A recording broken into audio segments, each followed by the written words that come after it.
Twilight by Stephanie Meyer.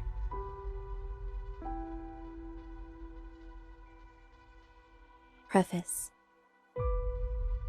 I'd never given much thought to how I would die, though I had had reason enough in the last few months. But even if I had, I would not have imagined it like this. I stared without breathing across the long room into the dark eyes of the hunter, and he looked pleasantly back at me. Surely it was a good way to die, in the place of someone else, someone I loved. Noble, even. That ought to count for something. I knew that if I had never gone to Forks, I wouldn't be facing death now. But terrified as I was, I couldn't bring myself to regret the decision. When life offers you a dream so far beyond any of your expectations, it's not reasonable to grieve when it comes to an end. The hunter smiled in a friendly way as he sauntered forward to kill me.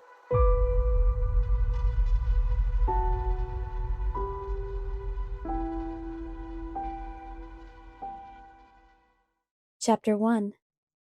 First Sight. My mother drove me to the airport with the windows rolled down. It was 75 degrees in Phoenix, the sky a perfect, cloudless blue. I was wearing my favorite shirt, sleeveless, white eyelet lace. I was wearing it as a farewell gesture. My carry-on item was a parka.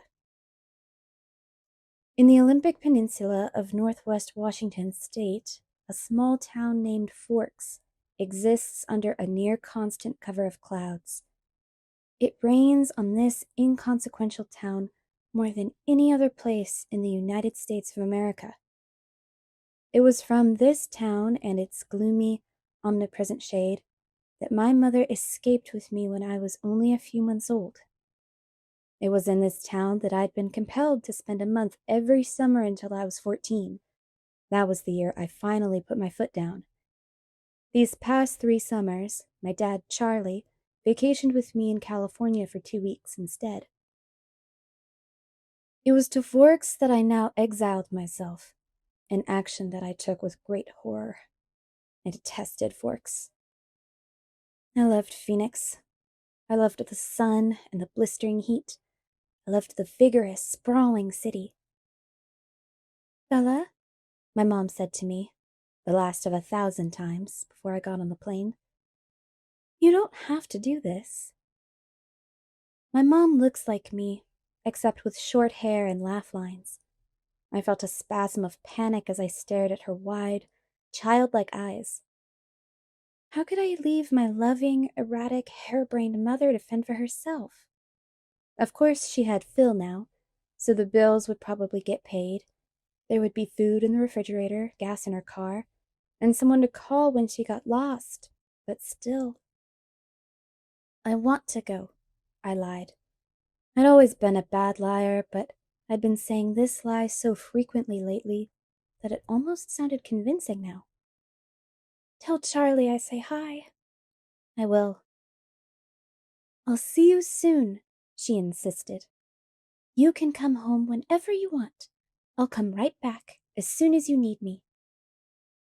But I could see the sacrifice in her eyes behind the promise. "Don't worry about me," I urged. "It'll be great. I love you, Mom." She hugged me tightly for a minute, and then I got on the plane, and she was gone. It's a 4-hour flight from Phoenix to Seattle, another hour in a small plane up to Port Angeles, and then an hour drive back down to Forks. Flying doesn't bother me. The hour in the car with Charlie, though, I was a little worried about. Charlie had been fairly nice about the whole thing. He seemed genuinely pleased that I was coming to live with him for the first time with any degree of permanence. He'd already gotten me registered for high school and was going to help me get a car. But it was sure to be awkward with Charlie.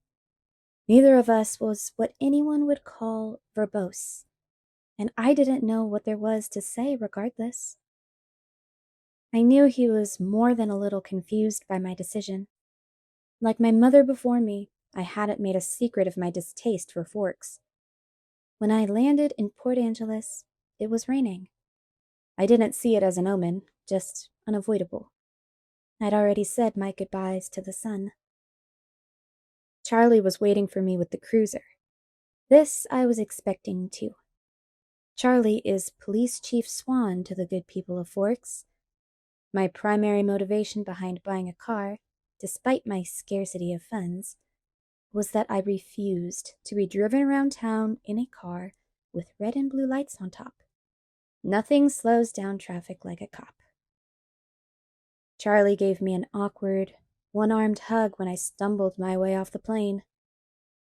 "It's good to see you, Bells," he said, smiling as he automatically caught and steadied me. "You haven't changed much. How's Renee?" "Mom's fine. It's good to see you too, Dad." I wasn't allowed to call him Charlie to his face. I had only a few bags. Most of my Arizona clothes were too permeable for Washington. My mom and I had pooled our resources to supplement my winter wardrobe, but it was still scanty. It all fit easily into the trunk of the cruiser. "I found a good car for you. Really cheap," he announced when we were strapped in. "What kind of car?" I was suspicious of the way he said, "good car for you," as opposed to just good car. "Well, it's a truck, actually. A Chevy." "Where did you find it?" "Do you remember Billy Black down at La Push?" La Push is the tiny Indian reservation on the coast. "No." "He used to go fishing with us during the summer," Charlie prompted. That would explain why I didn't remember him. I do a good job of blocking painful, unnecessary things from my memory. "He's in a wheelchair now," Charlie continued when I didn't respond. "So, he can't drive anymore. But he offered to sell me his truck, cheap." "What year is it?" I could see from his change of expression that this was the question he was hoping I wouldn't ask. "Well, Billy's done a lot of work on the engine. It's only a few years old, really." I hoped he didn't think so little of me as to believe I would give up that easily. "When did he buy it?" "He bought it in 1984, I think." "Did he buy it new?" "Well, no. I think it was new in the early 60s, or late 50s, at the earliest," he admitted sheepishly. "Dad, I don't really know anything about cars. I wouldn't be able to fix it if anything went wrong. And I couldn't afford a mechanic." "Really, Bella, the thing runs great. They don't build them like that anymore." The thing, I thought to myself. It had possibilities, as a nickname at the very least. How cheap is cheap? After all, that was the part I couldn't compromise on. "Well, honey, I kind of already bought it for you, as a homecoming gift." Charlie peeked sideways at me with a hopeful expression. "Wow. Free." "You didn't need to do that, Dad. I was going to buy myself a car." "I don't mind. I want you to be happy here." He was looking ahead at the road when he said this. Charlie wasn't comfortable with expressing his emotions out loud. I inherited that from him. So I was looking straight ahead as I responded. "That's really nice, Dad. Thanks. I really appreciate it." No need to add that my being happy in Forks is an impossibility. He didn't need to suffer along with me. And I never looked a free truck in the mouth, or engine. "Well, now, you're welcome," he mumbled, embarrassed by my thanks. We exchanged a few more comments on the weather, which was wet, and that was pretty much it for conversation. We stared out the windows in silence. It was beautiful, of course. I couldn't deny that. Everything was green. The trees, their trunks covered with moss, their branches hanging with a canopy of it. The ground covered with ferns. Even the air filtered down greenly through the leaves. It was too green. An alien planet. Eventually, we made it to Charlie's. He still lived in the small 2-bedroom house that he'd bought with my mother in the early days of their marriage. Those were the only kinds of days their marriage had. The early ones. There, parked on the street in front of the house that never changed, was my new to me, truck. It was a faded red color, with big rounded fenders and a bulbous cap. To my intense surprise, I loved it. I didn't know if it would run, but I could see myself in it. Plus, it was one of those solid iron affairs that never gets damaged, the kind you see at the scene of an accident, paint unscratched, surrounded by the pieces of the foreign car it had destroyed. Wow, Dad, I love it! Thanks! Now my horrific day tomorrow would be just that much less dreadful. I wouldn't be faced with the choice of either walking 2 miles in the rain to school or accepting a ride in the chief's cruiser. Glad you like it, Charlie said gruffly, embarrassed again. It took only one trip to get all my stuff upstairs. I got the west bedroom that faced out over the front yard. The room was familiar. It had belonged to me since I was born. The wooden floor, the light blue walls, the peaked ceiling, the yellowed lace curtains around the window, these were all part of my childhood. The only changes Charlie had ever made were switching the crib for a bed and adding a desk as I grew. The desk now held a second-hand computer, with the phone line for the modem stapled along the floor to the nearest phone jack. This was a stipulation from my mother, so that we could stay in touch easily. The rocking chair from my baby days was still in the corner. There was only one small bathroom at the top of the stairs, which I would have to share with Charlie. I was trying not to dwell too much on that fact. One of the best things about Charlie is he doesn't hover. He left me alone to unpack and get settled, a feat that would have been altogether impossible for my mother. It was nice to be alone, not to have to smile and look pleased, a relief to stare dejectedly out the window at the sheeting rain and just let a few tears escape. I wasn't in the mood to go on a real crying jag. I would save that for bedtime, when I would have to think about the coming morning. Forks High School had a frightening total of only 357, now 58, students. There were more than 700 people in my junior class alone back home. All of the kids here had grown up together. Their grandparents had been toddlers together. I would be the new girl from the big city, a curiosity, a freak. Maybe if I looked like a girl from Phoenix should, I could work this to my advantage. But physically, I'd never fit in anywhere. I should be tan, sporty, blonde, a volleyball player, or a cheerleader, perhaps. All the things that go with living in the Valley of the Sun. Instead, I was ivory-skinned, without even the excuse of blue eyes or red hair despite the constant sunshine. I had always been slender, but soft somehow, obviously not an athlete. I didn't have the necessary hand-eye coordination to play sports without humiliating myself, and harming both myself and anyone else who stood too close. When I finished putting my clothes in the old pine dresser, I took my bag of bathroom necessities and went to the communal bathroom to clean myself up after the day of travel. I looked in my face in the mirror as I brushed through my tangled, damp hair. Maybe it was the light, but already I looked sallower, unhealthy. My skin could be pretty. It was very clear, almost translucent looking, but it all depended on color. I had no color here. Facing my pallid reflection in the mirror, I was forced to admit that I was lying to myself. It wasn't just physically that I'd never fit in. And if I couldn't find a niche in a school with 3,000 people, what were my chances here? I didn't relate well to people my age. Maybe the truth was that I didn't relate well to people, period. Even my mother, who I was closer to than anyone else on the planet, was never in harmony with me, never on exactly the same page. Sometimes I wondered if I was seeing the same things through my eyes that the rest of the world was seeing through theirs. Maybe there was a glitch in my brain. But the cause didn't matter. All that mattered was the effect. and tomorrow would be just the beginning. I didn't sleep well that night, even after I was done crying. The constant whooshing of the rain and wind across the roof wouldn't fade into the background. I pulled the faded old quilt over my head and later added a pillow, too. But I couldn't fall asleep until after midnight, when the rain finally settled into a quieter drizzle.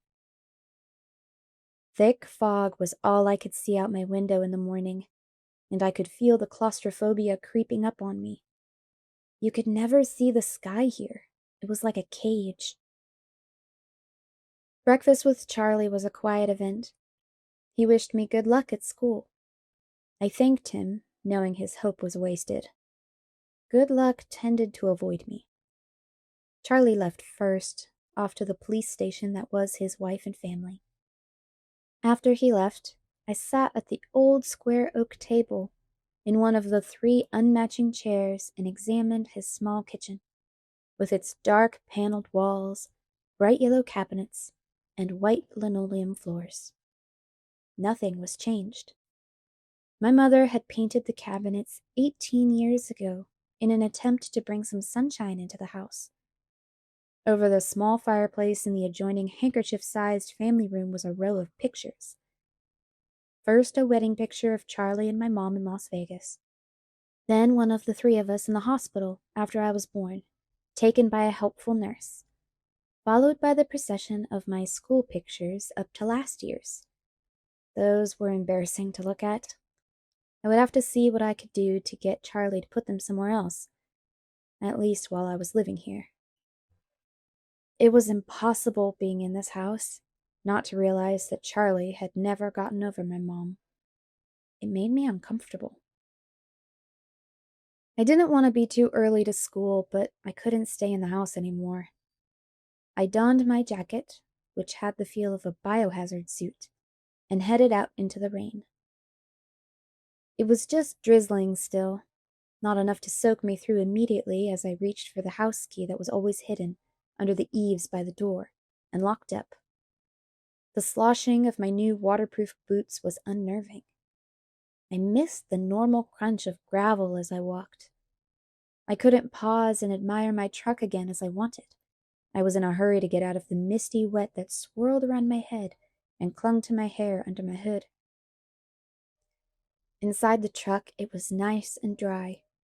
Either Billy or Charlie had obviously cleaned it up, but the tan upholstered seats still smelled faintly of tobacco, gasoline, and peppermint.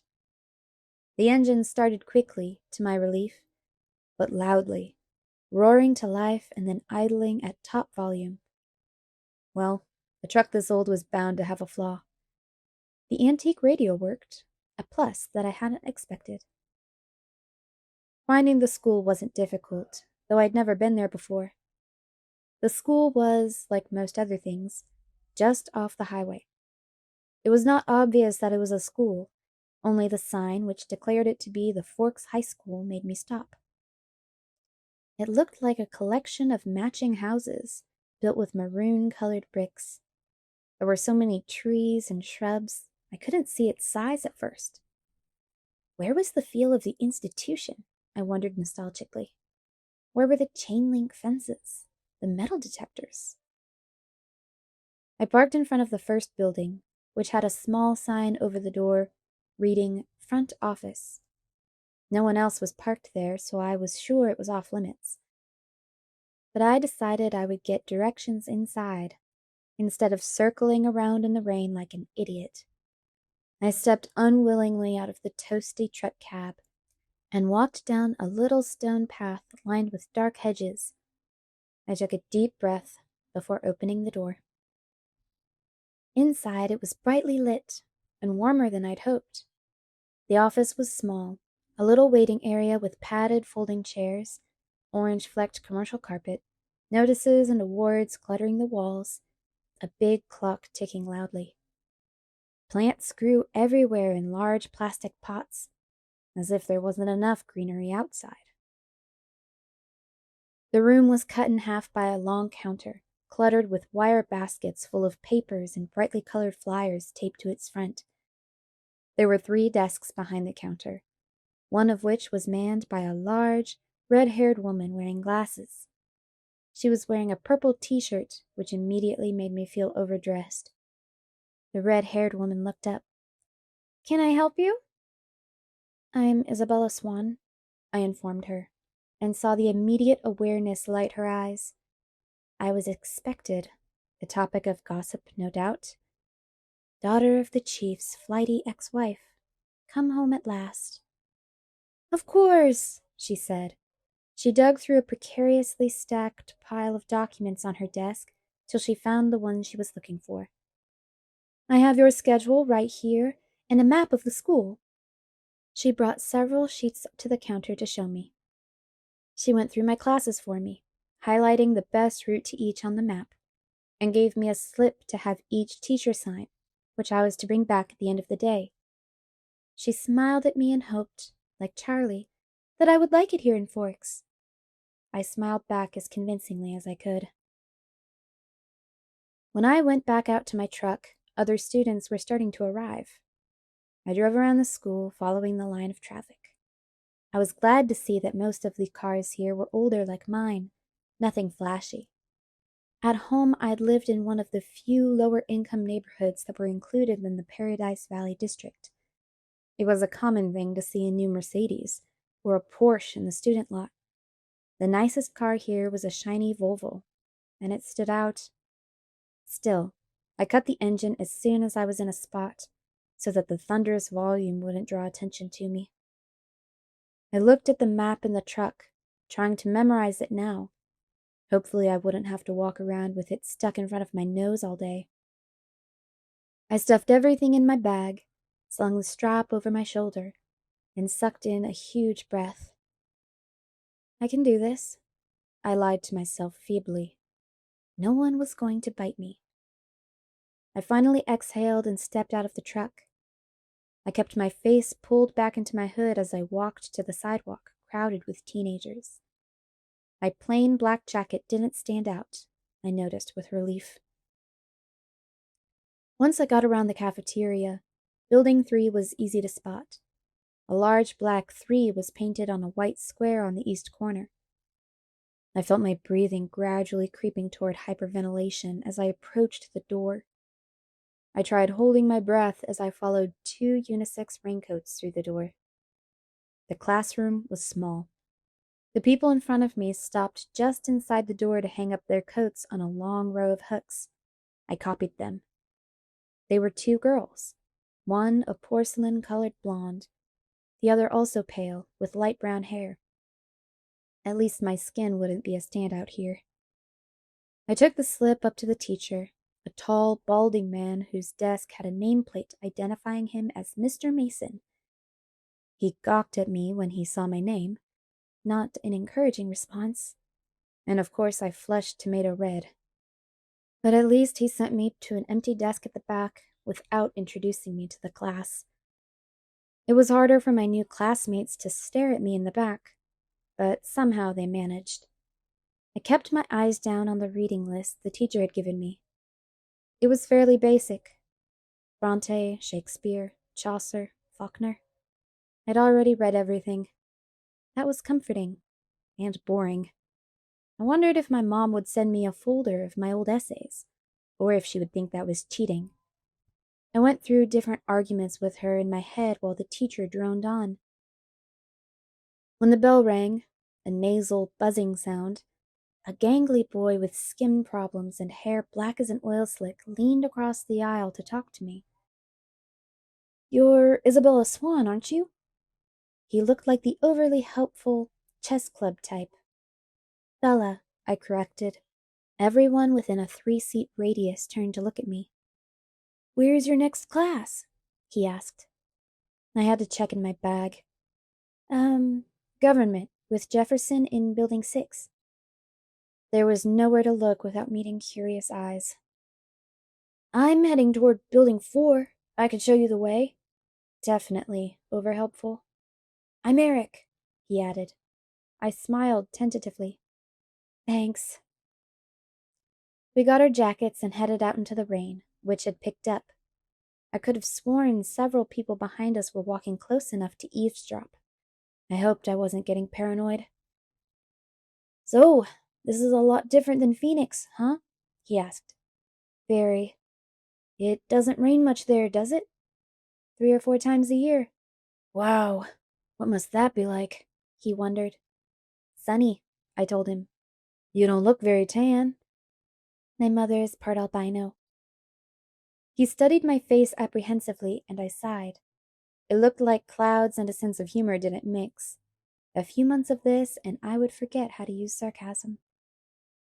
We walked back around the cafeteria to the south buildings by the gym. Eric walked me right to the door, though it was clearly marked. "Well, good luck," he said as I touched the handle. "Maybe we'll have some other classes together." He sounded hopeful. I smiled at him vaguely and went inside. The rest of the morning passed in about the same fashion.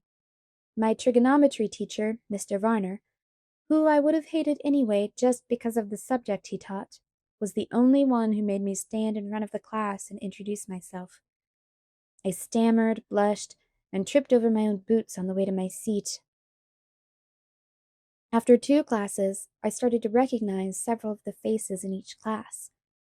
There was always someone braver than the others who would introduce themselves and ask me questions about how I was liking forks. I tried to be diplomatic, but mostly I just lied a lot. At least I never needed the map. One girl sat next to me in both Trig and Spanish, and she walked with me to the cafeteria for lunch. She was tiny, several inches shorter than my 5 feet 4 inches, but her wildly dark curly hair made up for a lot of the difference between our heights. I couldn't remember her name, so I smiled and nodded as she prattled about teachers and classes. I didn't try to keep up. We sat at the end of a full table with several of her friends, who she introduced me to. I forgot all their names as soon as they were spoken. They seemed impressed by her bravery in speaking to me. The boy from English, Eric, waved at me from across the room. It was there, sitting in the lunchroom, trying to make conversation with 7 curious strangers, that I first saw them. They were sitting in the corner of the cafeteria, as far away from where I sat as possible in the long room. There were 5 of them. They weren't talking, and they weren't eating, though they each had a tray of untouched food in front of them. They weren't gawking at me, unlike most of the other students, so it was safe to stare at them without fear of meeting an excessively interested pair of eyes. But it was none of these things that caught and held my attention. They didn't look anything alike. Of the 3 boys, one was big, muscled like a serious weightlifter, with dark curly hair.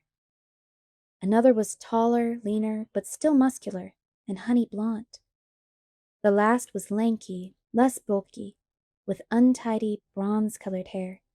He was more boyish than the others, who looked like they could be in college, or even teachers here rather than students. The girls were opposites. The tall one was statuesque. She had a beautiful figure, the kind you saw on the cover of the Sports Illustrated swimsuit issue, the kind that made every girl around her take a hit on her self-esteem just by being in the same room. Her hair was golden, gently waving to the middle of her back. The short girl was pixie-like, thin in the extreme, with small features. Her hair was a deep black, cropped short and pointing in every direction. And yet, they were all exactly alike. Every one of them was chalky pale, the palest of all the students living in this sunless town. Paler than me, the albino. They all had very dark eyes despite the range in their hair tones. They also had dark shadows under those eyes, purplish, bruise-like shadows, as if they were all suffering from a sleepless night, or almost done recovering from a broken nose. Though their noses, all their features, were straight, perfect, angular. But all this is not why I couldn't look away. I stared because their faces, so similar, so different, were all devastatingly, inhumanly beautiful. They were faces you never expected to see except perhaps on the airbrushed pages of a fashion magazine, or painted by an old master as the face of an angel. It was hard to decide who was the most beautiful, maybe the perfect blonde girl, or the bronze-haired boy. They were all looking away from each other, away from the other students, away from anything in particular as far as I could tell. As I watched, the small girl rose with her tray, unopened soda, unbitten apple, and walked away with a quick, graceful lope that belonged on a runway. I watched amazed at her lithe dancer's step, till she dumped her tray and glided through the back door faster than I would have thought possible. My eyes darted back to the others, who sat unchanging. "Who are they?" I asked the girl from my Spanish class, whose name I'd forgotten. As she looked up to see who I meant, though already knowing probably from my tone, suddenly he looked at her, the thinner one, the boyish one, the youngest, perhaps. He looked at my neighbor for just a fraction of a second, then his dark eyes flickered to mine. He looked away quickly, more quickly than I could, though in a flush of embarrassment I dropped my eyes at once. In that brief flash of a glance, his face held nothing of interest. It was as if she had called his name, and he'd looked up in involuntary response, already having decided not to answer. My neighbor giggled in embarrassment, looking at the table like I did. "That's Edward and Emmett Cullen, and Rosalie and Jasper Hale. The one who left was Alice Cullen. They all lived together with Dr. Cullen and his wife." She said this under her breath. I glanced sideways at the beautiful boy, who was looking at his tray now, picking a bagel to pieces with long, pale fingers. His mouth was moving very quickly, his perfect lips barely opening. The other three still looked away, and yet I felt like he was speaking quietly to them. Strange, unpopular names, I thought. The kinds of names grandparents had. But maybe that was in vogue here. Small-town names? I finally remembered that my neighbor was called Jessica, a perfectly common name. There were 2 girls named Jessica in my history class back home. "They are very nice-looking." I struggled with the conspicuous understatement. "Yes," Jessica agreed with another giggle. "They're all together, though. Emmett and Rosalie, and Jasper and Alice, I mean. And they live together." Her voice held all the shock and condemnation of the small town, I thought critically. But if I was being honest, I had to admit that even in Phoenix, it would cause gossip. "Which ones are the Cullens?" I asked. "They don't look related." "Oh, they're not. Dr. Cullen is really young, in his 20s or early 30s. They're all adopted. The Hales are brother and sister, twins, the blondes, and they're foster children." "They look a little old for foster children." "They are now. Jasper and Rosalie are both 18, but they've been with Mrs. Cullen since they were 8. She's their aunt or something like that." "That's really kind of nice, for them to take care of all those kids like that when they're so young and everything." "I guess so," Jessica admitted reluctantly, and I got the impression she didn't like the doctor and his wife for some reason. But the glances she was throwing at their adopted children, I would presume the reason was jealousy. "I think that Mrs. Cullen can't have any kids, though," she added, as if that lessened their kindness. Throughout all this conversation, my eyes flickered again and again to the table where the strange family sat. They continued to look at the walls and not eat. "Have they always lived in Forks?" I asked. "Surely I would have noticed them on one of my summers here." "No," she said in a voice that implied it should be obvious, even to a new arrival like me. "They just moved down 2 years ago from somewhere in Alaska." I felt a surge of pity and relief. Pity because, as beautiful as they were outsiders, clearly not accepted. Relief that I wasn't the only newcomer here, and certainly not the most interesting by any standard. As I examined them, the youngest, one of the Cullens, looked up and met my gaze, this time with evident curiosity in his expression. As I looked swiftly away, it seemed to me that his glance held some kind of unmet expectation. "Which one is the boy with the reddish-brown hair?" I asked. I peeked at him from the corner of my eye, and he was still staring at me, but not gawking like the other students had today. He had a slightly frustrated expression. I looked down again. "That's Edward. He's gorgeous, of course, but don't waste your time. He doesn't date. Apparently none of the girls here are good-looking enough for him." She sniffed, a clear case of sour grapes.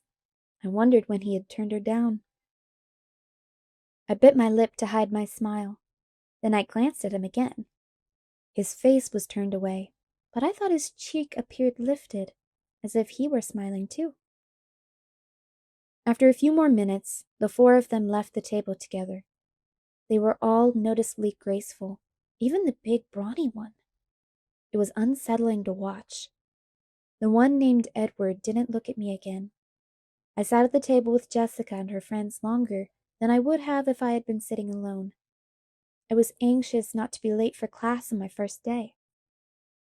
One of my new acquaintances, who considerately reminded me that her name was Angela, had biology 2 with me the next hour. We walked to class together in silence. She was shy, too. When we entered the classroom, Angela went to sit at a black-topped lab table, exactly like the ones I was used to. She already had a neighbor. In fact, all the tables were filled but one.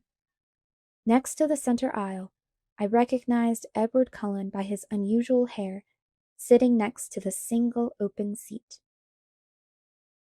As I walked down the aisle to introduce myself to the teacher and get my slip signed, I was watching him surreptitiously. Just as I passed, he suddenly went rigid in his seat. He stared at me again, meeting my eyes with the strangest expression on his face. It was hostile, furious. I looked away quickly, shocked, going red again. I stumbled over a book in the walkway and had to catch myself on the edge of the table. The girl sitting there giggled. I'd noticed that his eyes were black, coal black. Mr. Banner signed my slip and handed me a book with no nonsense about introductions. I could tell we were going to get along. Of course, he had no choice but to send me to the one open seat in the middle of the room. I kept my eyes down as I went to sit by him, bewildered by the antagonistic stare he'd given me. I didn't look up as I set my book on the table and took my seat, but I saw his posture change from the corner of my eye. He was leaning away from me, sitting on the extreme edge of his chair and averting his face like he smelled something bad. Inconspicuously, I sniffed my hair. It smelled like strawberries, the scent of my favorite shampoo. It seemed an innocent enough odor. I let my hair fall over my right shoulder, making a dark curtain between us, and tried to pay attention to the teacher. Unfortunately, the lecture was on cellular anatomy, something I'd already studied. I took notes carefully anyway, always looking down. I couldn't stop myself from peeking occasionally through the screen of my hair at the strange boy next to me. During the whole class, he never relaxed his stiff position on the edge of his chair, sitting as far from me as possible. I could see his hand on his left leg was clenched into a fist, tendons standing out under his pale skin. This, too, he never relaxed. He had the long sleeves of his white shirt pushed up to the elbows, and his forearm was surprisingly hard and muscular beneath his light skin. He wasn't nearly as slight as he had looked next to his burly brother. The class seemed to drag on longer than the others. Was it because the day was finally coming to a close? Or because I was waiting for his tight fist to loosen? It never did. He continued to sit so still, it looked like he wasn't breathing. What was wrong with him? Was this his normal behavior? I questioned my judgment on Jessica's bitterness at lunch today. Maybe she was not as resentful as I'd thought. It couldn't have anything to do with me. He didn't know me from Eve. I peeked up at him one more time and regretted it. He was glaring down at me again, his black eyes full of revulsion. As I flinched away from him, shrinking against my chair, the phrase, "if looks could kill," suddenly ran through my mind. At that moment, the bell rang loudly, making me jump, and Edward Cullen was out of his seat. Fluidly he rose. He was much taller than I'd thought, his back to me, and he was out the door before anyone else was out of their seat. I sat frozen in my seat, staring blankly after him. He was so mean. It wasn't fair. I began gathering up my things slowly, trying to block the anger that filled me, for fear my eyes would tear up. For some reason, my temper was hardwired to my tear ducts. I usually cried when I was angry, a humiliating tendency. "Aren't you Isabella Swan?" a male voice asked.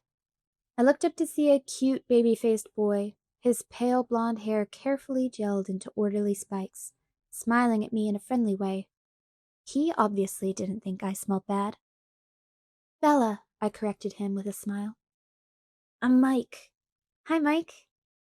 "Do you need help finding your next class?" "I'm headed to the gym, actually. I think I can find it." "That's my next class, too." He seemed thrilled, though it wasn't that big of a coincidence in a school this small. We walked to class together. He was a chatterer. He supplied most of the conversation, which made it easy for me. He'd lived in California till he was 10, so he knew how I felt about the sun. It turned out he was in my English class also. He was the nicest person I'd met today.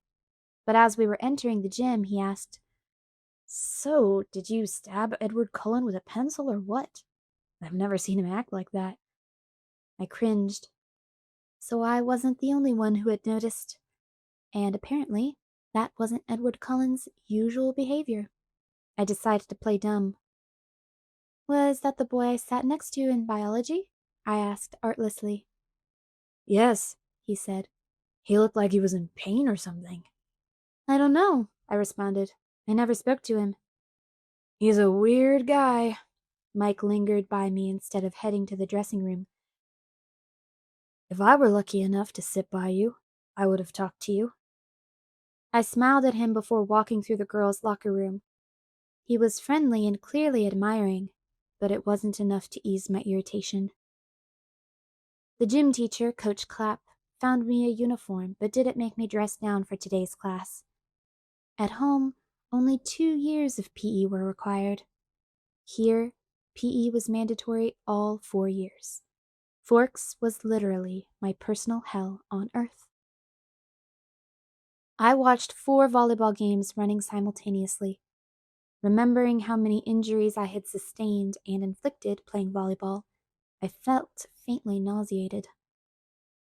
The final bell rang at last. I walked slowly to the office to return my paperwork. The rain had drifted away, but the wind was strong and colder. I wrapped my arms around myself.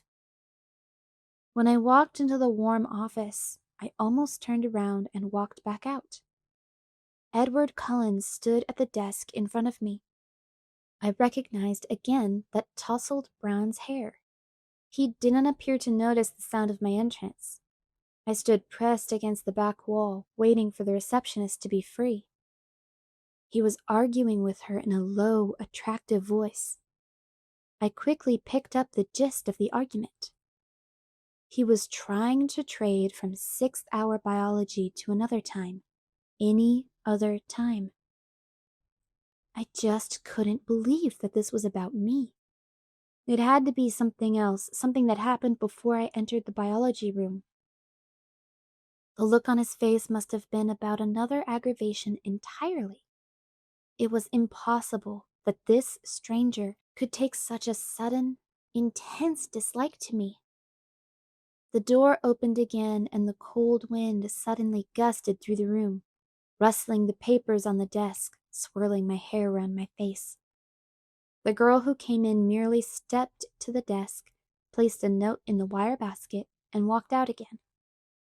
But Edward Cullen's back stiffened, and he turned slowly to glare at me.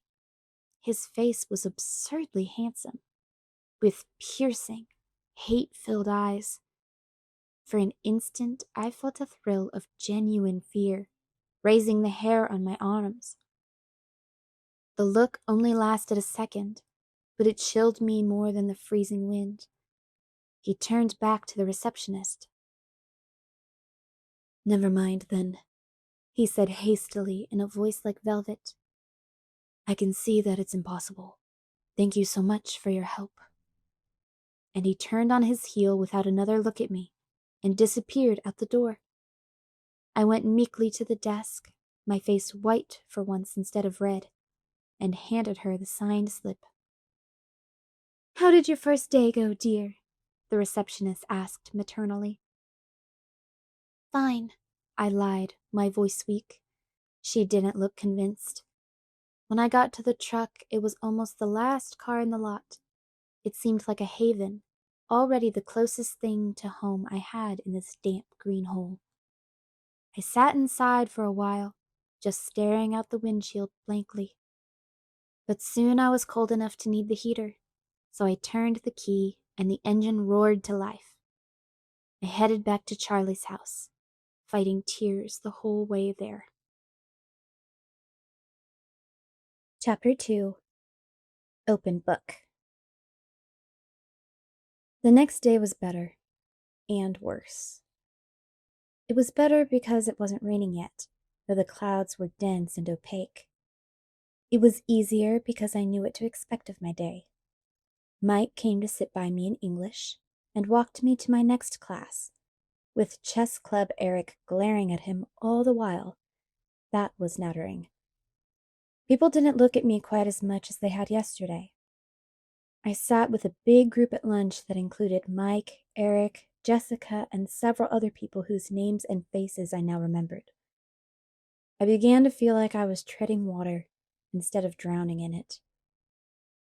It was worse because I was tired. I still couldn't sleep with the wind echoing around the house. It was worse because Mr. Varner called on me in trig when my hand wasn't raised, and I had the wrong answer. It was miserable because I had to play volleyball, and the one time I didn't cringe out of the way of the ball, I hit my teammate in the head with it.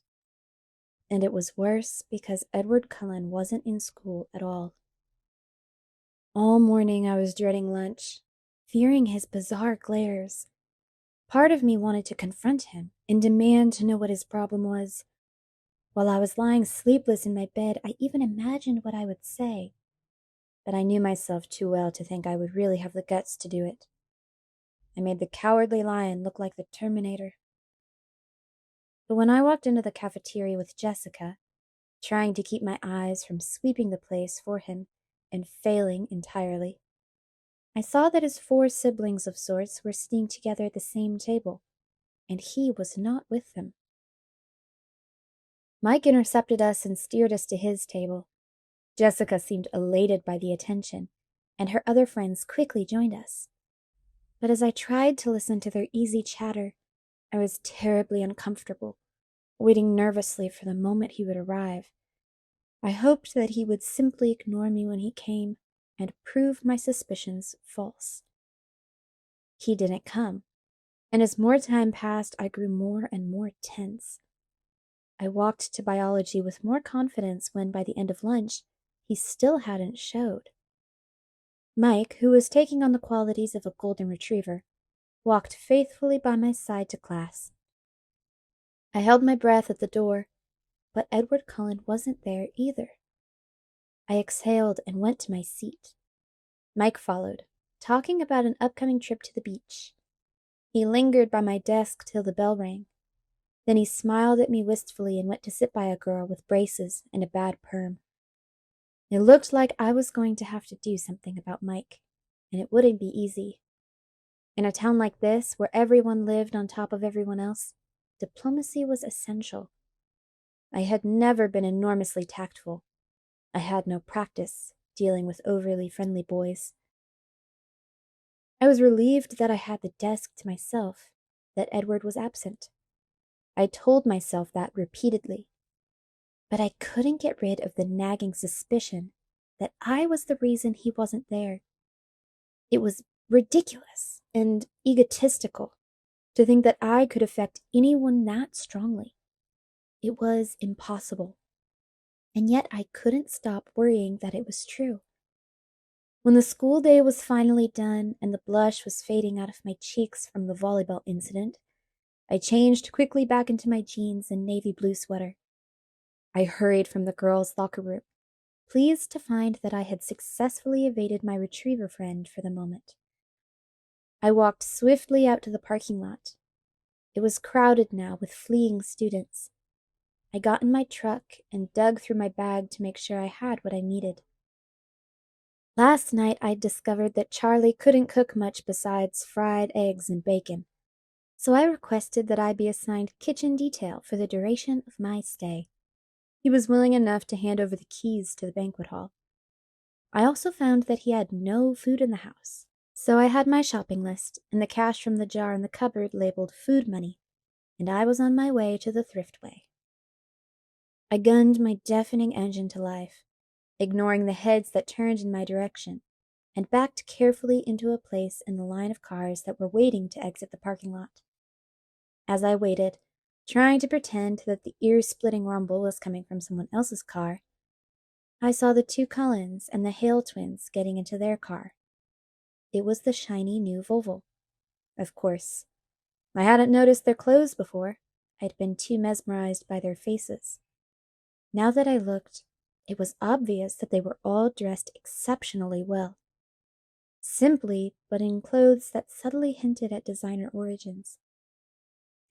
With their remarkable good looks, the style with which they carried themselves, they could have worn dish rags and pulled it off. It seemed excessive for them to have both looks and money. But as far as I could tell, life worked that way most of the time. It didn't look as if it bought them any acceptance here.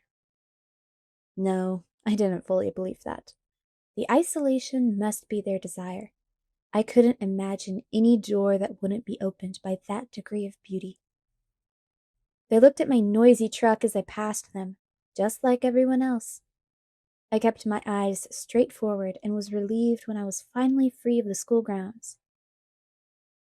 The thriftway was not far from the school, just a few streets south off the highway. It was nice to be inside the supermarket. It felt normal. I did the shopping at home and fell into the pattern of the familiar task gladly. The store was big enough inside that I couldn't hear the tapping of the rain on the roof to remind me where I was. When I got home, I unloaded all the groceries, stuffing them wherever I could find an open space. I hoped Charlie wouldn't mind. I wrapped potatoes in foil and stuck them to bake in the oven, covered a steak in marinade and balanced it on top of a carton of eggs in the fridge. When I was finished with that, I took my book bag upstairs. Before starting my homework, I changed into a pair of dry sweats, pulled my damp hair up into a ponytail, and checked my email for the first time. I had 3 messages. "Bella," my mom wrote, "write me as soon as you get in. Tell me how your flight was. Is it raining? I miss you already. I'm almost finished packing for Florida, but I can't find my pink blouse. Do you know where I put it? Phil says hi. Mom." I sighed and went to the next. It was sent 8 hours after the first. "Bella," she wrote, "why haven't you emailed me yet? What are you waiting for? Mom." The last was from this morning. "Isabella, if I haven't heard from you by 5:30 p.m. today, I'm calling Charlie." I checked the clock. I still had an hour, but my mom was well known for jumping the gun. "Mom, calm down. I'm writing right now.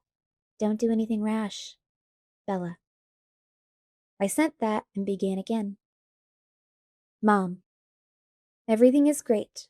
Of course it's raining. I was just waiting for something to write about. School isn't bad, just a little repetitive. I met some nice kids who sit by me at lunch. Your blouse is at the dry cleaners. You were supposed to pick it up Friday. Charlie bought me a truck. Can you believe it? I love it. It's old, but really sturdy, which is good, for me. I miss you too. I'll write again soon, but I'm not going to check my email every 5 minutes. Relax, breathe. I love you. Bella. I had decided to read Wuthering Heights, the novel we were currently studying in English, yet again for the fun of it. And that's what I was doing when Charlie came home. I had lost track of the time, and I hurried downstairs to take the potatoes out and put the steak in to broil. Bella? My father called out when he heard me on the stairs. Who else? I thought to myself. Hey, Dad. Welcome home. Thanks. He hung up his gun belt and stepped out of his boots as I bustled about the kitchen. As far as I was aware, he had never shot the gun on the job, but he kept it ready. When I came here as a child, he would always remove the bullets as soon as he walked in the door. I guess he considered me old enough now not to shoot myself on accident, and not depressed enough to shoot myself on purpose. What's for dinner? He asked warily. My mother was an imaginative cook, and her experiments weren't always edible. I was surprised and sad that he seemed to remember that far back. Steak and potatoes, I answered, and he looked relieved. He seemed to feel awkward standing in the kitchen doing nothing. He lumbered into the living room to watch TV while I worked. We were both more comfortable that way. I made a salad while the steaks cooked and set the table. I called him when dinner was ready, and he sniffed appreciatively as he walked into the room. Smells good, Belle. Thanks. We ate in silence for a few minutes. It wasn't uncomfortable. Neither of us was bothered by the quiet. In some ways, we were well suited for living together. So, how did you like school? Have you made any friends? He asked as he was taking seconds. Well, I have a few classes with a girl named Jessica. I sit with her friends at lunch. And there's this boy, Mike, who's really friendly. Everybody seems pretty nice. With one outstanding exception. That must be Mike Newton. Nice kid, nice family. His dad owns the sporting goods store just outside of town. He makes a good living off of all the backpackers who come through here. Do you know the Cullen family? I asked hesitantly. Dr. Cullen's family? Sure. Dr. Cullen's a great man. The kids, are a little different. They don't seem to fit in very well at school. Charlie surprised me by looking angry. People in this town, he muttered. Dr. Cullen is a brilliant surgeon who could probably work in any hospital in the world, make 10 times the salary he gets here, he continued, getting louder. We're lucky to have him. Lucky that his wife wanted to live in a small town. He's an asset to the community. And all those kids are well-behaved and polite. I had my doubts when they first moved in with all those adopted teenagers.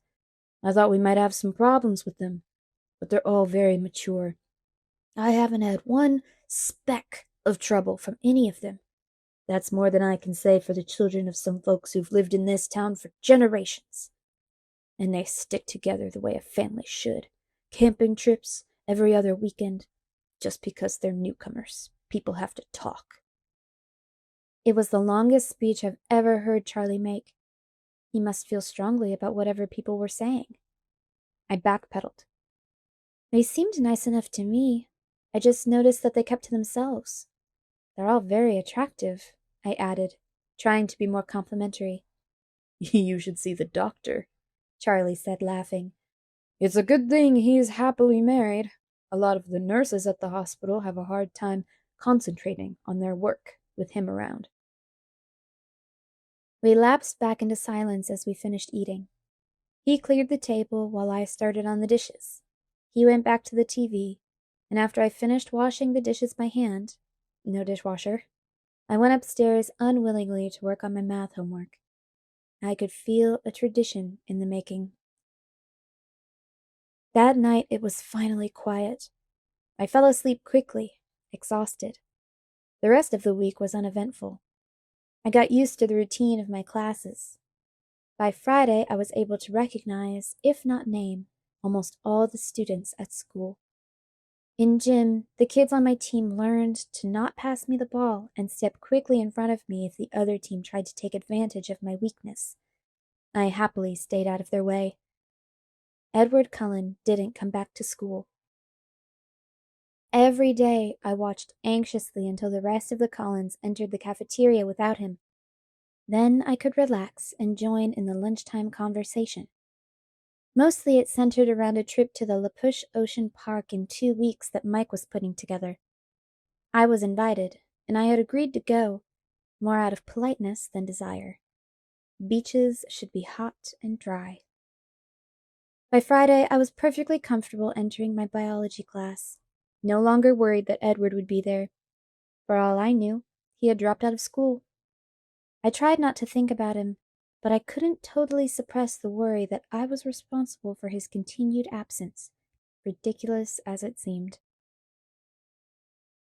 My first weekend in Forks passed without incident. Charlie, unused to spending time in the usually empty house, worked most of the weekend.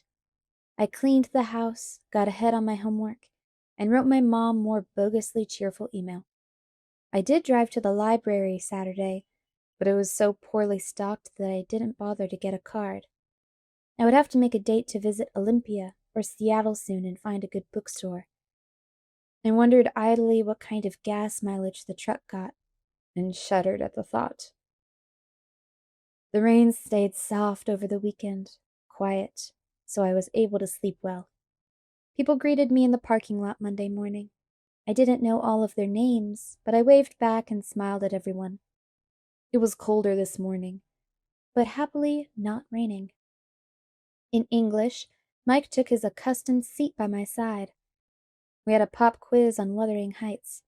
It was straightforward, very easy.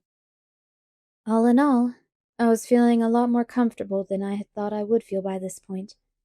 More comfortable than I had ever expected to feel here. When we walked out of class, the air was full of swirling bits of white. I could hear people shouting excitedly to each other. The wind bit at my cheeks, my nose. "Wow," Mike said. "It's snowing." I looked at the little cotton fluffs that were building up along the sidewalk and swirling erratically past my face. Ew. Snow. There went my good day. He looked surprised. "Don't you like snow?" "No. That means it's too cold for rain, obviously. Besides, I thought it was supposed to come down in flakes. You know, each one unique and all that. These just look like the ends of Q-tips." "Haven't you ever seen snow fall before?" he asked incredulously. "Sure I have." I paused. "On TV." Mike laughed, and then a big squishy ball of dripping snow smacked into the back of his head. We both turned to see where it came from. I had my suspicions about Eric, who was walking away, his back toward us, in the wrong direction for his next class. Mike apparently had the same notion. He bent over and began scraping together a pile of the white mush. "I'll see you at lunch, okay?" I kept walking as I spoke. "Once people start throwing wet stuff, I go inside." He just nodded, his eyes on Eric's retreating figure. Throughout the morning, everyone chattered excitedly about the snow. Apparently, it was the first snowfall of the new year. I kept my mouth shut. Sure, it was drier than rain, until it melted in your socks. I walked alertly to the cafeteria with Jessica after Spanish. Mush balls were flying everywhere. I kept a binder in my hands, ready to use it as a shield if necessary. Jessica thought I was hilarious, but something in my expression kept her from lobbing a snowball at me herself. Mike caught up to us as we were walking in the doors, laughing, with ice melting the spikes in his hair. He and Jessica were talking animatedly about the snow fight as we got in line to buy food. I glanced toward that table in the corner out of habit, and then I froze where I stood. There were 5 people at the table. Jessica pulled on my arm. "Hello, Ella? What do you want?" I looked down. My ears were hot. I had no reason to feel self-conscious, I reminded myself. I hadn't done anything wrong. What's with Bella? Mike asked Jessica. Nothing, I answered. I'll just get a soda today. I caught up to the end of the line. Aren't you hungry? Jessica asked. Actually, I feel a little sick, I said, my eyes still on the floor. I waited for them to get their food, and then followed them to a table, my eyes on my feet. I sipped my soda slowly, my stomach churning. Twice, Mike asked, with unnecessary concern, how I was feeling. I told him it was nothing, but I was wondering if I should play it up and escape to the nurse's office for the next hour. Ridiculous. I shouldn't have to run away. I decided to permit myself one glance at the Cullen family's table. If he was glaring at me, I would skip biology like the coward I was. I kept my head down and glanced up under my lashes. None of them were looking this way. I lifted my head a little. They were laughing. Edward, Jasper, and Emmett all had their hair entirely saturated with melting snow. Alice and Rosalie were leaning away as Emmett shook his dripping hair toward them. They were enjoying the snowy day, just like everyone else, only they looked more like a movie scene than the rest of us. But aside from the laughter and playfulness, there was something different, and I couldn't quite pinpoint what the difference was. I examined Edward the most carefully. His skin was less pale, I decided. Flushed from the snow fight, maybe. The circles under his eyes much less noticeable. But there was something more. I pondered, staring, trying to isolate the change. Bella, what are you staring at? Jessica intruded, her eyes following my stare. At that precise moment, his eyes flashed over to meet mine. I dropped my head, letting my hair fall to conceal my face. I was sure, though, in the instant our eyes met, that he didn't look harsh or unfriendly as he had the last time I'd seen him. He looked merely curious again, unsatisfied in some way. Edward Cullen is staring at you, Jessica giggled in my ear. He doesn't look angry, does he? I couldn't help asking. No, she said, sounding confused by my question. Should he be? I don't think he likes me, I confided. I still felt queasy. I put my head down on my arm. The Cullens don't like anybody. Well, they don't notice anybody enough to like them. But he's still staring at you. Stop looking at him, I hissed. She snickered, but she looked away. I raised my head enough to make sure that she did, contemplating violence if she resisted. Mike interrupted us then. He was planning an epic battle of the blizzard in the parking lot after school and wanted us to join. Jessica agreed enthusiastically. The way she looked at Mike left little doubt that she would be up for anything he suggested. I kept silent. I would have to hide in the gym until the parking lot cleared. For the rest of the lunch hour, I very carefully kept my eyes at my own table. I decided to honor the bargain I'd made with myself. Since he didn't look angry, I would go to biology. My stomach did a frightened little flip at the thought of sitting next to him again. I didn't really want to walk to class with Mike as usual. He seemed to be a popular target for the snowball snipers. But when we went to the door, everyone besides me groaned in unison. It was raining, washing all traces of the snow away in clear, icy ribbons down the side of the walkway. I pulled my hood up, secretly pleased. I would be free to go straight home after gym. Mike kept up a string of complaints on the way to Building 4. Once inside the classroom, I saw with relief that my table was still empty. Mr. Banner was walking around the room, distributing one microscope and box of slides to each table. Class didn't start for a few minutes, and the room buzzed with conversation. I kept my eyes away from the door, doodling idly on the cover of my notebook. I heard very clearly when the chair next to me moved, but my eyes stayed carefully focused on the pattern I was drawing. "Hello," said a quiet, musical voice. I looked up, stunned that he was speaking to me. He was sitting as far away from me as the desk allowed, but his chair was angled toward me. His hair was dripping wet, disheveled. Even so, he looked like he'd just finished shooting a commercial for hair gel. His dazzling face was friendly, open, a slight smile on his flawless lips, but his eyes were careful. "My name is Edward Cullen," he continued. "I didn't have a chance to introduce myself last week. You must be Bella Swan?" My mind was spinning with confusion. Had I made up the whole thing? He was perfectly polite now. I had to speak. He was waiting. But I couldn't think of anything conventional to say. How do you know my name?" I stammered. He laughed a soft, enchanting laugh. "Oh, I think everyone knows your name. The whole town's been waiting for you to arrive." I grimaced. I knew it was something like that. "No," I persisted stupidly. "I meant, why did you call me Bella?" He seemed confused. "Do you prefer Isabella?"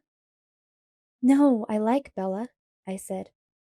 "But I think my dad, must call me Isabella behind my back. That's what everyone here seems to know me as." I tried to explain, feeling like an utter moron. "Oh." He let it drop. I looked away awkwardly. Thankfully, Mr. Banner started the class at that moment. I tried to concentrate as he explained the lab we would be doing today. The slides in the box were out of order. Working as lab partners, we had to separate the slides of onion root tip cells into the phases of mitosis they represented and label them accordingly. We weren't supposed to use our books. In 20 minutes, he would be coming around to see who had it right. "Get started," he commanded. "Ladies first, partner?" Edward asked. I looked up to see him smiling a crooked smile so beautiful that I could only stare at him like an idiot. "Or I could start, if you wish." The smile faded. He was obviously wondering if I was mentally competent. "No," I said, flushing. "I'll go ahead." I was showing off just a little. I'd already done this lab, and I knew what I was looking for. It should be easy. I snapped the first slide into place under the microscope and adjusted it quickly to the 40x objective. I studied the slide briefly. My assessment was confident. "Preface." "Do you mind if I look?" he asked as I began to remove the slide. His hand caught mine to stop me as he asked. His fingers were ice cold, like he'd been holding them in a snowdrift before class. But that wasn't why I jerked my hand away so quickly. When he touched me, it stung my hand as if an electric current had passed through us. "I'm sorry," he muttered, pulling his hand back immediately. However, he continued to reach for the microscope. I watched him, still staggered, as he examined the slide for an even shorter time than I had. "Preface," he agreed, writing it down neatly in the space on our worksheet. He swiftly switched out the first slide for the second, and then glanced at it cursorily. "Anaphase," he murmured, writing it down as he spoke. I kept my voice indifferent. "May I?" He smirked and pushed the microscope to me. I looked through the eyepiece eagerly, only to be disappointed. Dang it, he was right. "Slide 3? I held out my hand without looking at him. He handed it to me. It seemed like he was being careful not to touch my skin again. I took the most fleeting look I could manage. Interphase. I passed him the microscope before he could ask for it. He took a swift peek and then wrote it down. I would have written it while he looked, but his clear, elegant script intimidated me. I didn't want to spoil the page with my clumsy scrawl. We were finished before anyone else was close. I could see Mike and his partner comparing 2 slides again and again, and another group had their book open under the table, which left me with nothing to do but try to not look at him. Unsuccessfully. I glanced up and he was staring at me. that same inexplicable look of frustration in his eyes. Suddenly, I identified that subtle difference in his face. "Did you get contacts?" I blurted out unthinkingly. He seemed puzzled by my unexpected question. "No." "Oh," I mumbled. "I thought there was something different about your eyes." He shrugged and looked away. In fact, I was sure something was different. I vividly remembered the flat black color of his eyes the last time he'd glared at me. The color was striking against the background of his pale skin and his auburn hair. Today, his eyes were a completely different color.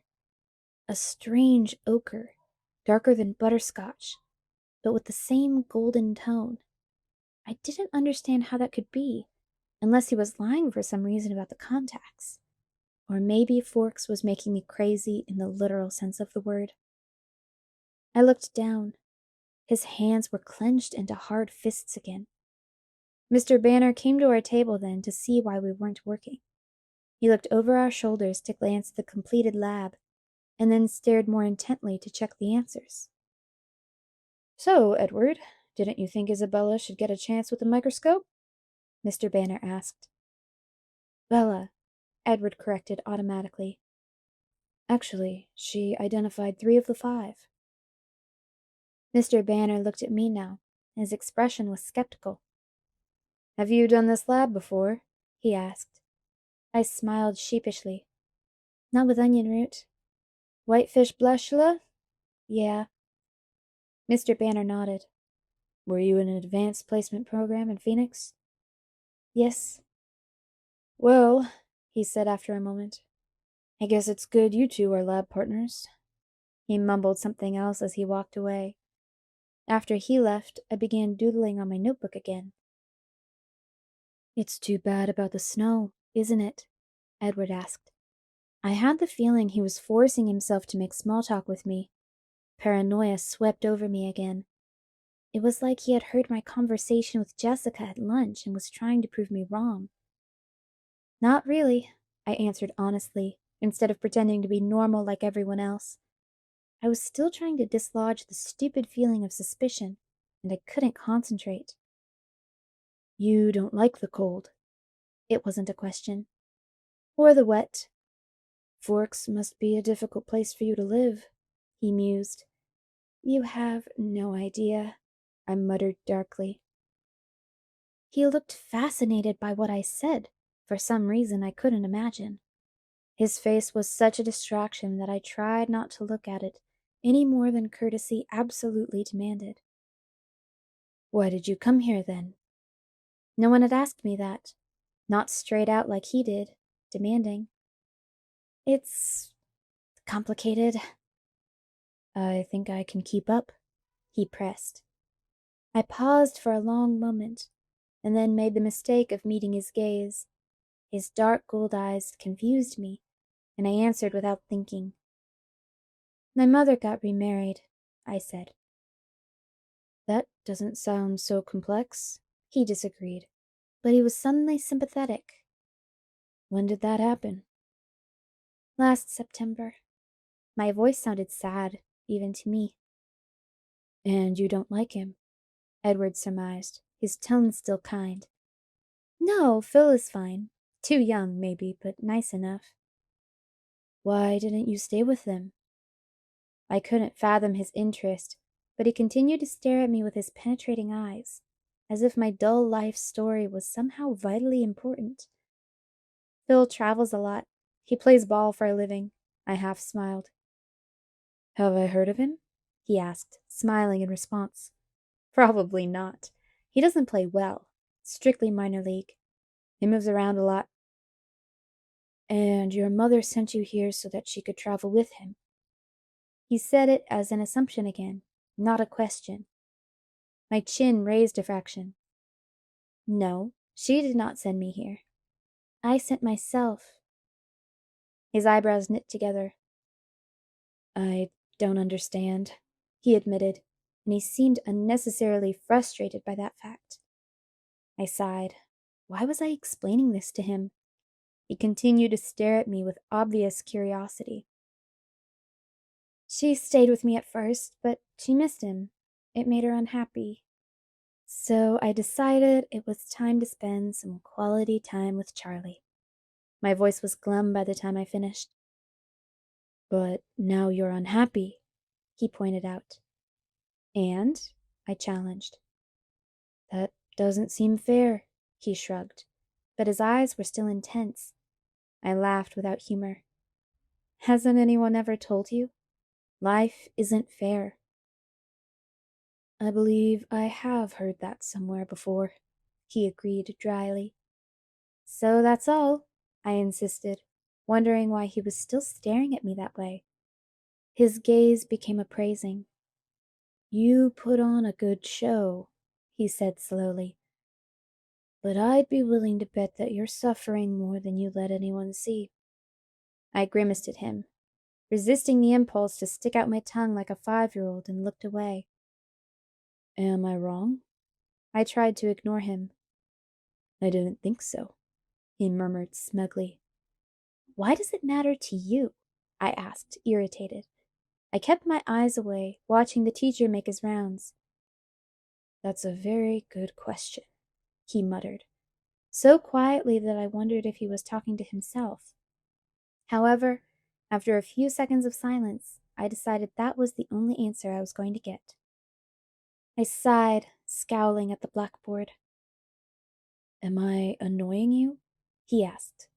He sounded amused. I glanced at him without thinking, and told the truth again. Not exactly. I'm more annoyed at myself. My face is so easy to read. My mother always calls me her open book. I frowned. On the contrary, I find you very difficult to read. Despite everything that I'd said and he'd guessed, he sounded like he meant it. You must be a good reader then, I replied. Usually. He smiled widely, flashing a set of perfect, ultra-white teeth. Mr. Banner called the class to order then, and I turned with relief to listen. I was in disbelief that I'd just explained my dreary life to this bizarre, beautiful boy who may or may not despise me. He seemed engrossed in our conversation, but now I could see from the corner of my eye that he was leaning away from me again, his hands gripping the edge of the table with unmistakable tension. I tried to appear attentive as Mr. Banner illustrated, with transparencies on the overhead projector, what I had seen without difficulty through the microscope. But my thoughts were unmanageable. When the bell finally rang, Edward rushed as swiftly and as gracefully from the room as he had last Monday. And, like last Monday, I stared after him in amazement. Mike skipped quickly to my side and picked up my books for me. I imagined him with a wagging tail. That was awful, he groaned. They all looked exactly the same. You're lucky you had Cullen for a partner. I didn't have any trouble with it, I said, stung by his assumption. I regretted the snub instantly. I've done the lab before, though, I added before he could get his feelings hurt. Cullen seemed friendly enough today, he commented as we shrugged into our raincoats. He didn't seem pleased about it. I tried to sound indifferent. I wonder what was with him last Monday. I couldn't concentrate on Mike's chatter as we walked to gym, and PE didn't do much to hold my attention either. Mike was on my team today. He chivalrously covered my position as well as his own, so my wool gathering was only interrupted when it was my turn to serve. My team ducked warily out of the way every time I was up.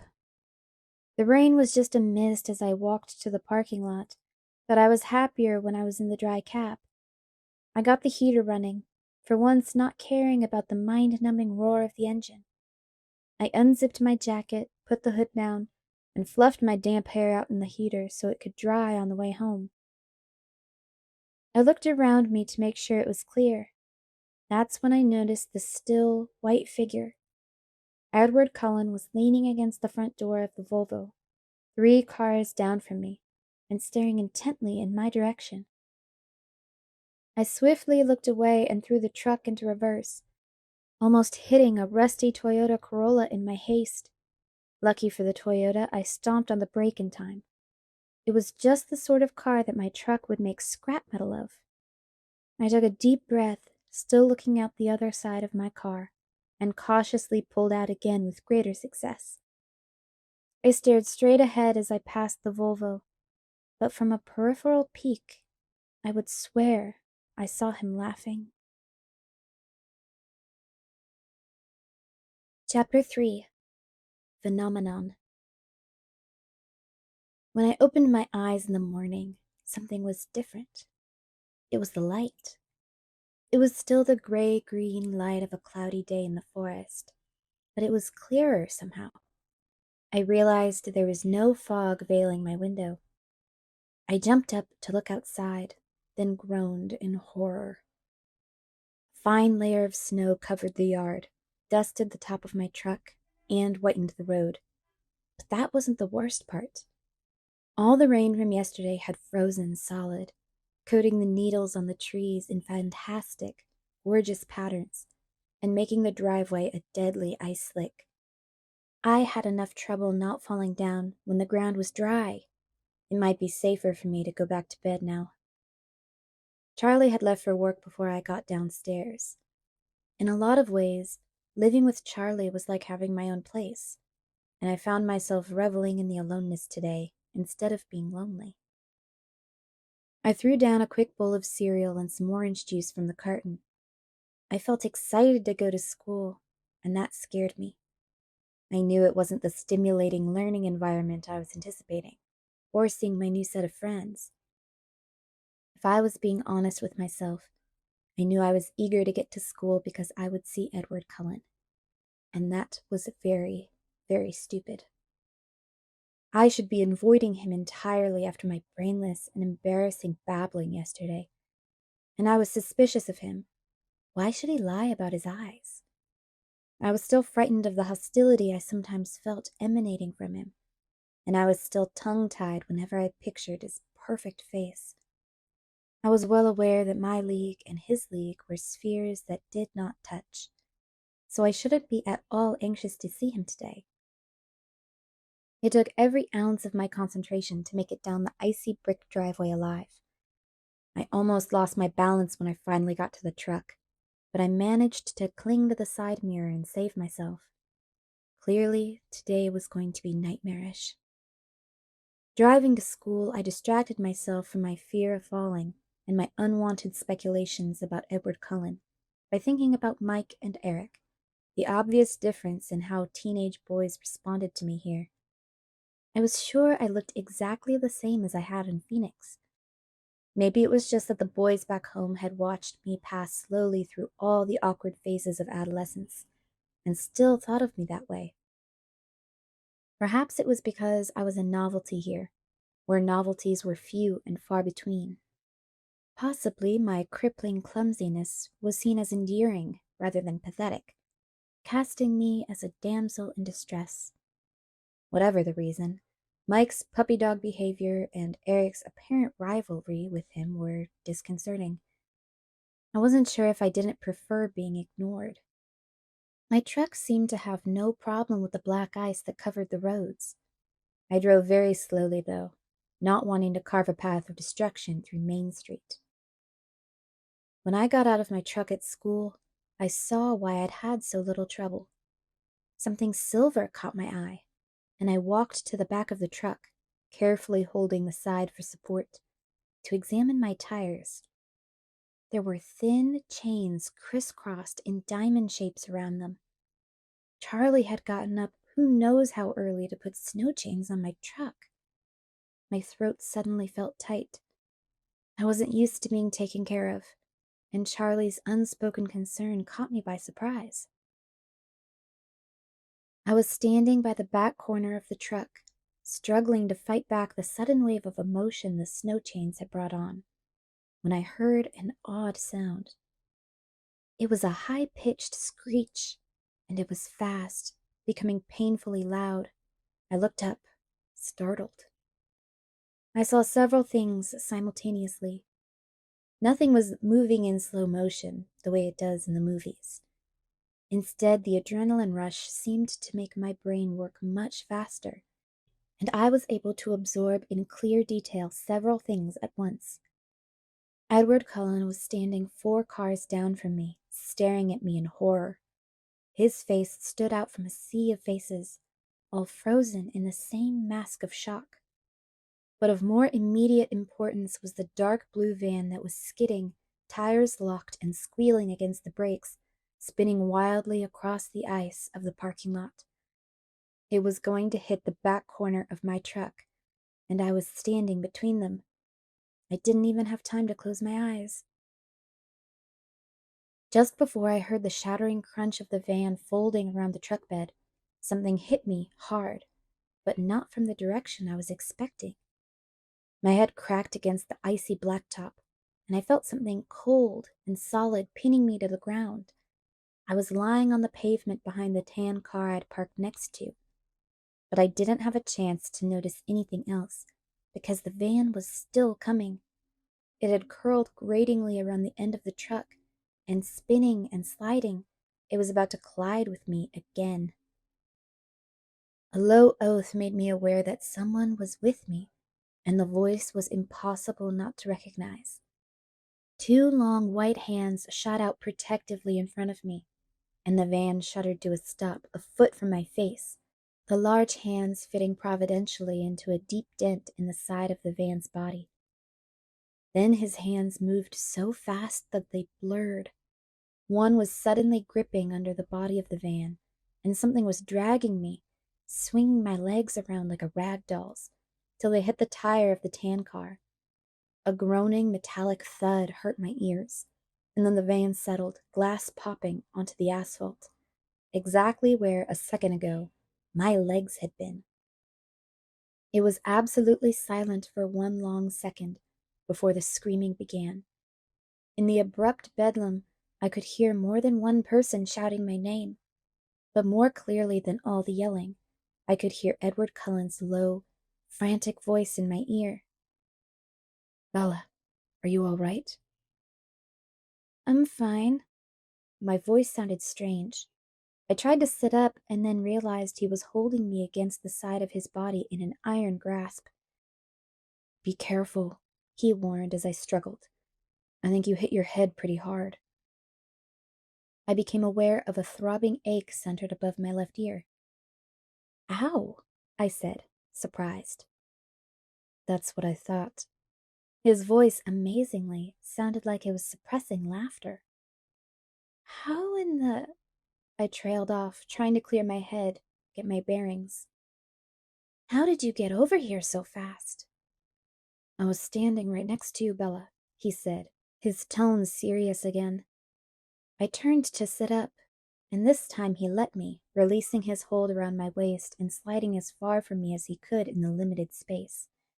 I looked at his concerned, innocent expression and was disoriented again by the force of his gold-colored eyes. What was I asking him? And then they found us, a crowd of people with tears streaming down their faces, shouting at each other, shouting at us. "Don't move," someone instructed. "Get Tyler out of the van," someone else shouted. There was a flurry of activity around us.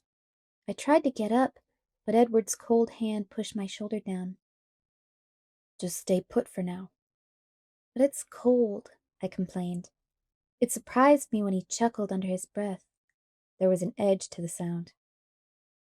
"You were over there," I suddenly remembered, and his chuckle stopped short. "You were by your car."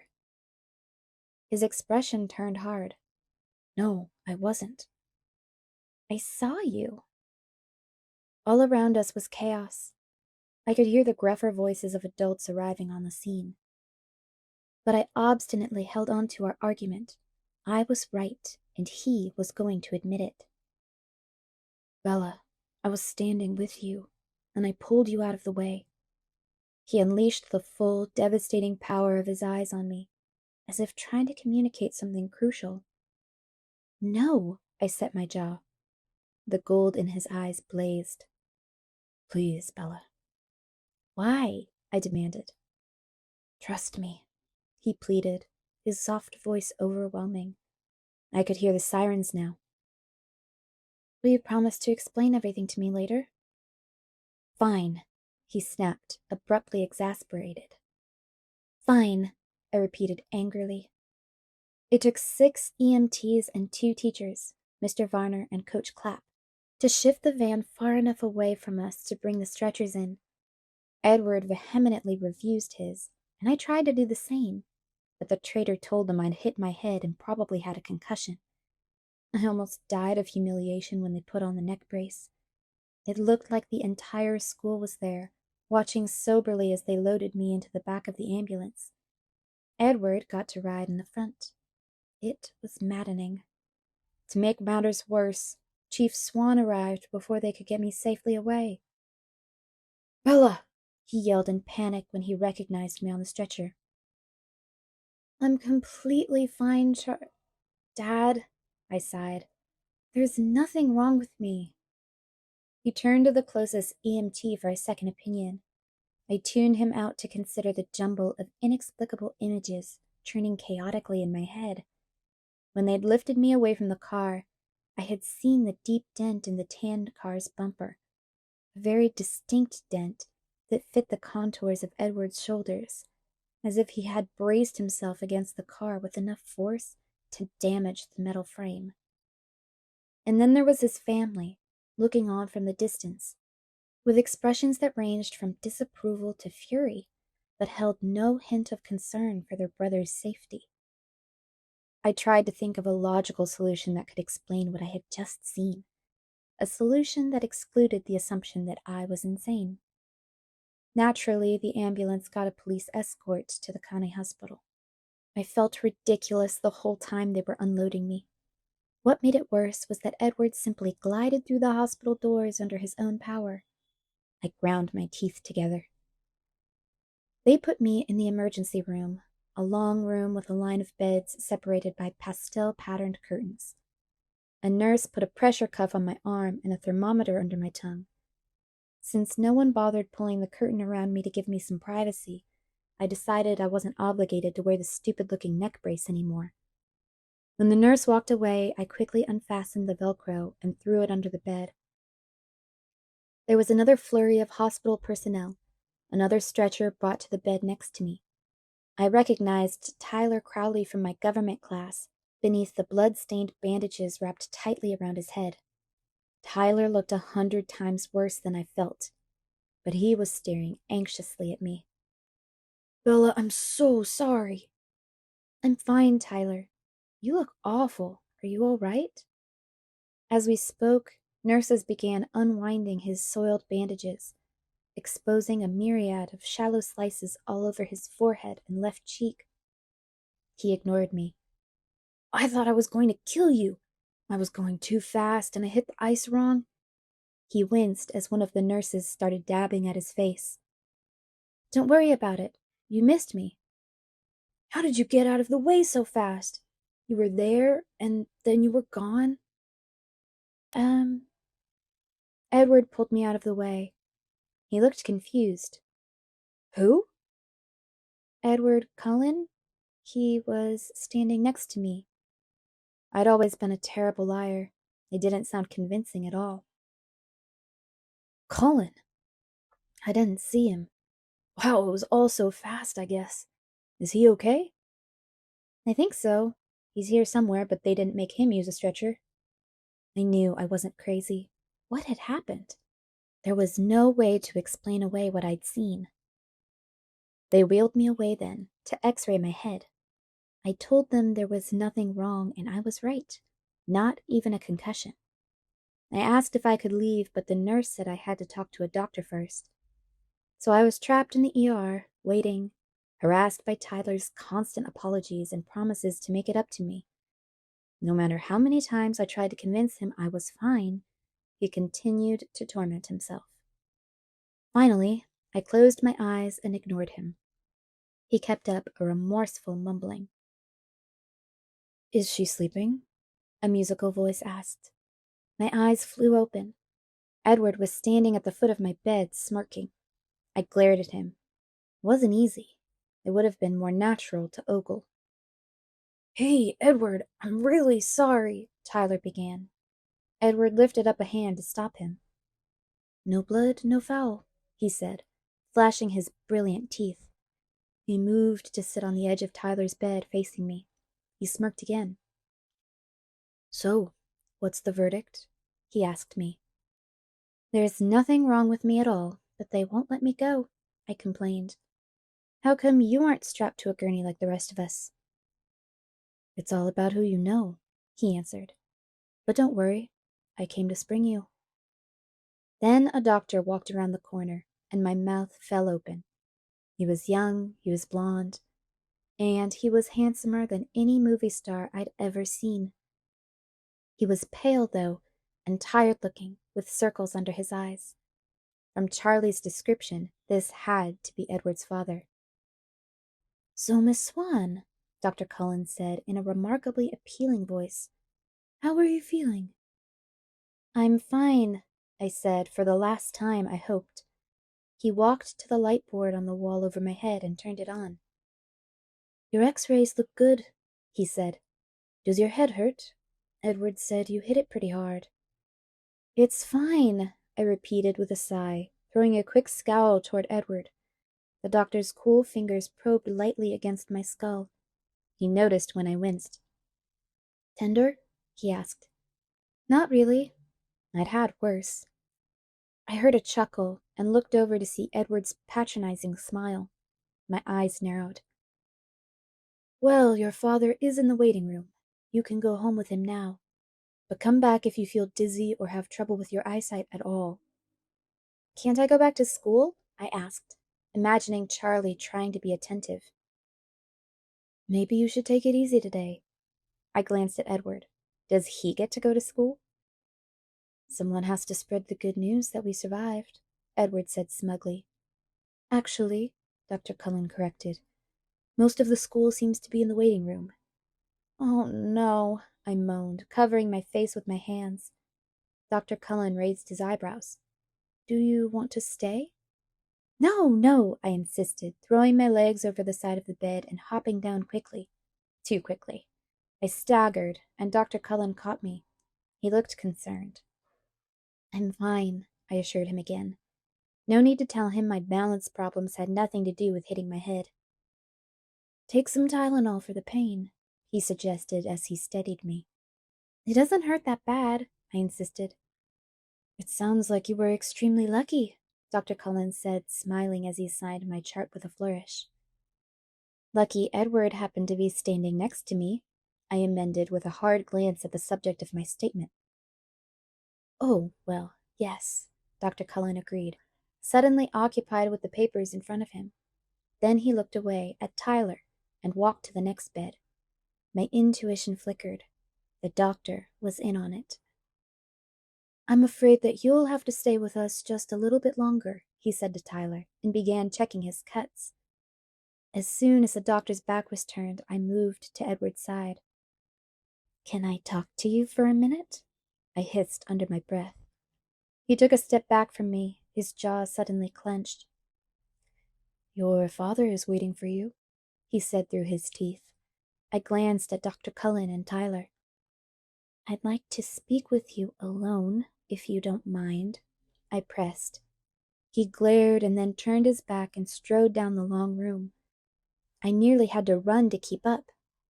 As soon as we turned the corner into a short hallway, he spun around to face me. "What do you want?" he asked, sounding annoyed. His eyes were cold. His unfriendliness intimidated me. My words came out with less severity than I'd intended. "You owe me an explanation," I reminded him. "I saved your life. I don't owe you anything." I flinched back from the resentment in his voice. "You promised." "Bella, you hit your head. You don't know what you're talking about." His voice was cutting. My temper flared now, and I glared defiantly at him. "There's nothing wrong with my head." He glared back. "What do you want from me, Bella?" "I want to know the truth," I said. "I want to know why I'm lying for you." "What do you think happened?" he snapped. It all came out in a rush. "All I know is that you weren't anywhere near me. Tyler didn't see you either, so don't tell me I hit my head too hard. That van was going to crush us both, and it didn't. And your hands left dents in the side of it, and you left a dent in the other car, and you're not hurt at all. And the van should have smashed my legs, but you were holding it up. I could hear how crazy it sounded, and I couldn't continue. I was so mad I could feel the tears coming. I tried to force them back by grinding my teeth together. He stared at me incredulously, but his face was tense, defensive. You think I lifted a van off you?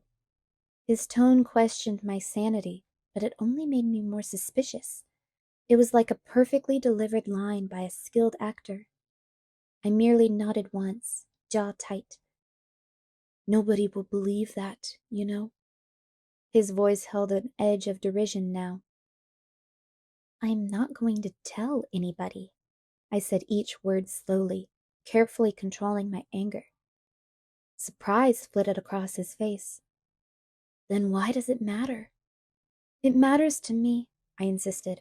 I don't like to lie, so there'd better be a good reason why I'm doing it. Can't you just thank me and get over it? Thank you, I waited, fuming and expectant.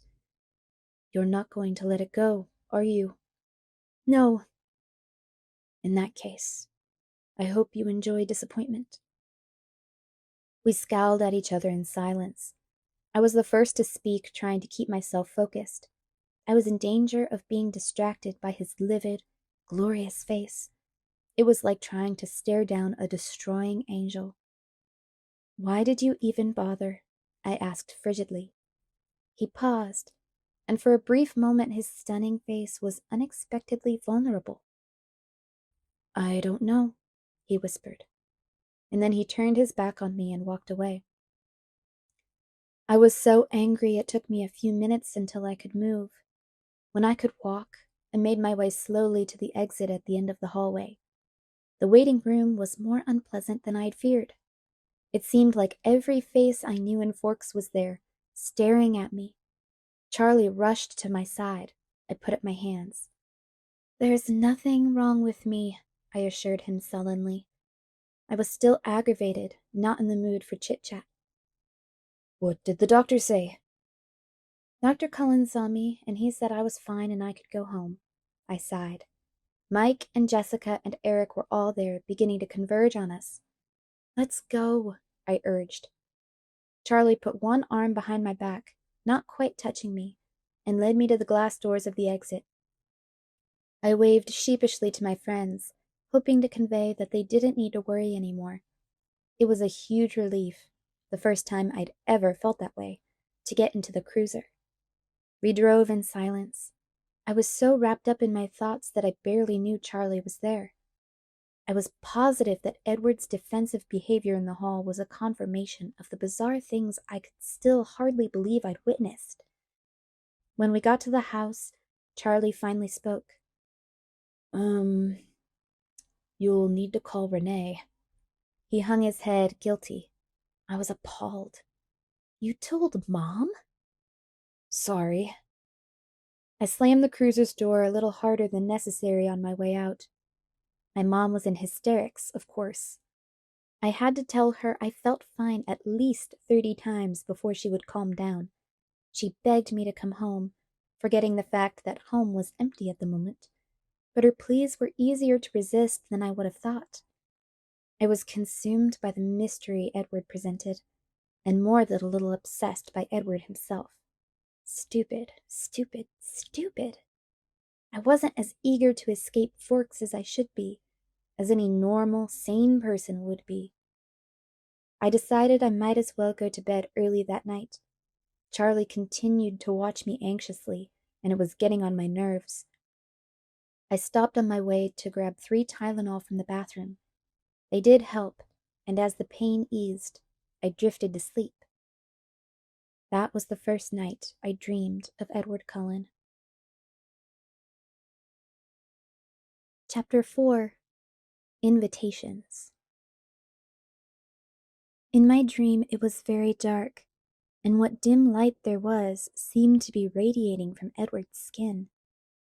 I couldn't see his face, just his back as he walked away from me, leaving me in the blackness.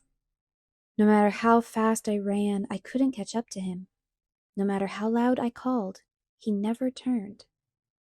Troubled, I woke in the middle of the night and couldn't sleep again for what seemed like a very long time. After that, he was in my dreams nearly every night, but always on the periphery, never within reach. The month that followed the accident was uneasy, tense, and at first embarrassing. To my dismay, I found myself the center of attention for the rest of that week. Tyler Crowley was impossible, following me around, obsessed with making amends to me somehow. I tried to convince him that what I wanted more than anything else was for him to forget all about it, especially since nothing had actually happened to me, but he remained insistent.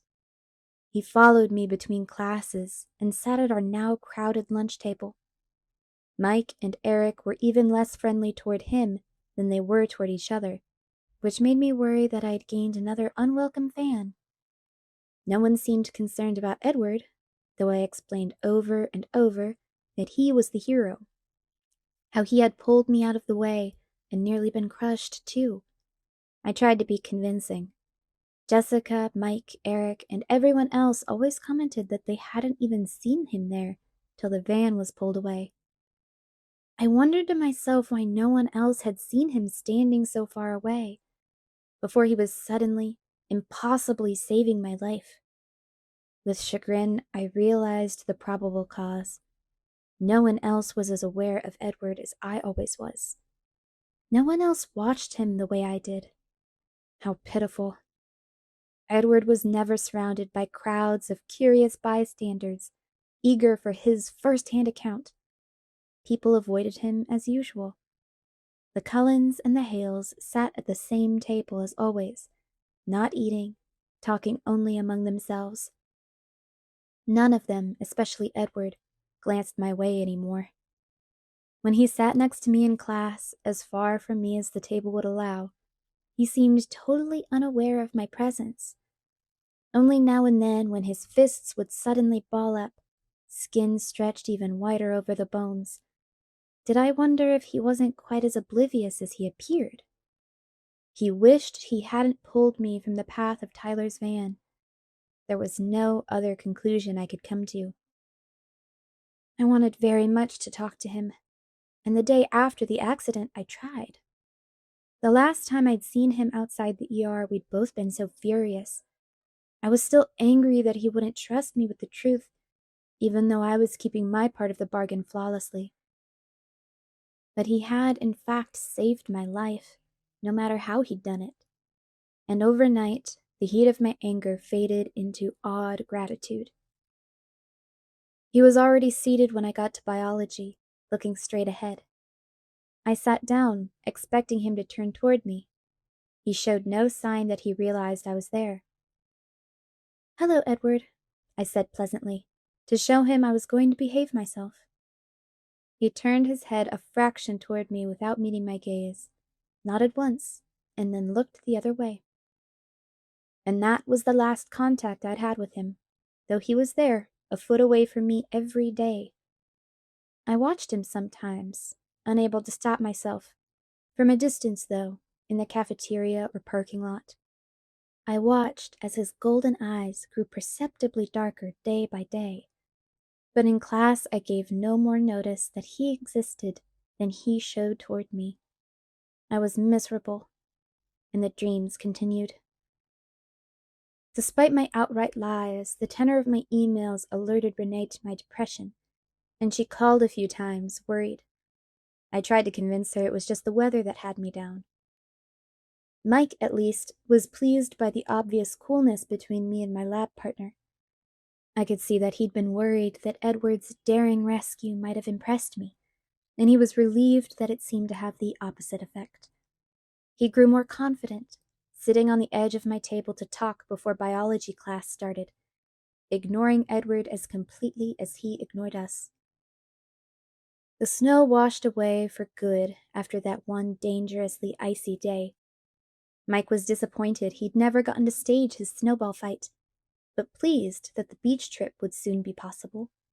The rain continued heavily, though, and the weeks passed. Jessica made me aware of another event looming on the horizon. She called the first Tuesday of March to ask my permission to invite Mike to the Girls' Choice Spring Dance in 2 weeks. "Are you sure you don't mind? You weren't planning to ask him?" she persisted when I told her I didn't mind in the least. "No, Jess, I'm not going," I assured her. Dancing was glaringly outside my range of abilities. "It will be really fun." Her attempt to convince me was half-hearted. I suspected that Jessica enjoyed my inexplicable popularity more than my actual company. "You have fun with Mike," I encouraged. The next day, I was surprised that Jessica wasn't her usual gushing self in Trig and in Spanish. She was silent as she walked by my side between classes, and I was afraid to ask her why. If Mike had turned her down, I was the last person she would want to tell. My fears were strengthened during lunch when Jessica sat as far from Mike as possible, chatting animatedly with Eric. Mike was unusually quiet. Mike was still quiet as he walked me to class, the uncomfortable look on his face a bad sign. But he didn't broach the subject until I was in my seat and he was perched on my desk.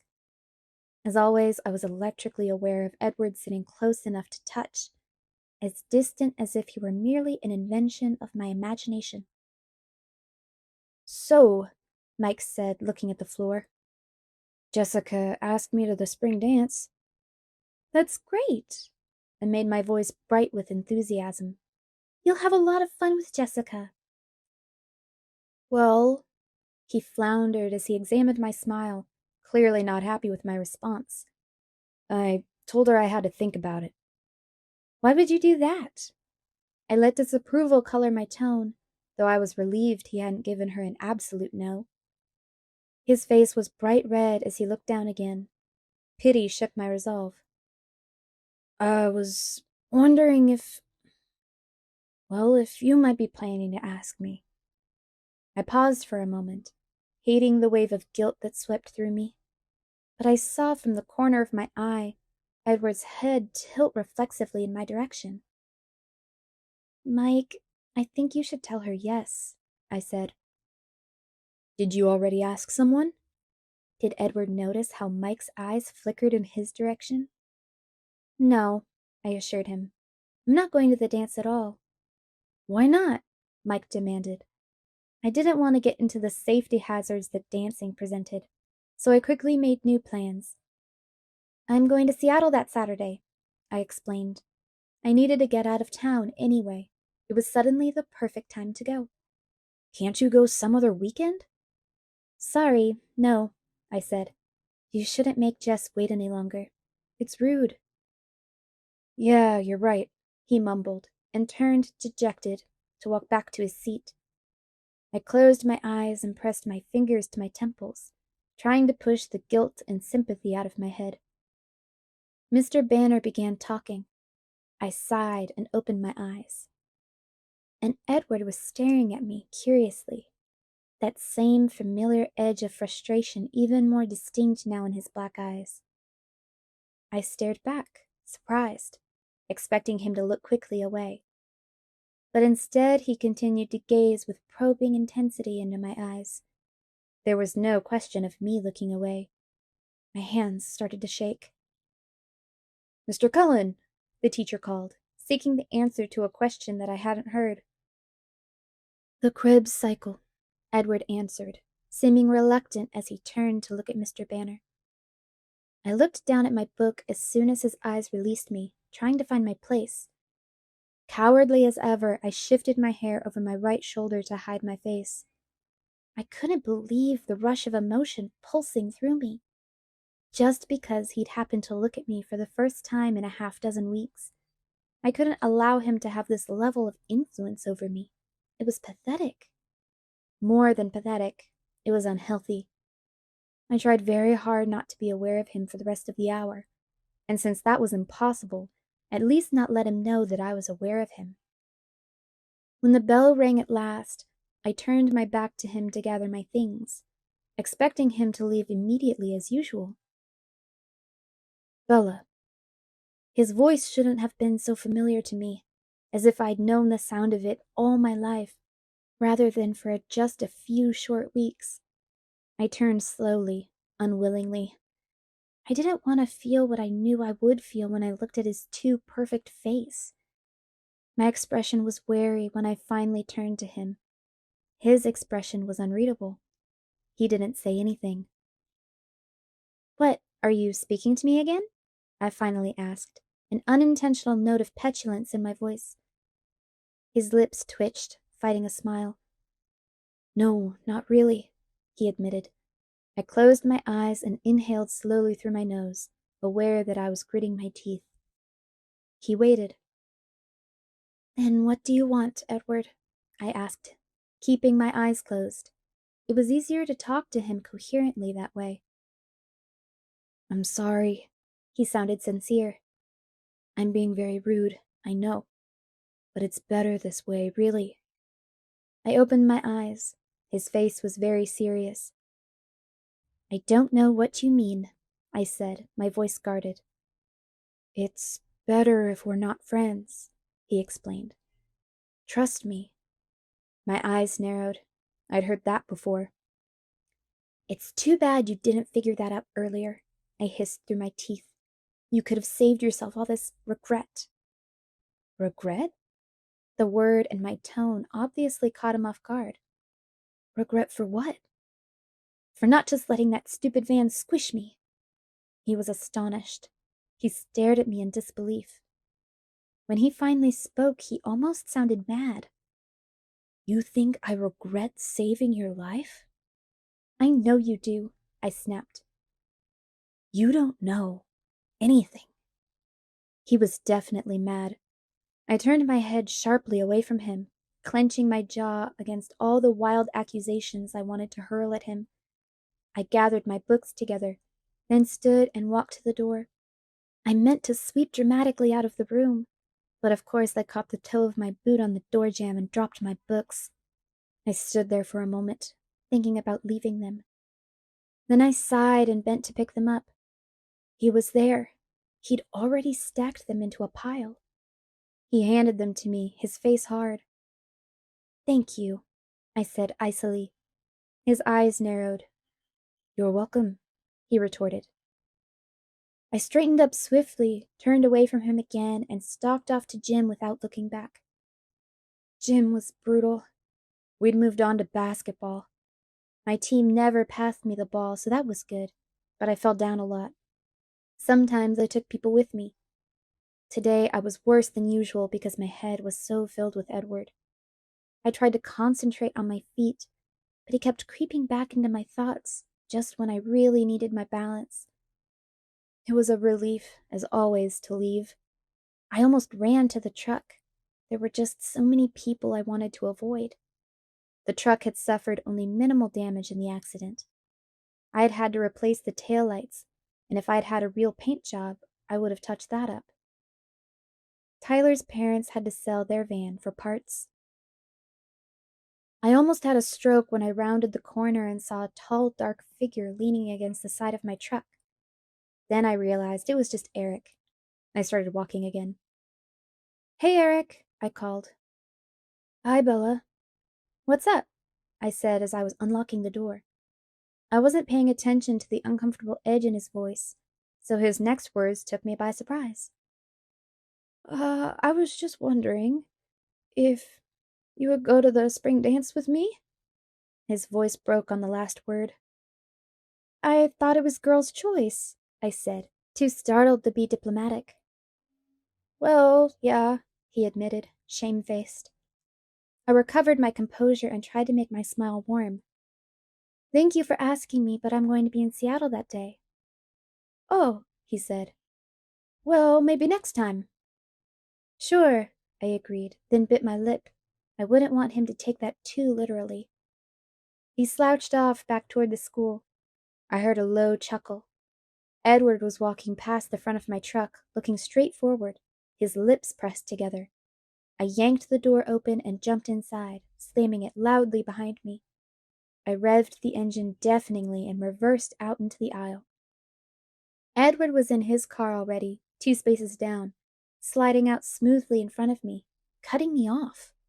He stopped there to wait for his family. I could see the 4 of them walking this way, but still by the cafeteria.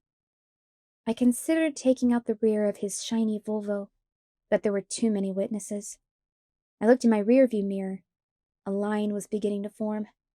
Directly behind me, Tyler Crowley was in his recently acquired used Sentra, waving. I was too aggravated to acknowledge him. While I was sitting there, looking everywhere but at the car in front of me, I heard a knock on my passenger side window. I looked over. It was Tyler. I glanced back in my rearview mirror, confused. His car was still running, the door left open. I leaned across the cab to crank the window down. It was stiff. I got it halfway down, then gave up.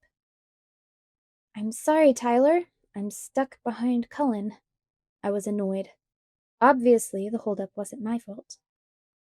"Oh, I know. I just wanted to ask you something while we're trapped here." He grinned. This could not be happening. "Will you go with me to the spring dance?" He continued. "I'm not going to be in town, Tyler." My voice sounded a little sharp. I had to remember it wasn't his fault that Mike and Eric had already used up my quota of patience for the day. "Yeah, Mike said that," he admitted. "Then why?" He shrugged. "I was hoping you were just letting him down easy." Okay, so it was completely his fault. "Sorry, Tyler," I said, working to hide my irritation. "I really am going to be out of town." "That's cool. We still have prom." And before I could respond, he was walking back to his car. I could feel the shock on my face. I looked forward to see Alice, Rosalie, Emmett, and Jasper all sliding into the Volvo. In his rearview mirror, Edward's eyes were on me. He was unquestionably shaking with laughter, as if he'd heard every word Tyler had said. My foot itched toward the gas pedal. One little bump wouldn't hurt any of them, just that glossy silver paint job. I revved the engine. But they were all in, and Edward was speeding away. I drove home slowly, carefully, muttering to myself the whole way. When I got home, I decided to make chicken enchiladas for dinner. It was a long process, and it would keep me busy. While I was simmering the onions and chilies, the phone rang.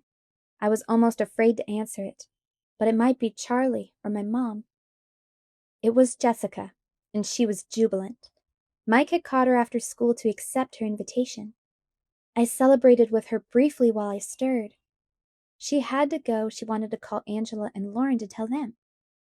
I suggested, with casual innocence, that maybe Angela, the shy girl who had biology with me, could ask Eric, and Lauren, a standoffish girl who had always ignored me at the lunch table, could ask Tyler. I'd heard he was still available. Jess thought that was a great idea.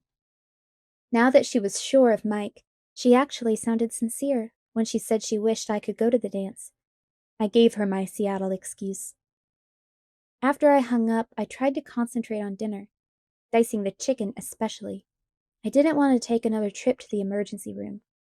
But my head was spinning, trying to analyze every word Edward had spoken today. What did he mean? It was better if we weren't friends? My stomach twisted as I realized what he must have meant. He must see how absorbed I was by him. He must not want to lead me on. So we couldn't even be friends, because he wasn't interested in me at all. Of course he wasn't interested in me, I thought angrily, my eyes stinging, a delayed reaction to the onions. I wasn't interesting, and he was. Interesting and brilliant and mysterious and perfect and beautiful, and possibly able to lift full-sized fans with one hand. Well, that was fine. I could leave him alone. I would leave him alone. I would get through my self-imposed sentence here in purgatory, and then hopefully some school in the Southwest, or possibly Hawaii, would offer me a scholarship. I focused my thoughts on sunny beaches and palm trees as I finished the enchiladas and put them in the oven. Charlie seemed suspicious when he came home and smelled the green peppers. I couldn't blame him. The closest edible Mexican food was probably in Southern California. But he was a cop, even if just a small town cop, so he was brave enough to take a first bite. He seemed to like it. It was fun to watch as he slowly began trusting me in the kitchen. "Dad?" I asked when he was almost done. "Yeah, Bella?" I just wanted to let you know that I'm going to go to Seattle for the day, a week from Saturday.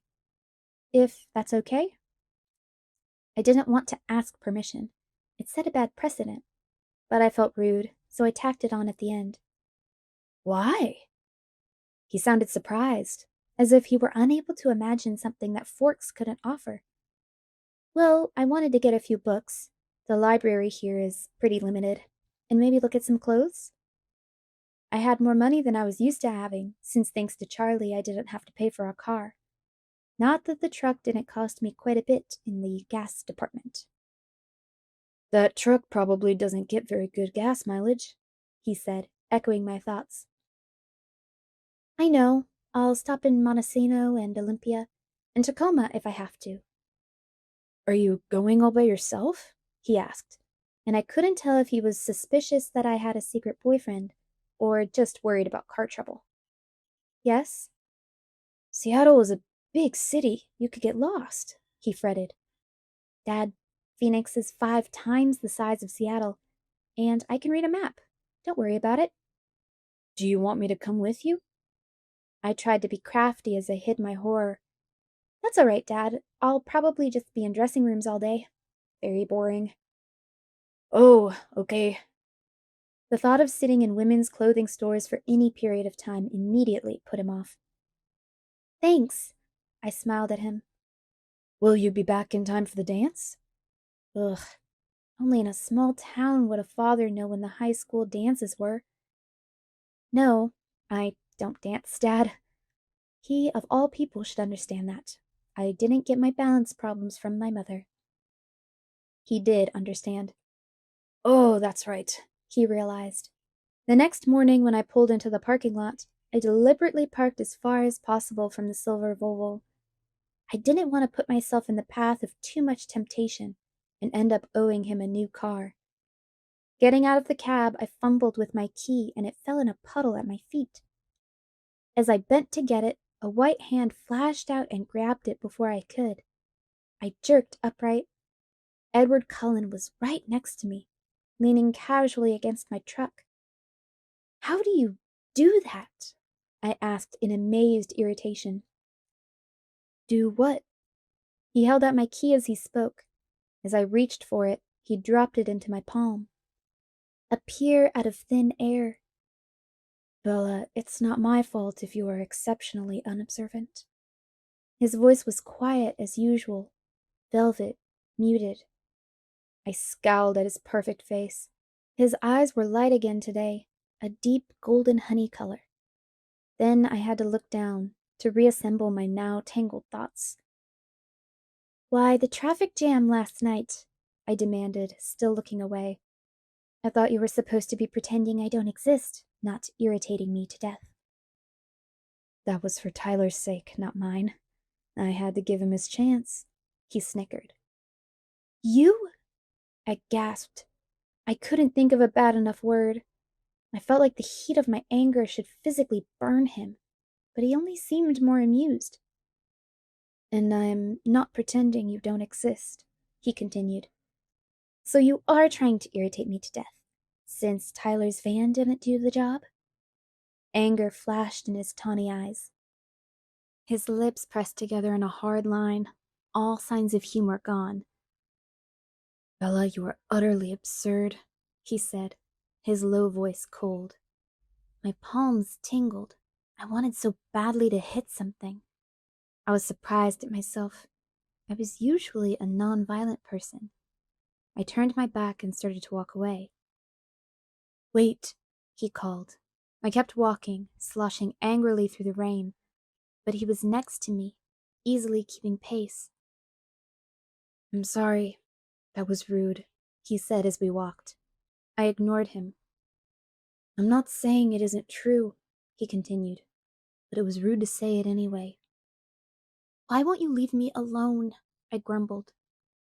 I wanted to ask you something, but you sidetracked me, he chuckled. He seemed to have recovered his good humor. Do you have multiple personality disorder? I asked severely. You're doing it again. I sighed. Fine then. What do you want to ask? I was wondering if a week from Saturday, you know, the day of the spring dance. Are you trying to be funny? I interrupted him, wheeling toward him. My face got drenched as I looked up at his expression. His eyes were wickedly amused. Will you please allow me to finish? I bit my lip and clasped my hands together, interlocking my fingers, so I couldn't do anything rash. I heard you say you were going to Seattle that day, and I was wondering if you wanted a ride. That was unexpected. What? I wasn't sure what he was getting at. Do you want a ride to Seattle? With who? I asked, mystified. Myself, obviously. He enunciated every syllable as if he were talking to someone mentally handicapped. I was still stunned. Why? Well, I was planning to go to Seattle in the next few weeks, and to be honest, I'm not sure if your truck can make it. My truck works just fine, thank you very much for your concern. I started to walk again, but I was too surprised to maintain the same level of anger. But can your truck make it there on 1 tank of gas? He matched my pace again. I don't see how that's any of your business. Stupid, shiny Volvo owner. The wasting of finite resources is everybody's business. Honestly, Edward, I felt a thrill go through me as I said his name, and I hated it. I can't keep up with you. I thought you didn't want to be my friend. I said it would be better if we weren't friends, not that I didn't want to be. Oh, thanks, now that that's all cleared up. Heavy sarcasm. I realized I had stopped walking again. We were under the shelter of the cafeteria roof now, so I could more easily look at his face, which certainly didn't help my clarity of thought. It would be more prudent for you not to be my friend, he explained. But I'm tired of trying to stay away from you, Bella. His eyes were gloriously intense as he uttered that last sentence, his voice smoldering. I couldn't remember how to breathe. Will you go with me to Seattle? He asked, still intense. I couldn't speak yet, so I just nodded. He smiled briefly, and then his face became serious. You really should stay away from me, he warned. I'll see you in class. He turned abruptly and walked back the way we'd come. Chapter 5. Blood Type. I made my way to English in a daze. I didn't even realize when I first walked in that the class had already started. Thank you for joining us, Miss Swan, Mr. Mason said in a disparaging tone. I flushed and hurried to my seat. It wasn't until class ended that I realized Mike wasn't sitting in his usual seat next to me. I felt a twinge of guilt. But he and Eric both met me at the door as usual, so I figured I wasn't totally unforgiven. Mike seemed to be more himself as we walked, gaining enthusiasm as he talked about the weather report for the weekend. The rain was supposed to take a minor break, and so maybe his beach trip would be possible. I tried to sound eager to make up for disappointing him yesterday. It was hard. Rain or no rain, it would still only be in the high 40s if we were lucky. The rest of the morning passed in a blur. It was difficult to believe that I hadn't just imagined what Edward had said, and the way his eyes had looked. Maybe it was just a very convincing dream that I'd confused with reality. That seemed more probable than that I had really appealed to him on any level. So I was impatient and frightened as Jessica and I entered the cafeteria. I wanted to see his face, to see if he'd gone back to the cold, indifferent person I'd known for the last several weeks. or if, by some miracle, I'd really heard what I'd thought I'd heard this morning. Jessica babbled on and on about her dance plans. Lauren and Angela had asked the other boys, and they were all going together, completely unaware of my inattention. Disappointment flooded through me as my eyes unerringly focused on his table. The 4 others were there, but he was absent. Had he gone home? I followed the still babbling Jessica through the line, crushed. I'd lost my appetite. I bought nothing but a bottle of lemonade. I just wanted to go sit down and sulk. Edward Cullen is staring at you again, Jessica said, finally breaking through my abstraction with his name. I wonder why he's sitting alone today. My head snapped up. I followed her gaze to see Edward, smiling crookedly, staring at me from an empty table across the cafeteria from where he usually sat. Once he'd caught my eye, he raised one hand and motioned with his index finger for me to join him. As I stared in disbelief, he winked. "Does he mean you?" Jessica asked with insulting astonishment in her voice. "Maybe he needs help with his biology homework," I muttered for her benefit. I'd better go see what he wants."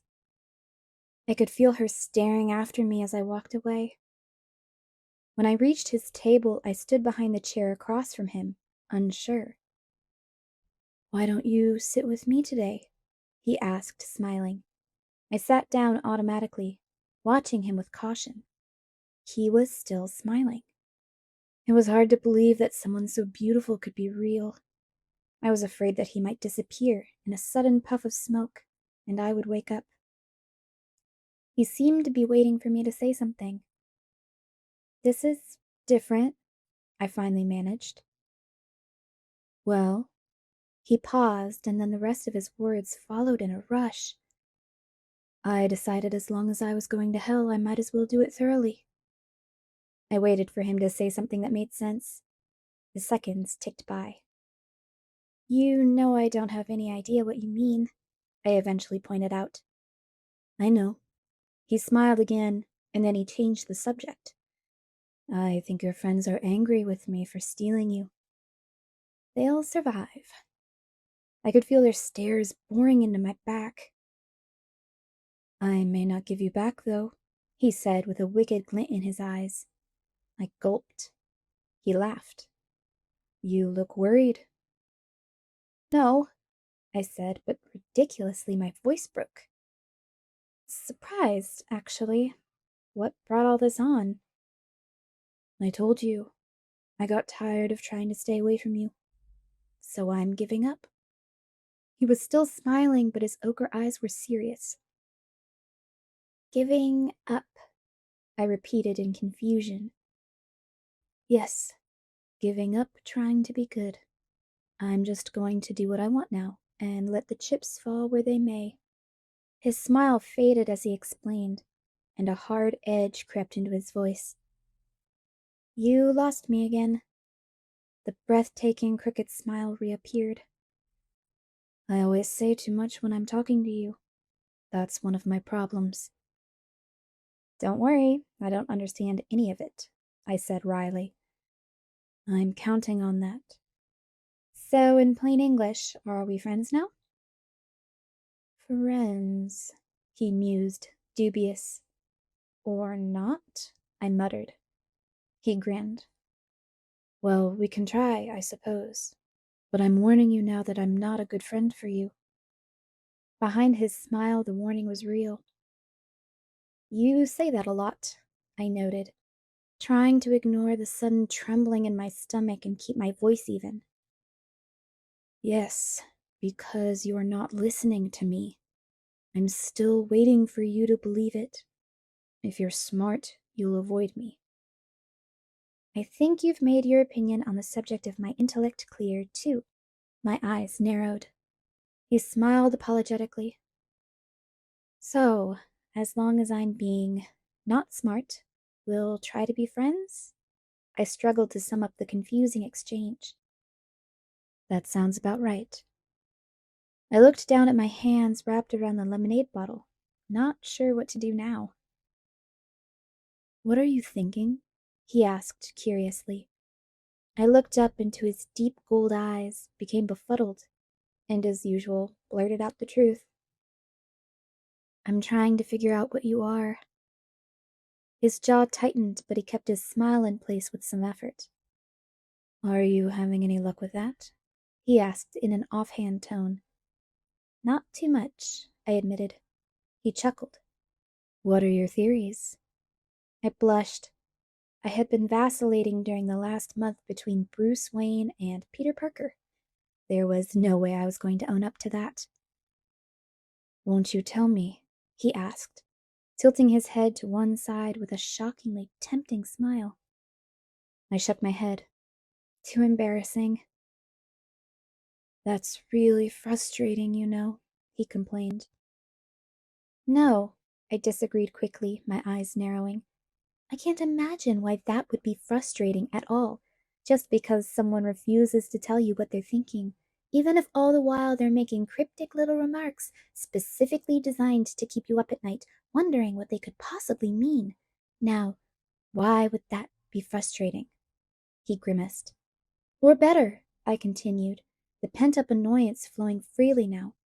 Say that person also did a range of bizarre things, from saving your life under impossible circumstances one day to treating you like a pariah the next, and he never explained any of that either, even after he promised. That also would be very non-frustrating.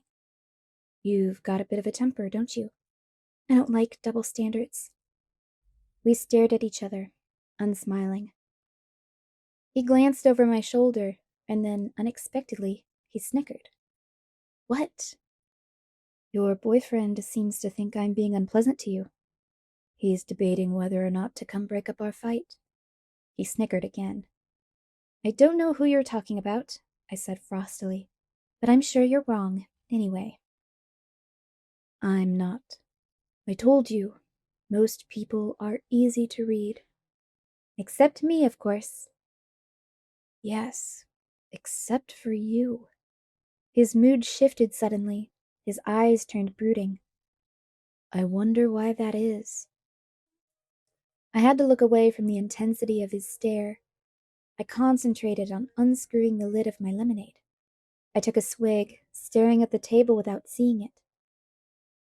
Aren't you hungry? He asked, distracted. No, I didn't feel like mentioning that my stomach was already full of butterflies. You? I looked at the empty table in front of him. No, I'm not hungry. I didn't understand his expression. It looked like he was enjoying some private joke. Can you do me a favor? I asked after a second of hesitation. He was suddenly wary. That depends on what you want. It's not much, I assured him. He waited, guarded but curious. I just wondered if you could warn me beforehand the next time you decide to ignore me for my own good, just so I'm prepared. I looked at the lemonade bottle as I spoke, tracing the circle of the opening with my pinky finger. That sounds fair. He was pressing his lips together to keep from laughing when I looked up. Thanks. Can I have one answer in return? He demanded. One? Tell me one theory. Whoops. Not that one. You didn't qualify, you just promised one answer, he reminded me. And you've broken promises yourself, I reminded him back. Just one theory? I won't laugh. Yes, you will. I was positive about that. He looked down and then glanced up at me through his long black lashes, his ochre eyes scorching. Please, he breathed, leaning toward me. I blinked, my mind going blank. Holy crow, how did he do that? What? I asked, dazed. Please tell me just one little theory. His eyes still smoldered at me. Well, bitten by a radioactive spider? Was he a hypnotist too? Or was I just a hopeless pushover? That's not very creative, he scoffed. I'm sorry, that's all I've got. I said, miffed. You are not even close, he teased. No spiders. Nope. And no radioactivity? None. Dang, I sighed. Kryptonite doesn't bother me either, he chuckled. You're not supposed to laugh, remember? He struggled to compose his face. I'll figure it out eventually, I warned him. I wish you wouldn't try. He was serious again. Because? What if I'm not a superhero? What if I'm the bad guy? He smiled playfully, but his eyes were impenetrable. Oh, I said, as several things he'd hinted at fell suddenly into place. I see. Do you? His face was abruptly severe, as if he were afraid he'd accidentally said too much. You're dangerous, I guessed, my pulse quickening as I intuitively realized the truth of my own words. He was dangerous. He'd been trying to tell me that all along. He just looked at me, eyes full of some emotion I couldn't comprehend. But not bad, I whispered, shaking my head. No, I don't believe that you're bad. You're wrong. His voice was almost inaudible. He looked down, stealing my bottle lid and then spinning it on its side between his fingers. I stared at him, wondering why I didn't feel afraid. He meant what he was saying, that was obvious. But I just felt anxious, on edge, and more than anything else, fascinated. The same way I always felt when I was near him. The silence lasted until I noticed that the cafeteria was almost empty. I jumped to my feet. We're going to be late. I'm not going to class today, he said, twirling the lid so fast it was just a blur. Why not? It's healthy to ditch class now and then. He smiled up at me, but his eyes were still troubled. Well, I'm going, I told him. I was far too big a coward to risk getting caught. He turned his attention back to his makeshift top. I'll see you later then. I hesitated, torn, but then the first bell sent me hurrying out the door, with a last glance confirming that he hadn't moved a centimeter. As I half ran to class, my head was spinning faster than the bottle cap. So few questions had been answered in comparison to how many new questions had been raised. At least the rain had stopped. I was lucky. Mr. Banner wasn't in the room yet when I arrived. I settled quickly into my seat, aware that both Mike and Angela were staring at me. Mike looked resentful. Angela looked surprised and slightly awed. Mr. Banner came into the room then, calling the class to order. He was juggling a few small cardboard boxes in his arms. He put them down on Mike's table, telling him to start passing them around the class. Okay, guys, I want you all to take one piece from each box, he said as he produced a pair of rubber gloves from the pocket of his lab jacket and pulled them on. The sharp sound as the gloves snapped into place on his wrist seemed ominous to me.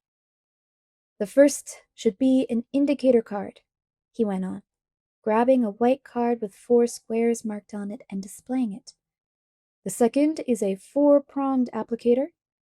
He held it up, something that looked like a nearly toothless hairpick.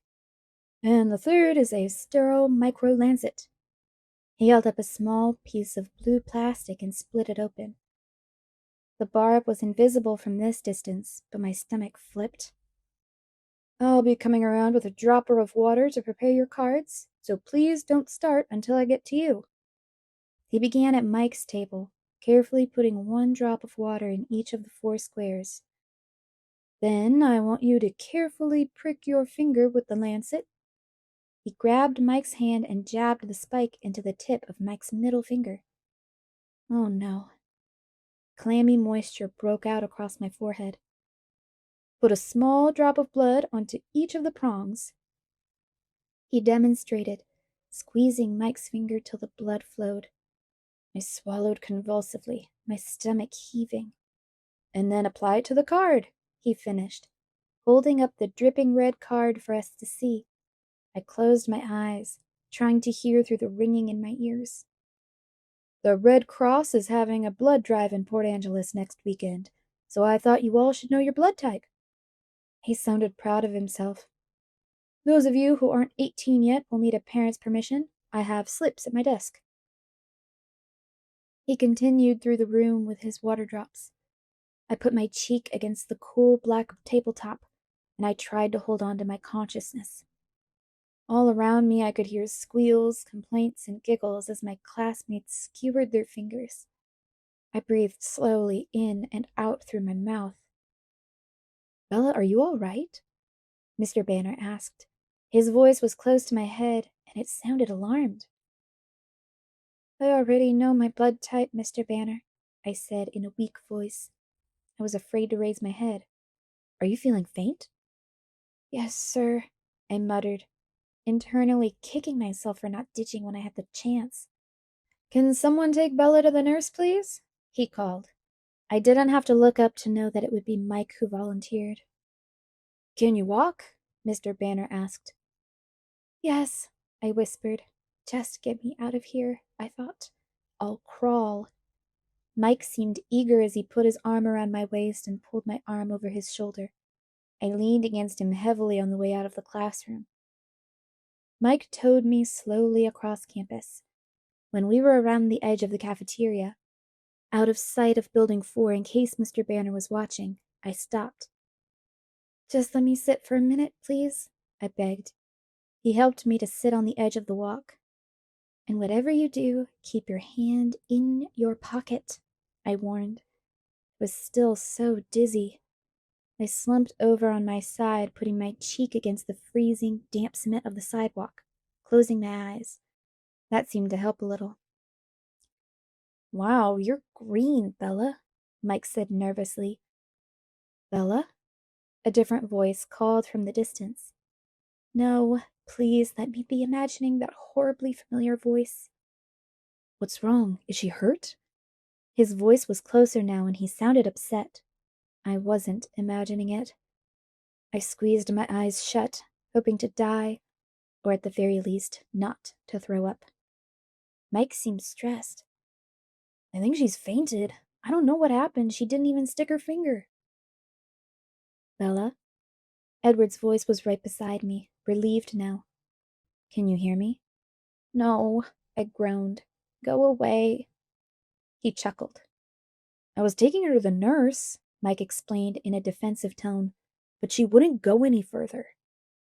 I'll take her, Edward said. I could hear the smile still in his voice.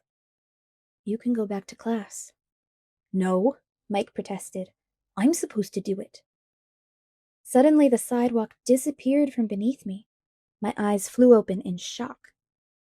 Edward had scooped me up in his arms as easily as if I weighed 10 pounds instead of 110. Put me down! Please, please let me not vomit on him. He was walking before I was finished talking. Hey! Mike called, already 10 paces behind us. Edward ignored him. You look awful, he told me, grinning. Put me back on the sidewalk, I moaned. The rocking movement of his walk was not helping. He held me away from his body gingerly, supporting all my weight with just his arms. It didn't seem to bother him. So you faint at the sight of blood? He asked. This seemed to entertain him. I didn't answer. I closed my eyes again and fought the nausea with all my strength, clamping my lips together. And not even your own blood, he continued, enjoying himself. I don't know how he opened the door while carrying me, but it was suddenly warm, so I knew we were inside. Oh my, I heard a female voice gasp. She fainted in biology, Edward explained. I opened my eyes. I was in the office, and Edward was striding past the front counter toward the nurse's door. Ms. Cope, the red-headed front office receptionist, ran ahead of him to hold it open. The grandmotherly nurse looked up from a novel, astonished, as Edward swung me into the room and placed me gently on the crackly paper that covered the brown vinyl mattress on the one cot. Then he moved to stand against the wall as far across the narrow room as possible. His eyes were bright, excited. She's just a little faint, he reassured the startled nurse. They're blood typing in biology. The nurse nodded sagely. There's always one. He muffled a snicker. Just lie down for a minute, honey. It'll pass. I know, I sighed. The nausea was already fading. Does this happen a lot? She asked. Sometimes, I admitted. Edward coughed to hide another laugh. You can go back to class now, she told him. I'm supposed to stay with her. He said this with such assured authority that, even though she pursed her lips, the nurse didn't argue it further. I'll go get you some ice for your forehead, dear, she said to me, and then bustled out of the room. You were right, I moaned, letting my eyes close. I usually am, but about what in particular this time? Ditching is healthy. I practiced breathing evenly. You scared me for a minute there, he admitted after a pause. His tone made it sound like he was confessing a humiliating weakness. I thought Newton was dragging your dead body off to bury it in the woods. Ha ha.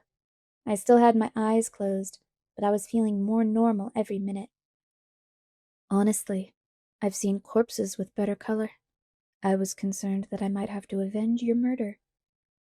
Poor Mike, I'll bet he's mad. He absolutely loathes me, Edward said cheerfully. You can't know that, I argued, but then I wondered suddenly if he could. I saw his face. I could tell. How did you see me? I thought you were ditching. I was almost fine now, though the queasiness would probably pass faster if I'd eaten something for lunch. On the other hand, maybe it was lucky my stomach was empty. I was in my car listening to a CD. Such a normal response, it surprised me. I heard the door and opened my eyes to see the nurse with a cold compress in her hand. Here you go, dear. She laid it across my forehead. You're looking better, she added. I think I'm fine, I said, sitting up. Just a little ringing in my ears, no spinning. The mint green walls stayed where they should. I could see she was about to make me lie back down, but the door opened just then and Ms. Cope stuck her head in. We've got another one, she warned. I hopped down to free up the cot for the next invalid. I handed the compress back to the nurse. Here, I don't need this. And then Mike staggered through the door, now supporting a sallow-looking Lee Stevens, another boy in our biology class. Edward and I drew back against the wall to give them room. Oh no, Edward muttered. Go out to the office, Bella. I looked up at him, bewildered. Trust me. Go. I spun and caught the door before it closed, darting out of the infirmary. I could feel Edward right behind me. You actually listened to me. He was stunned. I smelled the blood, I said, wrinkling my nose. Lee wasn't sick from watching other people like me. People can't smell blood, he contradicted. Well, I can. That's what makes me sick. It smells like rust and salt. He was staring at me with an unfathomable expression. What? I asked. It's nothing. Mike came through the door then, glancing from me to Edward. The look he gave Edward confirmed what Edward had said about loathing. He looked back at me, his eyes glum. You look better, he accused. Just keep your hand in your pocket, I warned him again. It's not bleeding anymore, he muttered. Are you going back to class? Are you kidding? I just have to turn around and come back. Yeah, I guess. So, are you going this weekend? To the beach?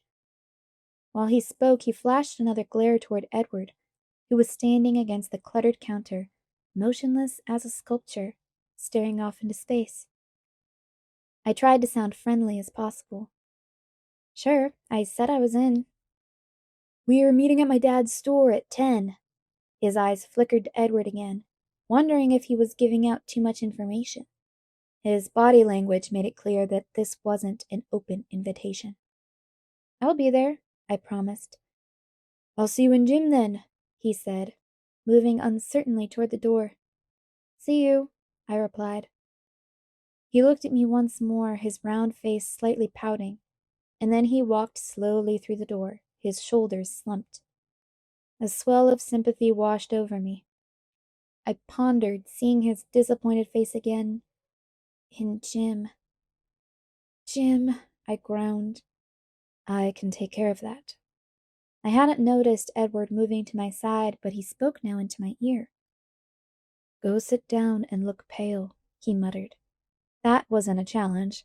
I was always pale, and my recent swoon had left a sheen of sweat on my face. I sat in one of the creaky folding chairs and rested my head against the wall with my eyes closed. Fainting spells always exhausted me. I heard Edward speaking softly at the counter. Ms. Cope? Yes. I hadn't heard her return to her desk. Bella has gym next hour, and I don't think she feels well enough. Actually, I was thinking I should take her home now. Do you think you could excuse her from class? His voice was like melting honey. I could imagine how much more overwhelming his eyes would be.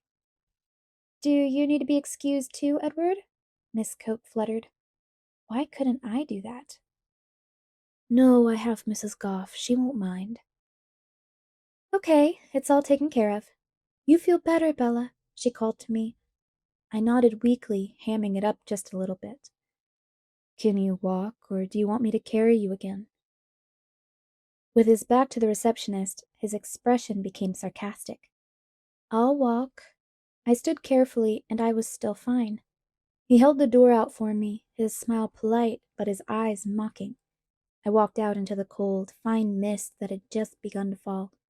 It felt nice, the first time I'd enjoyed the constant moisture falling out of the sky, as it washed my face clean of the sticky perspiration. Thanks, I said as he followed me out. It's almost worth getting sick to miss Jim. Any time. He was staring straight forward, squinting into the rain. So, are you going? This Saturday, I mean? I was hoping he would, though it seemed unlikely. I couldn't picture him loading up to carpool with the rest of the kids from school. He didn't belong in the same world. But just hoping that he might gave me the first twinge of enthusiasm I'd felt for the outing. Where are you all going exactly? He was still looking ahead, expressionless. Down to La Push, to First Beach? I studied his face, trying to read it. His eyes seemed to narrow infinitesimally. He glanced down at me from the corner of his eye, smiling wryly. I really don't think I was invited. I sighed. I just invited you. Let's you and I not push poor Mike any further this week. We don't want him to snap. His eyes danced. He was enjoying the idea more than he should. Mike Schmike, I muttered, preoccupied by the way he'd said, you and I. I liked it more than I should. We were near the parking lot now. I veered left toward my truck. Something caught my jacket, yanking me back. Where do you think you're going? He asked, outraged. He was gripping a fistful of my jacket in one hand. I was confused. I'm going home. Didn't you hear me promise to take you home safely? Do you think I'm going to let you drive in your condition? His voice was still indignant. What condition? And what about my truck? I complained. I'll have Alice drop it off after school. He was towing me toward his car now, pulling me by my jacket.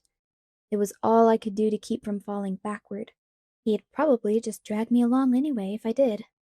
Let go, I insisted. He ignored me. I staggered along sideways across the wet sidewalk until we reached the Volvo. Then he finally freed me. I stumbled against the passenger door. You are so pushy, I grumbled. It's open, was all he responded. He got in the driver's side. I am perfectly capable of driving myself home. I stood by the car, fuming. It was raining harder now, and I'd never put my hood back up, so my hair was dripping down my back. He lowered the automatic window and leaned toward me across the seat. Get in, Bella. I didn't answer. I was mentally calculating my chances of reaching the truck before he could catch me. I had to admit, they weren't good. I'll just drag you back, he threatened, guessing my plan. I tried to maintain what dignity I could as I got into his car. I wasn't very successful.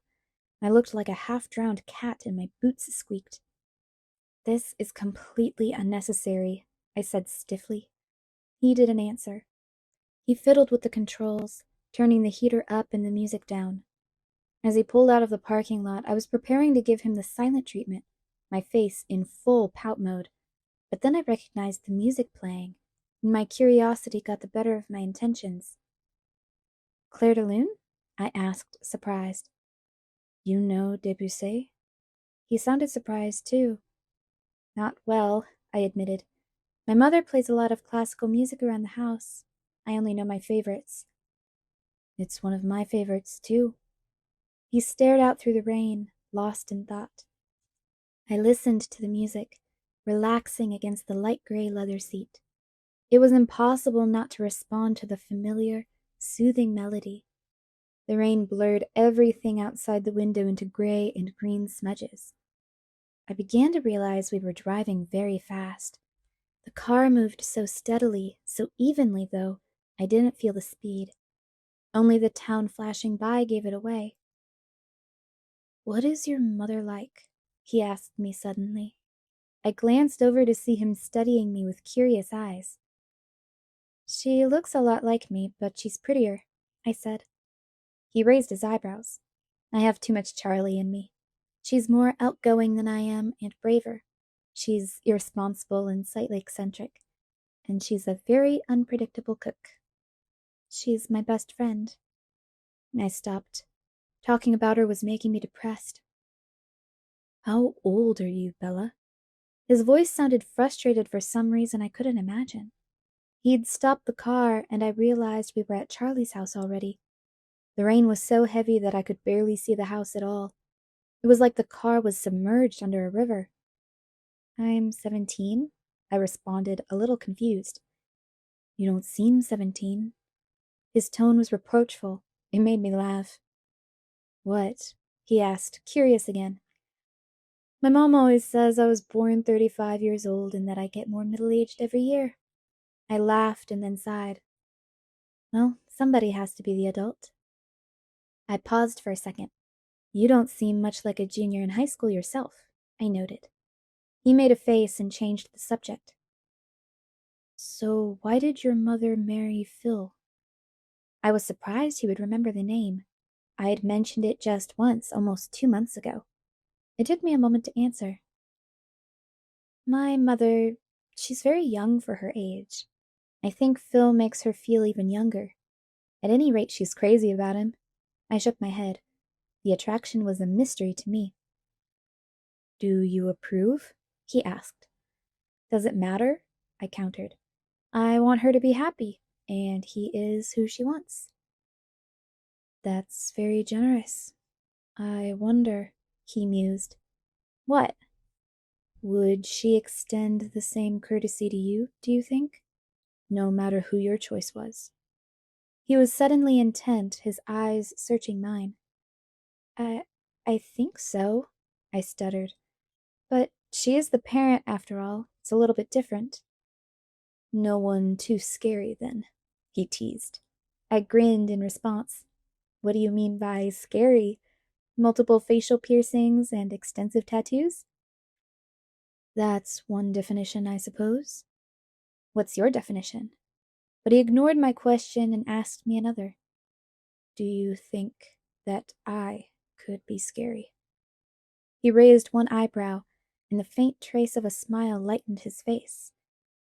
I thought for a moment, wondering whether the truth or a lie would go over better. I decided to go with the truth. I think you could be if you wanted to." "Are you frightened of me now?" The smile vanished and his heavenly face was suddenly serious. "No?" But I answered too quickly. The smile returned. "So now are you going to tell me about your family?" I asked to distract him. "It's got to be a much more interesting story than mine." He was instantly cautious. "What do you want to know?" "The Cullens adopted you?" I verified. "Yes." I hesitated for a moment. "What happened to your parents?" They died many years ago. His tone was matter of fact. I'm sorry, I mumbled. I don't really remember them that clearly. Carlisle and Esme have been my parents for a long time now. And you love them. It wasn't a question. It was obvious in the way that he spoke of them. Yes, he smiled. I couldn't imagine two better people. You're very lucky. I know I am. And your brother and sister? He glanced at the clock on the dashboard. My brother and sister, and Jasper and Rosalie for that matter, are going to be quite upset if they have to stand in the rain waiting for me. Oh, sorry, I guess you have to go. I didn't want to get out of the car. And you probably want your truck back before Chief Swan gets home, so you don't have to tell him about the biology incident. He grinned at me. I'm sure he's already heard. There are no secrets in Forks. I sighed. He laughed, and there was an edge to his laughter. Have fun at the beach. Good weather for sunbathing. He glanced out at the sheeting rain. Won't I see you tomorrow? No. Emmett and I are starting the weekend early. What are you going to do? A friend could ask that, right? I hoped the disappointment wasn't too apparent in my voice. We're going hiking in the Goat Rocks Wilderness, just south of Rainier. I remembered Charlie had said the Cullens went camping frequently. Oh, well, have fun. I tried to sound enthusiastic. I don't think I fooled him, though. A smile was playing around the edges of his lips. Will you do something for me this weekend? He turned to look me straight in the face, utilizing the full power of his burning gold eyes. I nodded helplessly. Don't be offended, but you seem like to be one of those people who just attracts accidents like a magnet. So try not to fall into the ocean or get run over or anything, all right? He smiled crookedly. The helplessness had faded as he spoke. I glared at him. I'll see what I can do, I snapped as I jumped out into the rain. I slammed the door behind me with excessive force. He was still smiling as he drove away. Chapter 6. Scary Stories. As I sat in my room trying to concentrate on the third act of Macbeth, I was really listening for my truck. I would have thought, even over the pounding rain, I could have heard the engines roar. But when I went out to peek through the curtain again, it was suddenly there. I wasn't looking forward to Friday, and it more than lived up to my non-expectations. Of course, there were the fainting comments. Jessica especially seemed to get a kick out of that story. Luckily, Mike had kept his mouth shut, and no one seemed to know about Edward's involvement. She did have a lot of questions about lunch, though. So, what did Edward Cullen want yesterday? Jessica asked in trig. I don't know, I answered truthfully. He never really got to the point. You looked kind of mad, she fished. Did I? I kept my expression blank. You know, I've never seen him sit with anyone but his family before. That was weird. Weird, I agreed. She seemed annoyed. She flipped her dark curls impatiently. I guessed she'd been hoping to hear something that would make a good story for her to pass on. The worst part about Friday was that, even though I knew he wasn't going to be there, I still hoped. When I walked into the cafeteria with Jessica and Mike, I couldn't keep from looking at his table, where Rosalie, Alice, and Jasper sat talking, heads close together. And I couldn't stop the gloom that engulfed me as I realized I didn't know how long I would have to wait before I saw him again. At my usual table, everyone was full of our plans for the next day. Mike was animated again, putting a great deal of trust in the local weatherman, who promised sun tomorrow. I'd have to see that before I believed it. But it was warmer today, almost 60. Maybe the outing wouldn't be completely miserable. I intercepted a few unfriendly glances from Lauren during lunch, which I didn't understand until we were all walking out of the room together. I was right behind her, just a foot from her slick, silver blonde hair, and she was evidently unaware of that. I don't know why Bella, she sneered my name, doesn't just sit with the Cullens from now on.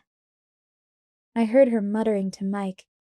I'd never noticed what an unpleasant nasal voice she had, and I was surprised by the malice in it. I really didn't know her well at all. Certainly not well enough for her to dislike me, or so I thought. She's my friend. She sits with us, Mike whispered back loyally, but also a bit territorially. I paused to let Jess and Angela pass me. I didn't want to hear any more. That night at dinner, Charlie seemed enthusiastic about my trip to La Push in the morning. I think he felt guilty for leaving me home alone on the weekends, but he'd spent too many years building his habits to break them now. Of course, he knew the names of all the kids going, and their parents, and their great-grandparents too, probably. He seemed to approve. I wondered if he would approve of my plan to ride to Seattle with Edward Cullen. Not that I was going to tell him. Dad, do you know a place called Goat Rocks or something like that? I think it's south of Mount Rainier, I asked casually. Yeah, why? I shrugged. Some kids were talking about camping there. It's not a very good place for camping. He sounded surprised. Too many bears. Most people go there during the hunting season. Oh, I murmured. Maybe I got the name wrong. I meant to sleep in, but an unusual brightness woke me. I opened my eyes to see a clear yellow light streaming through my window. I couldn't believe it. I hurried to the window to check, and sure enough, there was the sun. It was in the wrong place in the sky, too low, and it didn't seem to be as close as it should be, but it was definitely the sun. Clouds ringed the horizon, but a large patch of blue was visible in the middle. I lingered by the window as long as I could, afraid that if I left, the blue would disappear again. The Newton's Olympic Outfitters store was just north of town. I had seen the store, but I'd never stopped there, not having much need for any supplies required for being outdoors for an overextended period of time. In the parking lot, I recognized Mike's Suburban and Tyler's Sentra. As I pulled up next to their vehicles, I could see the group standing around in front of the Suburban. Eric was there, along with two other boys I'd had class with. I was fairly sure their names were Ben and Connor. Jess was there, flanked by Angela and Lauren. 3 other girls stood with them, including one I remember falling over in gym on Friday. That one gave me a dirty look as I got out of the truck and whispered something to Lauren. Lauren shook out her corn silk hair and eyed me scornfully. So it was going to be one of those days. At least Mike seemed happy to see me. You came, he called, delighted. And I said it would be sunny today, didn't I? I told you I was coming, I reminded him. We're just waiting for Lee and Samantha, unless you invited someone, Mike added. Nope, I lied lightly, hoping I wouldn't get caught in it, but also wishing that a miracle would occur and Edward would appear. Mike looked satisfied. Will you ride in my car? It's that or Lee's mom's minivan.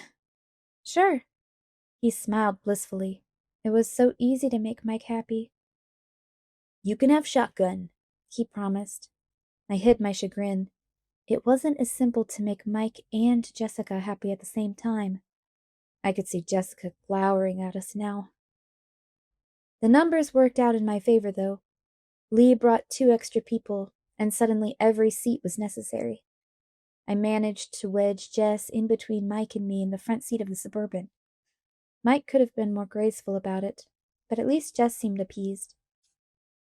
It was only 15 miles to La Push from Forks, with gorgeous, dense green forests edging the road most of the way, and the wide Quileute River snaking beneath it twice. I was glad I had the window seat. We'd rolled the windows down.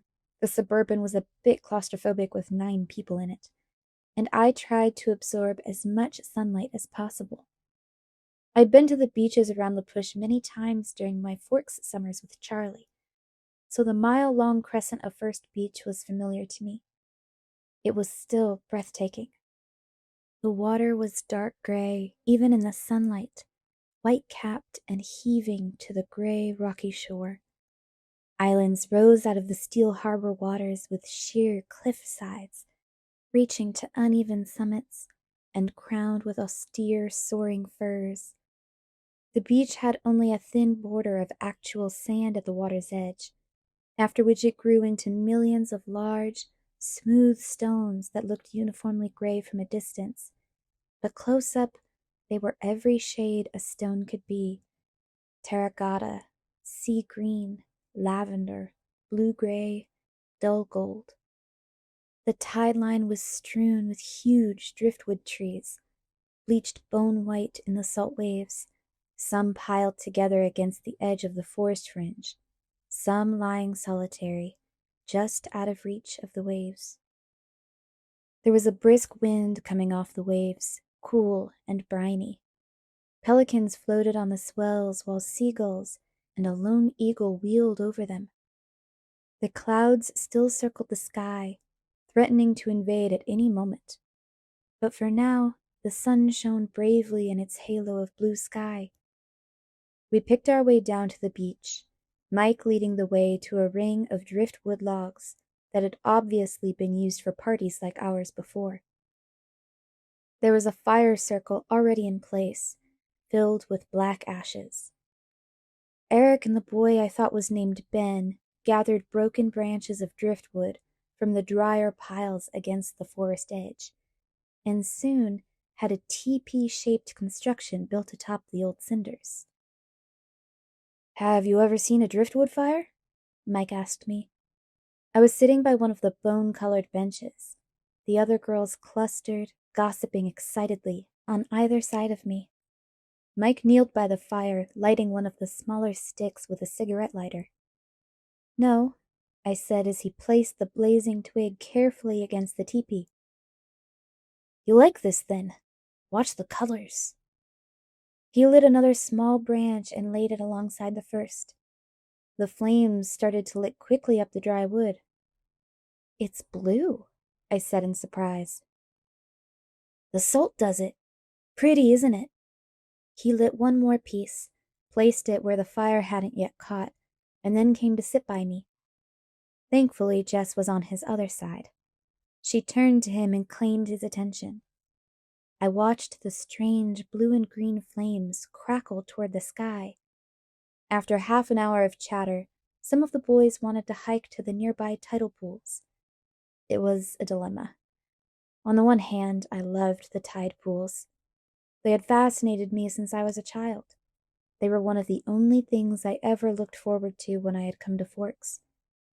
On the other hand, I had also fallen into them a lot. Not a big deal when you're 7 and with your dad. It reminded me of Edward's request that I not fall into the ocean. Lauren was the one who made my decision for me. She didn't want to hike, and she was definitely wearing the wrong shoes for it. Most of the other girls besides Angela and Jessica decided to stay on the beach as well. I waited until Tyler and Eric had committed to remaining with them before I got up quietly to join the pro hiking group. Mike gave me a huge smile when he saw that I was coming. The hike wasn't too long, though I hated to lose the sky in the woods. The green light of the forest was strangely at odds with the adolescent laughter, too murky and ominous to be in harmony with the light banter around me. I had to watch each step I took very carefully, avoiding roots below and branches above, and I soon fell behind. Eventually, I broke through the emerald confines of the forest and found the rocky shore again. It was low tide, and a tidal river flowed past us on its way to the sea. Along its pebbled banks, shallow pools that never completely drained were teeming with life. I was very cautious not to lean too far over the little ocean ponds. The others were fearless, leaping over the rocks, perching precariously on the edges. I found a very stable-looking rock on the fringe of one of the largest pools, and sat there cautiously, spellbound by the natural aquarium below me. The bouquets of brilliant anemones undulated ceaselessly in the invisible current. Twisted shells scurried about the edges, obscuring the crabs within them. Starfish stuck motionless to the rocks and to each other, while one small black eel with white racing stripes wove through the bright green weeds, waiting for the sea to return. I was completely absorbed, except for one small part of my mind that wondered what Edward was doing right now, and trying to imagine what he would be saying if he were here with me. Finally, the boys were hungry, and I got up stiffly to follow them back. I tried to keep up better this time through the woods, so naturally I fell a few times. I got some shallow scrapes on my palms, and the knees of my jeans were stained green, but it could have been worse. When we got back to First Beach, the group we had left behind had multiplied. As we got closer, we could see the shining, straight black hair and copper skin of the newcomers, teenagers from the reservation come to socialize. The food was already being passed around, and the boys hurried to claim a share while Eric introduced us as we each entered the driftwood circle. Angela and I were the last to arrive, and as Eric said our names, I noticed a younger boy sitting on the stones near the fire glance up at me in interest. I sat down next to Angela, and Mike brought us sandwiches and an array of sodas to choose from, while a boy who looked to be the oldest of the visitors rattled off the names of the 7 others with him. All I caught was that one of the girls was also named Jessica, and the boy who noticed me was named Jacob. It was relaxing to sit with Angela. She was a restful kind of person to be around. She didn't feel the need to fill every silence with chatter. She left me free to think undisturbed while we ate, and I was thinking about how disjointedly time seemed to flow in forks, passing in a blur at times, with single images standing out more clearly than others. And then, at other times, every second was significant, etched in my mind. I knew exactly what caused the difference, and it disturbed me. During lunch, the clouds started to advance, slinking across the blue sky, darting in front of the sun momentarily, casting long shadows across the beach and blackening the waves. As they finished eating, people started to drift away in 2s and 3s. Some walked down to the edge of the waves, trying to skip rocks across the choppy surface. Others were gathering a second expedition to the tide pools. Mike, with Jessica shadowing him, headed up to the one shop in the village. Some of the local kids went with them. Others went along on the hike.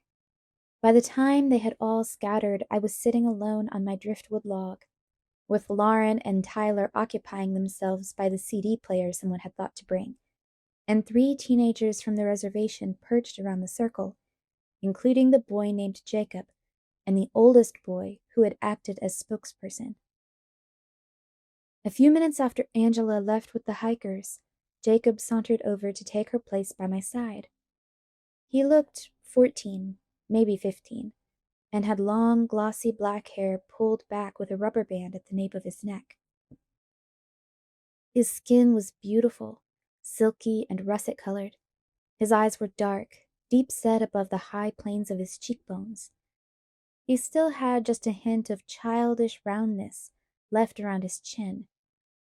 Altogether, a very pretty face. However, my positive opinion of his looks was damaged by the first words out of his mouth.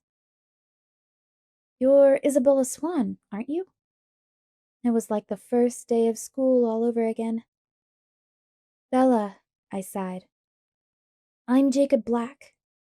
He held out his hand in a friendly gesture. "You bought my dad's truck."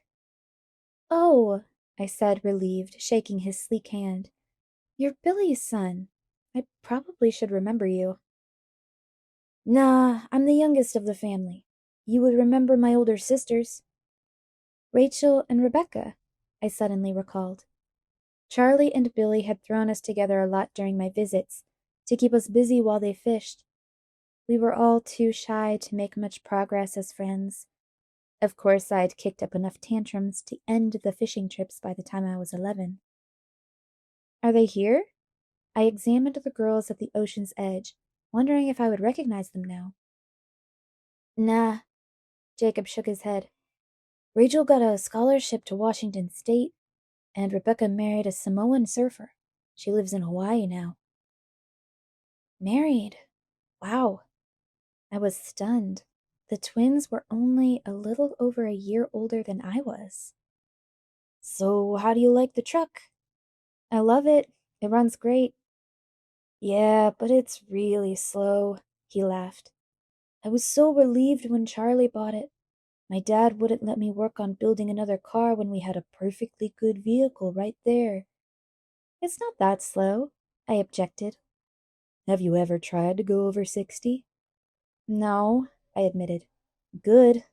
Don't. He grinned. I couldn't help grinning back. It does great in a collision, I offered in my truck's defense. I don't think a tank could tank out that old monster, he agreed with another laugh. So you build cars? I asked, impressed. When I have free time, and parts. You wouldn't happen to know where I could get my hands on a master cylinder for a 1986 Volkswagen Rabbit? He added jokingly. He had a pleasant, husky voice. Sorry, I laughed. I haven't seen any lately, but I'll keep my eyes open for you. As if I knew what that was. He was very easy to talk with. He flashed a brilliant smile, looking at me appreciatively in a way I was learning to recognize. I wasn't the only one who noticed. You know Bella, Jacob? Lauren asked in what I imagined was an insolent tone from across the fire. We've sort of known each other since I was born. He laughed, smiling at me again.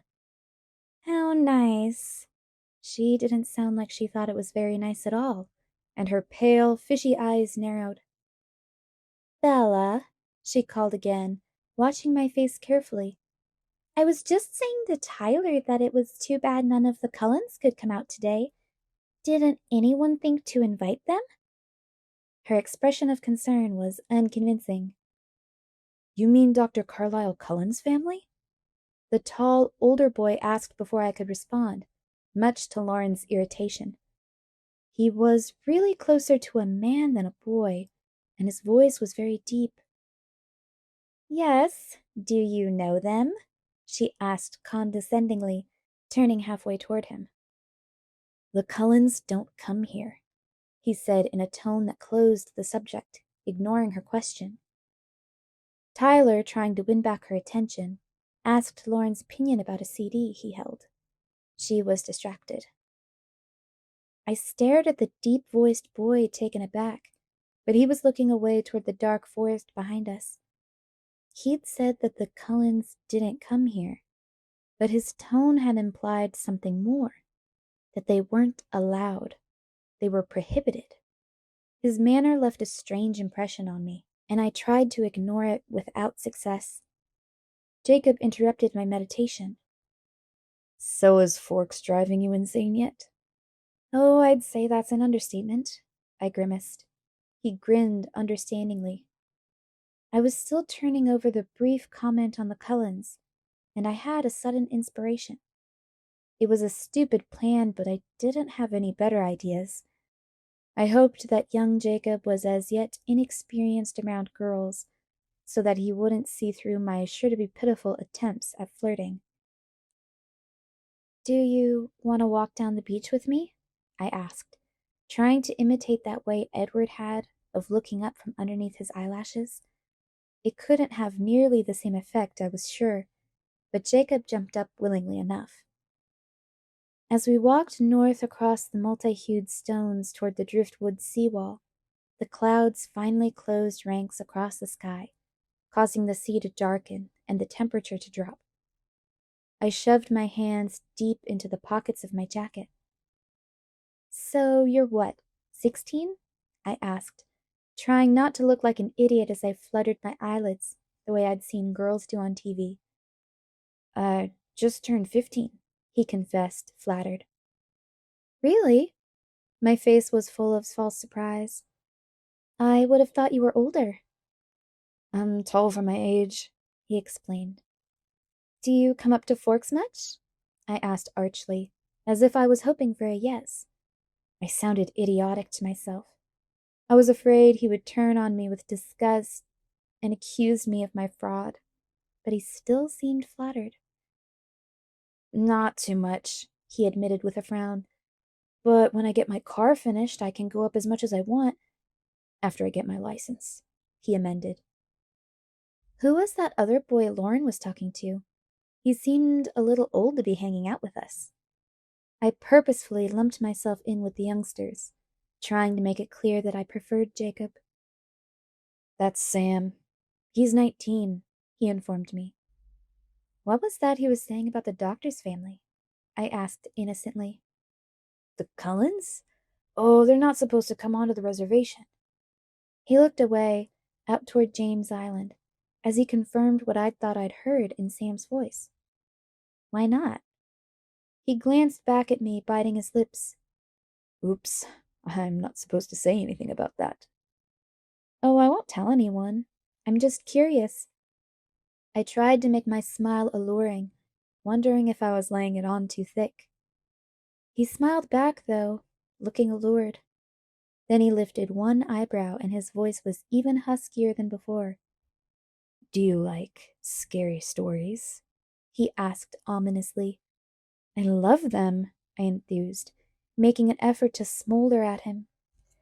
Jacob strolled to a nearby driftwood tree that had its roots sticking out like the attenuated legs of a huge pale spider. He perched lightly on one of the twisted roots, while I sat beneath him on the body of the tree. He stared down at the rocks, a smile hovering around the edges of his broad lips. I could see he was going to try to make this good. I focused on keeping the vital interest I felt out of my eyes. Do you know any of our old stories about where we came from? The Quileutes, I mean, he began. Not really, I admitted. Well, there are lots of legends, some of them claiming to date back to the flood. Supposedly, the ancient Quileutes tied their canoes to the tops of the tallest trees on the mountain to survive like Noah in the ark. He smiled to show me how little stock he put in the histories. Another legend claims that we descended from wolves, and that the wolves are our brothers still. It's against tribal law to kill them. Then there are the stories about the Cold Ones. His voice dropped a little lower. The Cold Ones? I asked, not faking my intrigue now. Yes, there are stories of the Cold Ones as old as the wolf legends, and some much more recent. According to legend, my own great-grandfather knew some of them. He was the one who made the treaty that kept them off our land. He rolled his eyes. Your great-grandfather? I encouraged. He was a tribal elder, like my father. You see, the Cold Ones are the natural enemies of the wolf. Well, not the wolf, really, but the wolves that turn into men, like our ancestors. You would call them werewolves. Werewolves have enemies? Only one. I stared at him earnestly, hoping to disguise my impatience as admiration. So you see, Jacob continued, the Cold Ones are traditionally our enemies. But this pack that came to our territory during my great-grandfather's time was different. They didn't hunt the way others of their kind did. They weren't supposed to be dangerous to the tribe. So my great-grandfather made a truce with them. If they would promise to stay off our lands, we wouldn't expose them to the palefaces. He winked at me. If they weren't dangerous, then why? I tried to understand, struggling not to let him see how seriously I was considering his ghost story. There's always a risk for humans to be around the Cold Ones, even if they're civilized, like this clan was. You never know when they might be too hungry to resist. He deliberately worked a thick edge of menace into his tone. What do you mean, civilized? They claimed that they didn't hunt humans. They supposedly were somehow able to prey on animals instead. I tried to keep my voice casual. So, how does it fit in with the Cullens? Are they like the cold ones your great-grandfather met? No. He paused dramatically. They are the same ones. He must have thought the expression on my face was fear, inspired by his story. He smiled, pleased, and continued. There are more of them now, a new female and a new male, but the rest are the same. In my great-grandfather's time, they already knew of the leader, Carlyle. He'd been here and gone before your people had even arrived. He was fighting a smile. And what are they? I finally asked. What are the cold ones? He smiled darkly. Blood drinkers, he replied in a chilling voice. Your people call them vampires. I stared out at the rough surf after he answered, not sure what my face was exposing. You have goosebumps, he laughed delightedly. You're a good storyteller, I complimented him, still staring into the waves. Pretty crazy stuff, though, isn't it? No wonder my dad doesn't want us to talk about it to anyone. I couldn't control my expression enough to look at him yet. Don't worry, I won't give you away. I guess I just violated the treaty, he laughed. I'll take it to the grave, I promised, and then I shivered. Seriously, though, don't say anything to Charlie. He was pretty mad at my dad when he heard that some of us weren't going to the hospital, since Dr. Cullen started working there. I won't, of course not. So, do you think we're a bunch of superstitious natives or what? He asked in a playful tone, but with a hint of worry. I still hadn't looked away from the ocean. I turned and smiled at him as normally as I could. No, I think you're very good at telling scary stories, though. I still have goosebumps. See? I held up my arm. Cool, he smiled.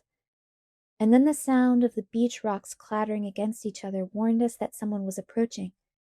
Our heads snapped up at the same time to see Mike and Jessica about 50 yards away, walking toward us. There you are, Bella, Mike called in relief, waving his arm over his head. Is that your boyfriend? Jacob asked, alerted by the jealous edge in Mike's voice. I was surprised it was so obvious. No, definitely not, I whispered. I was tremendously grateful to Jacob and eager to make him as happy as possible. I winked at him, carefully turning away from Mike to do so. He smiled, elated by my inept flirting. So when I get my license, he began, you should come see me in Forks. We could hang out sometime. I felt guilty as I said this, knowing that I had used him. But I really did like Jacob. He was someone I could easily be friends with. Mike had reached us now, with Jessica still a few paces back. I could see his eyes appraising Jacob and looking satisfied at his obvious youth. Where have you been? He asked, though the answer was right in front of him. Jacob was just telling me some local stories, I volunteered. It was really interesting. I smiled at Jacob warmly, and he grinned back. Well, Mike paused, carefully reassessing the situation as he watched our camaraderie. We're packing up. It looks like it's going to rain soon. We all looked up at the glowering sky. It certainly did look like rain. Okay, I jumped up. I'm coming. It was nice to see you again, Jacob said, and I could tell he was taunting Mike just a bit. It really was. Next time Charlie comes down to see Billy, I'll come too, I promised. His grin stretched across his face. That would be cool. And thanks, I added earnestly. I pulled up my hood as we tramped across the rocks toward the parking lot. A few drops were beginning to fall, making black spots on the stones where they landed. When we got to the Suburban, the others were already loading everything back in. I crawled into the back seat by Angela and Tyler, announcing that I'd already had my turn in the shotgun position. Angela just stared out the window at the escalating storm, and Lauren twisted around in the middle seat to occupy Tyler's attention, so I could simply lay my head back on the seat and close my eyes and try very hard not to think. Chapter 7. Nightmare. I told Charlie I had a lot of homework to do, and that I didn't want anything to eat. There was a basketball game on that he was excited about, though of course I had no idea what was special about it, so he wasn't aware of anything unusual in my face or tone. Once in my room, I locked the door. I dug through my desk until I found my old headphones, and I plugged them into my little CD player. I picked up a CD that Phil had given me for Christmas. It was one of his favorite bands, but they used a little too much bass and shrieking for my tastes. I popped it into place and lay down on my bed. I put on the headphones, hit play, and turned up the volume until it hurt my ears. I closed my eyes, but the light still intruded, so I added a pillow over the top half of my face. I concentrated very carefully on the music, trying to understand the lyrics, to unravel the complicated drum patterns. By the third time I'd listened through the CD, I knew all the words to the choruses at least. I was surprised to find that I really did like the band after all, once I got past the blaring noise. I'd have to thank Phil again, and it worked. The shattering beats made it impossible for me to think, which was the whole purpose of the exercise. I listened to the CD again and again, until I was singing along with all the songs, until finally I fell asleep. I opened my eyes to a familiar place. Aware in some corner of my consciousness that I was dreaming, I recognized the green light of the forest. I could hear the waves crashing against the rocks somewhere nearby, and I knew that if I found the ocean, I'd be able to see the sun. I was trying to follow the sound, but then Jacob Black was there, tugging on my hand, pulling me back toward the blackest part of the forest. "Jacob, what's wrong?" I asked. His face was frightened as he yanked with all his strength against my resistance. I didn't want to go into the dark. "Run, Bella, you have to run," he whispered, terrified. "This way, Bella." I recognized Mike's voice calling out of the gloomy heart of the trees, but I couldn't see him. "Why?" I asked, still pulling against Jacob's grasp, desperate now to find the sun. But Jacob let go of my hand and yelped, suddenly shaking, falling to the dim forest floor. He twitched on the ground as I watched in horror. "Jacob!" I screamed, but he was gone. In his place was a large, red-brown wolf with black eyes. The wolf faced away from me, pointing me toward the shore, the hair on the back of his shoulders bristling, low growls issuing from between his exposed fangs. "Bella, run!" Mike cried out from behind me again, but I didn't turn. I was watching a light coming toward me from the beach. And then Edward stepped out from the trees, his skin faintly glowing, his eyes black and dangerous. He held up one hand and beckoned me to come to him. The wolf growled at my feet. I took a step forward, toward Edward. He smiled then, and his teeth were sharp, pointed. "Trust me," he purred. I took another step. The wolf launched himself across the space between me and the vampire, fangs aiming for the jugular. "No!" I screamed, wrenching upright out of my bed. My sudden movement caused the headphones to pull the CD player off the bedside table, and it clattered to the wooden floor. My light was still on, and I was sitting fully dressed on the bed with my shoes on. I glanced, disoriented, at the clock on my dresser. It was 5:30 in the morning. I groaned, fell back, and rolled over onto my face. kicking off my boots. I was too uncomfortable to get anywhere near sleep, though. I rolled back over and unbuttoned my jeans, yanking them off awkwardly as I tried to stay horizontal.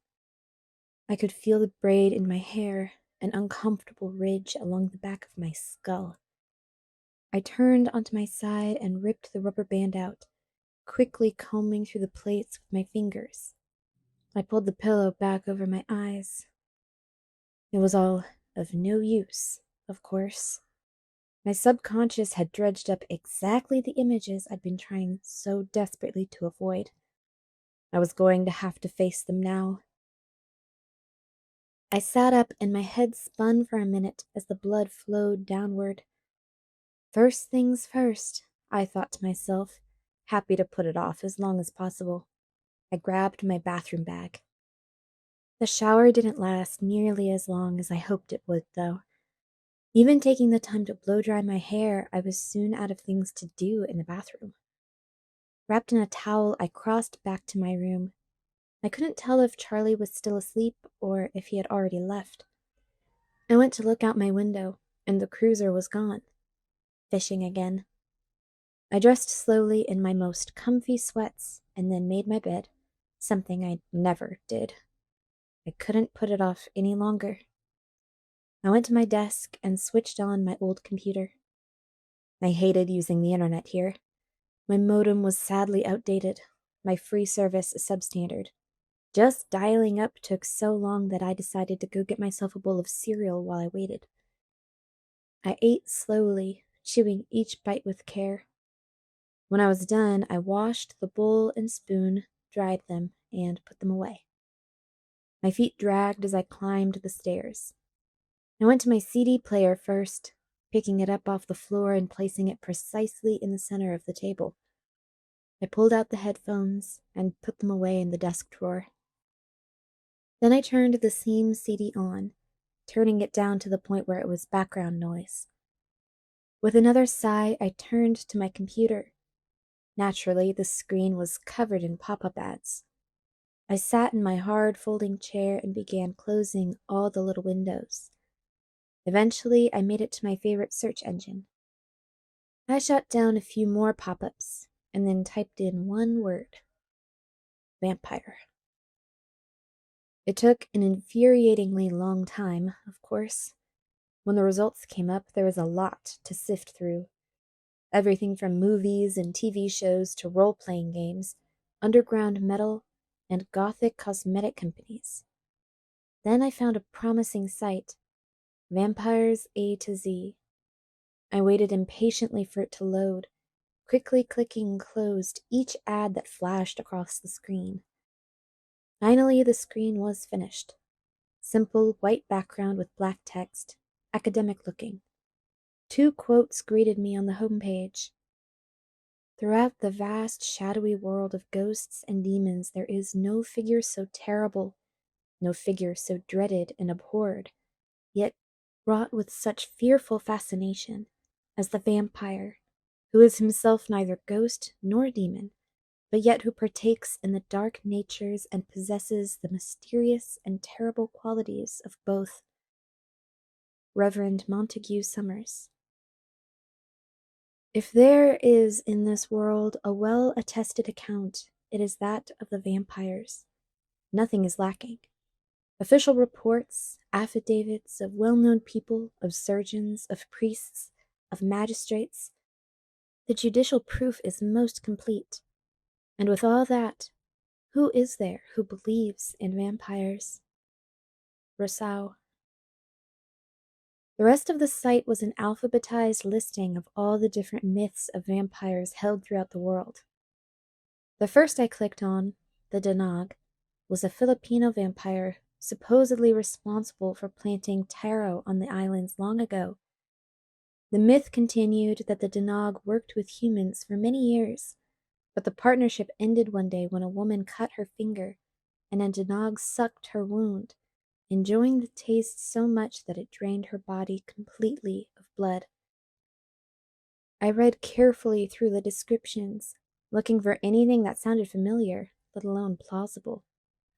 It seemed that most vampire myths centered around beautiful women as demons and children as victims. They also seemed like constructs created to explain away the high mortality rates for young children and to give men an excuse for infidelity. Many of the stories involved bodiless spirits and warnings against improper burials. There wasn't much that sounded like the movies I'd seen, and only a very few, like the Hebrew Estri and the Polish Upier, who were even preoccupied with drinking blood. Only 3 entries really caught my attention. The Romanian Vercolaci, a powerful undead being who could appear as a beautiful, pale-skinned human. The Slovak Nalepsi, a creature so strong and fast it could massacre an entire village in the single hour after midnight. And one other, the Stragoni Benefici. About this last there was only one brief sentence. Stragoni Benefici, an Italian vampire, said to be on the side of goodness, and a mortal enemy of all evil vampires. It was a relief, that one small entry, the one myth among hundreds that claimed the existence of good vampires. Overall, though, there was little that coincided with Jacob's stories or my own observations. I'd made a little catalog in my mind as I'd read and carefully compared it with each myth.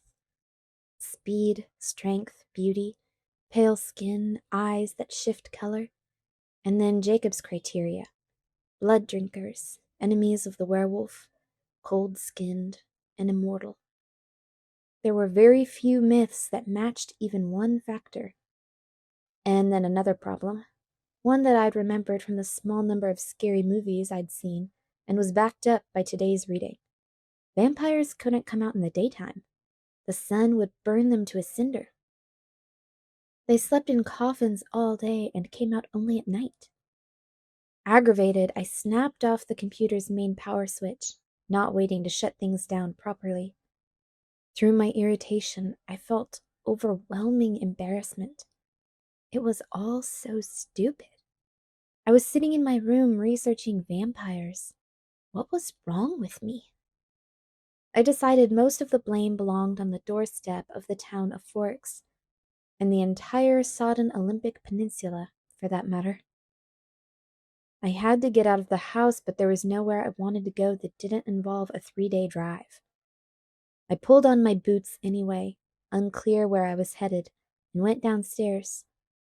I shrugged into my raincoat without checking the weather and stomped out the door. It was overcast, but not raining yet. I ignored my truck and started east on foot, angling across Charlie's yard toward the ever-encroaching forest. It didn't take long till I was deep enough for the house and the road to be invisible, for the only sound to be the squish of the damp earth under my feet and the sudden cries of the jays. There was a thin ribbon of a trail that led through the forest here, where I wouldn't risk wandering on my own like this. My sense of direction was hopeless. I could get lost in much less helpful surroundings. The trail wound deeper and deeper into the forest, mostly east as far as I could tell. It snaked around the Sitka spruces and the hemlocks, the yews and the maples. I only vaguely knew the names of the trees around me, and all I knew was due to Charlie pointing them out to me from the cruiser window in earlier days. There were many I didn't know, and others I couldn't be sure about because they were so covered in green parasites. I followed the trail as long as my anger at myself pushed me forward. As that started to ebb, I slowed. A few drops of moisture trickled down from the canopy above me, but I couldn't be certain if it was beginning to rain or if it was simply pools left over from yesterday, held high in the leaves above me, slowly dripping their way back to the earth. A recently fallen tree, I knew it was recent because it wasn't entirely carpeted in moss, rested against the trunk of one of her sisters, creating a sheltered little bench just a few safe feet off of the trail. I stepped over the ferns and sat carefully, making sure my jacket was between the damp seat and my clothes wherever they touched, and leaned my hooded head back against the living tree. This was the wrong place to have come. I should have known, but where else was there to go? The forest was deep green and far too much like the scene in last night's dream to allow for peace of mind. Now that there was no longer the sound of my soggy footsteps, the silence was piercing. The birds were quiet too, the drops increasing in frequency, so it must be raining above. The ferns stood higher than my head now that I was seated, and I knew someone could walk by on the path 3 feet away and not see me. Here in the trees, it was much easier to believe the absurdities that had embarrassed me indoors. Nothing had changed in this forest for thousands of years, and all the myths and legends of 100 different lands seemed much more likely in this green haze than they had in my clear-cut bedroom. I forced myself to focus on the two most vital questions I had to answer, but I did so unwillingly. First, I had to decide if it was possible that what Jacob had said about the Cullens could be true. Immediately, my mind responded with a resounding negative. It was silly and morbid to entertain such ridiculous notions. But what then? I asked myself.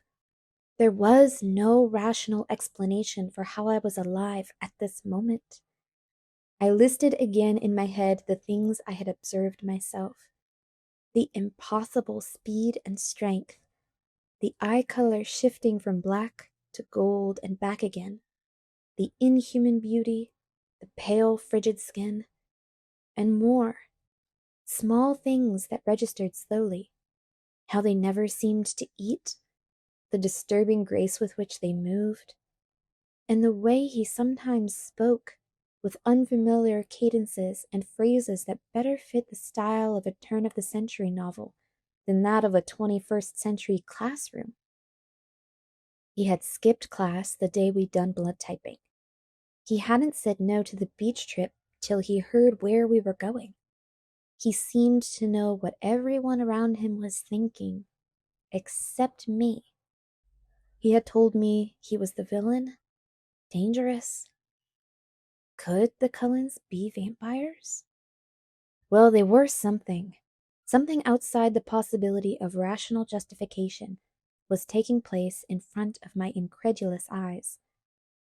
Whether it be Jacob's cold ones or my own superhero theory, Edward Cullen was not human. He was something more. So then, maybe. That would have to be my answer for now. And then the most important question of all. What was I going to do if it was true? If Edward was a vampire, I could hardly make myself think the words. Then what should I do? Involving someone else was definitely out. I couldn't even believe myself anyone I told would have me committed. Only two options seemed practical.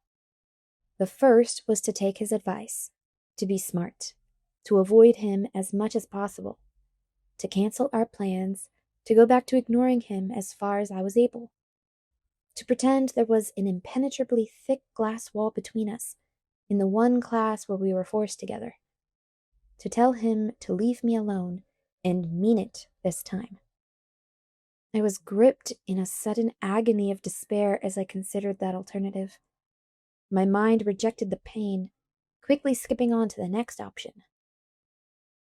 I could do nothing different. After all, if he was something sinister, he'd done nothing to hurt me so far. In fact, I would be a dent in Tyler's fender if he hadn't acted so quickly. So quickly, I argued with myself, that it might have been sheer reflexes. But if it was a reflex to save lives, how bad could he be? I retorted. My head spun around in answerless circles. There was one thing I was sure of, if I was sure of anything.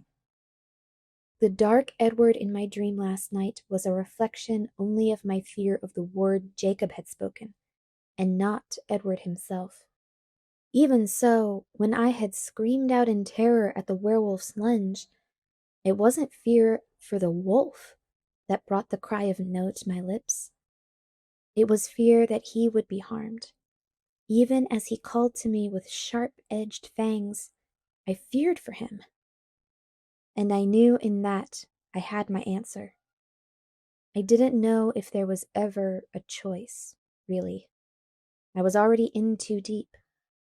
Now that I knew, if I knew, I could do nothing about my frightening secret. Because when I thought of him, his voice, his hypnotic eyes, the magnetic force of his personality, I wanted nothing more than to be with him right now. Even if, but I couldn't think it. Not here alone in the darkening forest. Not while the rain made it dim as twilight under the canopy and pattered like footsteps across the matted earthen floor. I shivered and rose quickly from my place of concealment, worried that somehow the path would have disappeared with the rain. But it was there, safe and clear, winding its way out of the dripping green maze. I followed it hastily, my hood pulled close around my face, becoming surprised, as I nearly ran through the trees, at how far I had come. I started to wonder if I was heading out at all, or following the path further into the confines of the forest. Before I could get too panicky, though, I began to glimpse some open spaces through the webbed branches. And then I could hear a car passing on the street, and I was free. Charlie's lawn stretched out in front of me, the house beckoning me, promising warmth and dry socks. It was just noon when I got back inside. I went upstairs and got dressed for the day, jeans and a t-shirt, since I was staying indoors. It didn't take too much effort to concentrate on my task for the day, a paper on Macbeth that was due Wednesday. I settled into outlining a rough draft contentedly, more serene than I'd felt since Thursday afternoon, if I was being honest. That had always been my way, though. Making decisions was the painful part for me, the part I agonized over. But once the decision was made, I simply followed through, usually with relief that the choice was made. Sometimes the relief was tainted by despair, like my decision to come to Forks, but it was still better than wrestling with the alternatives. This decision was ridiculously easy to live with, dangerously easy. And so the day was quiet, productive. I finished my paper before 8. Charlie came home with a large catch, and I made a mental note to pick up a book of recipes for fish while I was in Seattle next week. The chills that flashed up my spine whenever I thought of that trip were no different than the ones I had felt before I'd taken my walk with Jacob Black. They should be different, I thought. I should feel afraid. I knew I should be, but I couldn't feel the right kind of fear. I slept dreamlessly that night, exhausted from beginning my day so early and sleeping so poorly the night before. I woke, for the second time since arriving in Forks, to the bright yellow light of a sunny day. I skipped to the window, stunned to see that there was hardly a cloud in the sky, and those that were just fleecy little white puffs that couldn't possibly be carrying any rain. I opened the window, surprised when it opened silently without sticking, not having opened it in who knows how many years, and sucked in the relatively dry air. It was nearly warm and hardly windy at all. My blood was electric in my veins. Charlie was finishing breakfast when I came downstairs, and he picked up on my mood immediately. "Nice day out," he commented. "Yes," I agreed with a grin. He smiled back, his brown eyes crinkling around the edges. When Charlie smiled, it was easier to see why he and my mother had jumped too quickly into an early marriage. Most of the young romantic he had been in those days had faded before I had known him, as the curly brown hair, the same color, if not the same texture, as mine, had dwindled, slowly revealing more and more of the shiny skin of his forehead. But when he smiled, I could see a little of the man who had run away with Renee when she was just 2 years older than I was now. I ate breakfast cheerily, watching the dust motes stirring in the sunlight that streamed in the back window. Charlie called out a goodbye, and I heard the cruiser pull away from the house. I hesitated on my way out the door, hand on my rain jacket. It would be tempting fate to leave it at home. With a sigh, I folded it over my arms and stepped out into the brightest light I'd seen in months. By dint of much elbow grease, I was able to get both windows in the truck almost completely down. I was one of the first ones to school. I hadn't even checked the clock in my hurry to get outside. I parked and headed toward the seldom used picnic benches on the south side of the cafeteria. The benches were still a little damp, so I sat down on my jacket, glad to have a use for it. My homework was done, the product of a slow social life, but there were a few trig problems I wasn't sure I had right. I took out my book industriously, but halfway through rechecking the first problem, I was daydreaming, watching the sunlight play on the red-barked trees. I sketched inattentively along the margins of my homework. After a few minutes, I realized suddenly I'd drawn 5 pairs of dark eyes staring out the page at me. I scrubbed them out with the eraser. "Bella!" I heard someone call, and it sounded like Mike. I looked around to realize that the school had become populated while I'd been sitting there absent-minded. Everyone was in t-shirts, some even in shorts, though the temperature couldn't be over 60. Mike was coming toward me in khaki shorts and a striped rugby shirt, waving. "Hey, Mike," I called, waving back, unable to be half-hearted on a morning like this. He came to sit by me, the tidy spikes of his hair shining golden in the light, his grin stretching across his face. He was so delighted to see me I couldn't help but feel gratified. "I never noticed before your hair has red in it," he commented, catching between his fingers a strand that was fluttering in the light breeze. "Only in the sun." I became just a little uncomfortable as he tucked the lock behind my ear. "Great day, isn't it?" "My kind of day," I agreed. "What did you do yesterday?" His tone was just a bit too proprietary. "I mostly worked on my essay." I didn't add that I was finished with it. No need to sound smug. He hit his forehead with the heel of his hand. "Oh, yeah, that's due Thursday, right?" Wednesday, I think." "Wednesday?" He frowned. "That's not good. What are you writing yours on?" "Whether Shakespeare's treatment of the female characters is misogynistic." He stared at me like I'd just spoken in pig Latin. "I guess I'll have to get to work on that tonight," he said, deflated. "I was going to ask if you wanted to go out." "Oh." I was taken off guard. Why couldn't I ever have a pleasant conversation with Mike anymore without it getting awkward? "Well, we could go to dinner or something, and I could work on it later." He smiled at me hopefully. "Mike," I hated being put on the spot. "I don't think that would be the best idea." His face fell. "Why?" he asked, his eyes guarded. My thoughts flickered to Edward, wondering if that's where his thoughts were as well. "I think, and if you ever repeat what I am saying to you right now, I will cheerfully beat you to death," I threatened. "But I think that would hurt Jessica's feelings."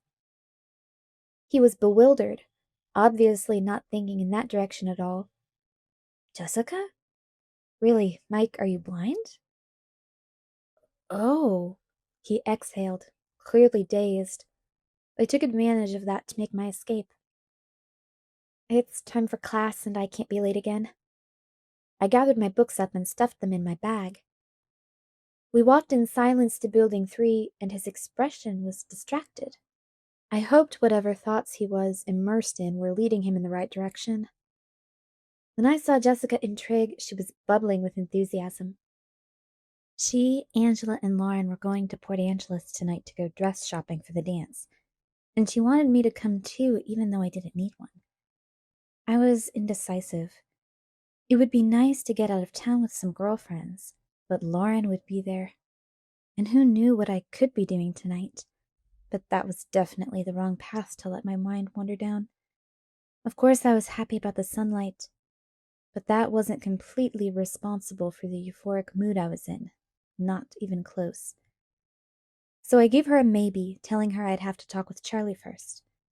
She talked of nothing but the dance on the way to Spanish, continuing as if without interruption when class finally ended, 5 minutes late, and we were on our way to lunch. I was far too lost in my own frenzy of anticipation to notice much of what she said. I was painfully eager to see not just him but all the Cullens, to compare them with the new suspicions that plagued my mind. As I crossed the threshold of the cafeteria, I felt the first true tingle of fear slither down my spine and settle in my stomach. Would they be able to know what I was thinking? And then a different feeling jolted through me. Would Edward be waiting to sit with me again? As was my routine, I glanced first toward the Cullens' table. A shiver of panic trembled in my stomach as I realized it was empty. With dwindling hope, my eyes scoured the rest of the cafeteria, hoping to find him alone, waiting for me. The place was nearly filled. Spanish had made us late, but there was no sign of Edward or any of his family. Desolation hit me with crippling strength. I shambled along behind Jessica, not bothering to pretend to listen anymore. We were late enough that everyone was already at our table. I avoided the empty chair next to Mike in favor of one by Angela. I vaguely noticed that Mike held the chair out politely for Jessica, and that her face lit up in response. Angela asked a few quiet questions about the Macbeth paper, which I answered as naturally as I could while spiraling downward in misery. She, too, invited me to go out with them tonight, and I agreed now, grasping at anything to distract myself. I realized I'd been holding on to a last shred of hope when I entered biology, saw his empty seat, and felt a new wave of disappointment. The rest of the day passed slowly, dismally. In gym, we had a lecture on the rules of badminton, the next torture they had lined up for me. But at least it meant I got to sit and listen instead of stumbling around on the court. The best part was the coach didn't finish, so I got another day off tomorrow. Never mind that the day after they would arm me with a racket before unleashing me on the rest of the class. I was glad to leave campus, so I would be free to pout and mope before I went out tonight with Jessica and company. But right after I walked in the door of Charlie's house, Jessica called to cancel our plans. I tried to be happy that Mike had asked her out to dinner. I really was relieved that he finally seemed to be catching on, but my enthusiasm sounded false in my own ears. She rescheduled our shopping trip for tomorrow night, which left me with little in the way of distractions. I had fish marinating for dinner, with a salad and bread left over from the night before, so there was nothing to do there. I spent a focused half hour on some homework, but then I was through with that too. I checked my email, reading the backlog of letters from my mother, getting snippier as they progressed to the present. I sighed and typed a quick response. Mom, sorry, I've been out. I went to the beach with some friends and I had to write a paper. My excuses were fairly pathetic, so I gave up on that. It's sunny outside today. I know, I'm shocked too. So I'm going outside to soak up as much vitamin D as I can. I love you, Bella. I decided to kill an hour with non-school related reading. I had a small collection of books that came with me to Forks, the shabbiest volume being a compilation of the works of Jane Austen. I selected that one and headed to the backyard, grabbing a ragged old quilt from the linen cupboard at the top of the stairs on my way down. Outside in Charlie's small, square yard, I folded the quilt in half and laid it out of the reach of the tree's shadows on the thick lawn that would always be slightly wet, no matter how long the sun shone. I lay on my stomach, crossing my ankles in the air, flipping through the different novels in the book, trying to decide which would occupy my mind the most thoroughly. My favorites were Pride and Prejudice and Sense and Sensibility. I had read the first one most recently, so I started into Sense and Sensibility, only to remember, after I began, that the hero of the story happened to be named Edward. Angrily, I turned to Mansfield Park, But the hero of that piece was named Edmund, and that was just too close. Weren't there any other names available in the late 18th century? I snapped the book shut, annoyed, and rolled over onto my back. I pushed my sleeves up as high as they would go, and closed my eyes. I would think of nothing but the warmth on my skin, I told myself severely. The breeze was still light, but it blew tendrils of my hair around my face, and that tickled a bit. I pulled all my hair over my head, letting it fan out on the quilt above me, and focused again on the heat that touched my eyelids, my cheekbones, my nose, my lips, my forearms, my neck, soaked through my light shirt. The next thing I was conscious of was the sound of Charlie's cruiser turning onto the bricks of the driveway. I sat up in surprise, realizing the light was gone behind the trees, and I had fallen asleep. I looked around, muddled, with the sudden feeling that I wasn't alone. "Charlie?" I asked, but I could hear his door slamming in front of the house. I jumped up, foolishly edgy, gathering the now damp quilt in my book. I ran inside to get some oil heating on the stove, realizing that dinner would be late.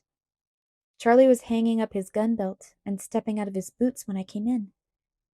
"Sorry, Dad, dinner's not ready yet. I fell asleep outside." I stifled a yawn.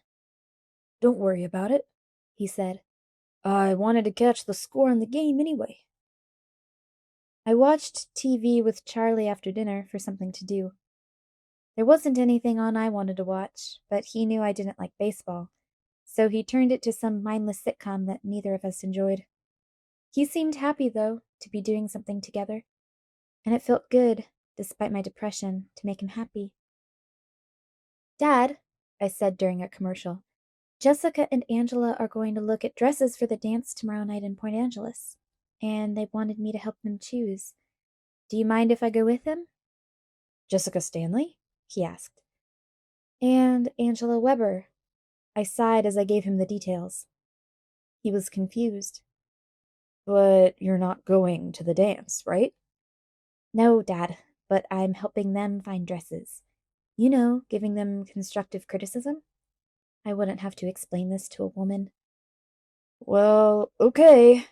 He seemed to realize that he was out of his depth with the girly stuff. "It's a school night, though." "We'll leave right after school so we can get back early. You'll be okay for dinner, right?" "Bells, I fed myself for 17 years before you got here," he reminded me. "I don't know how you survived," I muttered, then added more clearly, "I'll leave some things for cold-cut sandwiches in the fridge, okay? Right on top." It was sunny again in the morning. I awakened with renewed hope that I grimly tried to suppress. I dressed for the warmer weather in a deep blue V-neck blouse, something I'd worn in the dead of winter in Phoenix.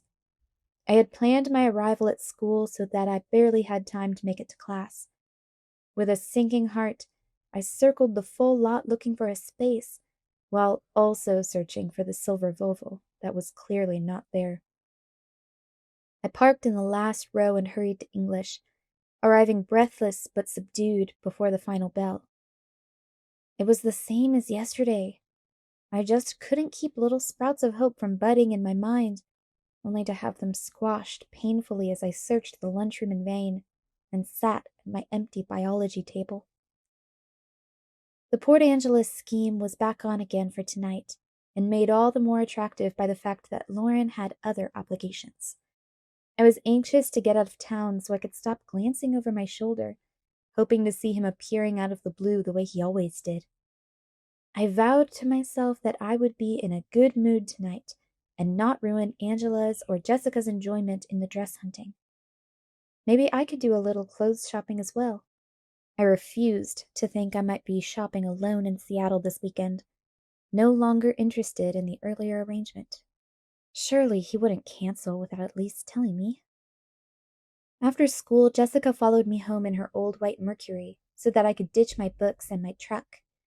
I brushed through my hair quickly when I was inside, feeling a slight lift of excitement as I contemplated getting out of Forks.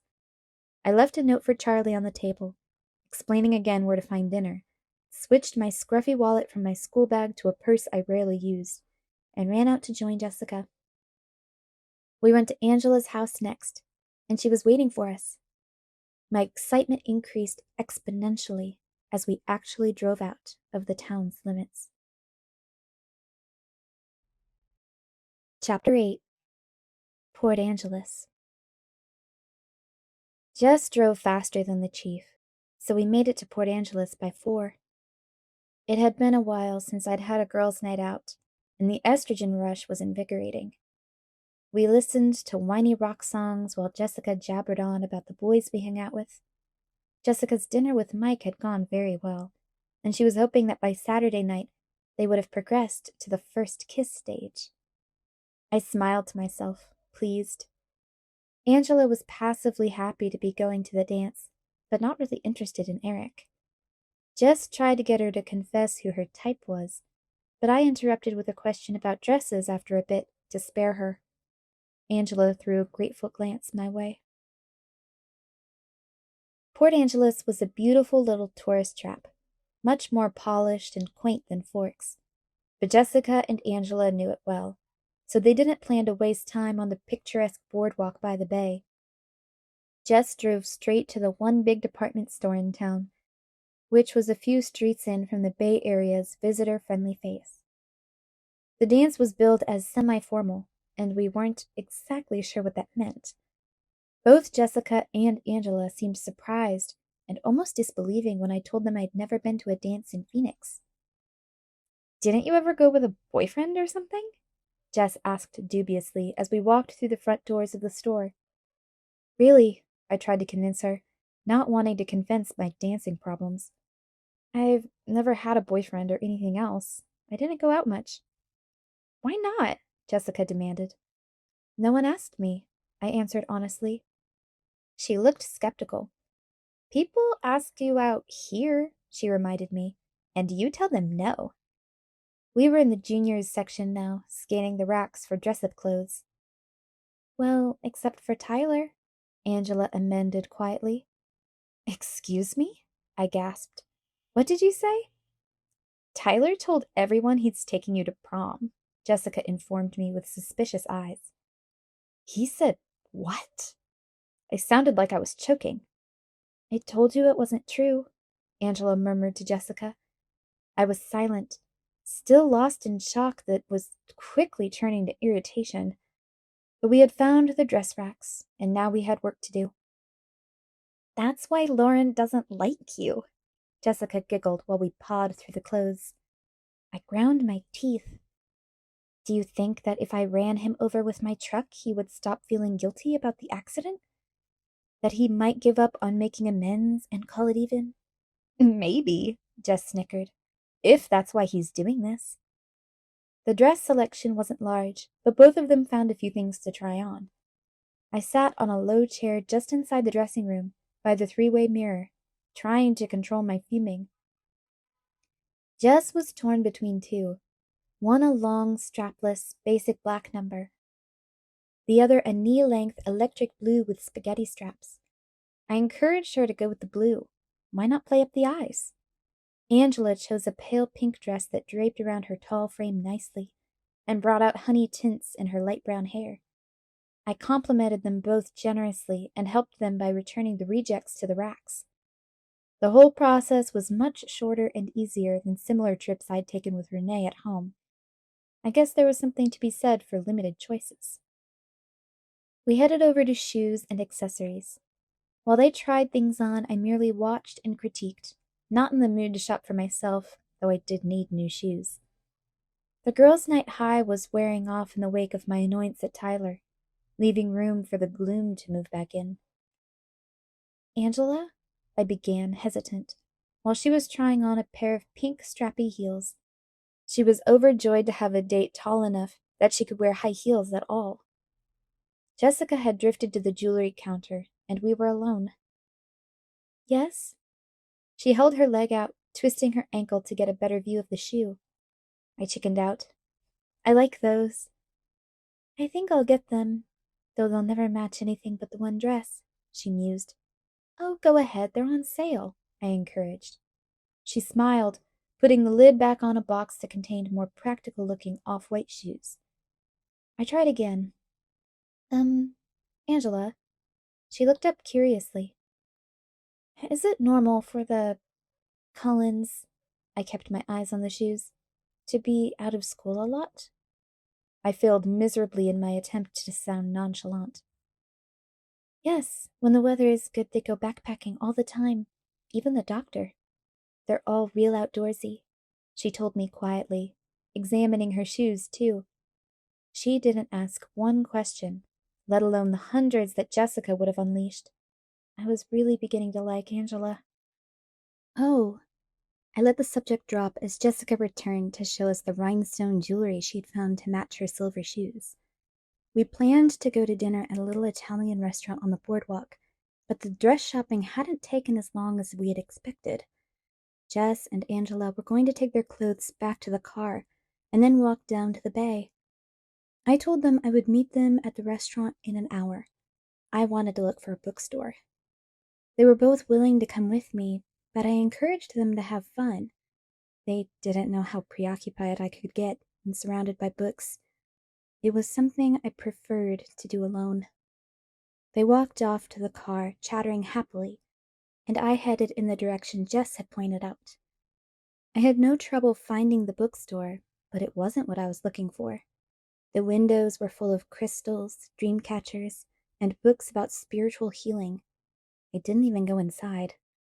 Through the glass, I could see a 50-year-old woman with long gray hair worn straight down her back, clad in a dress right out of the 60s, smiling welcomingly from behind the counter. I decided that was one conversation I could skip. There had to be a normal bookstore in town.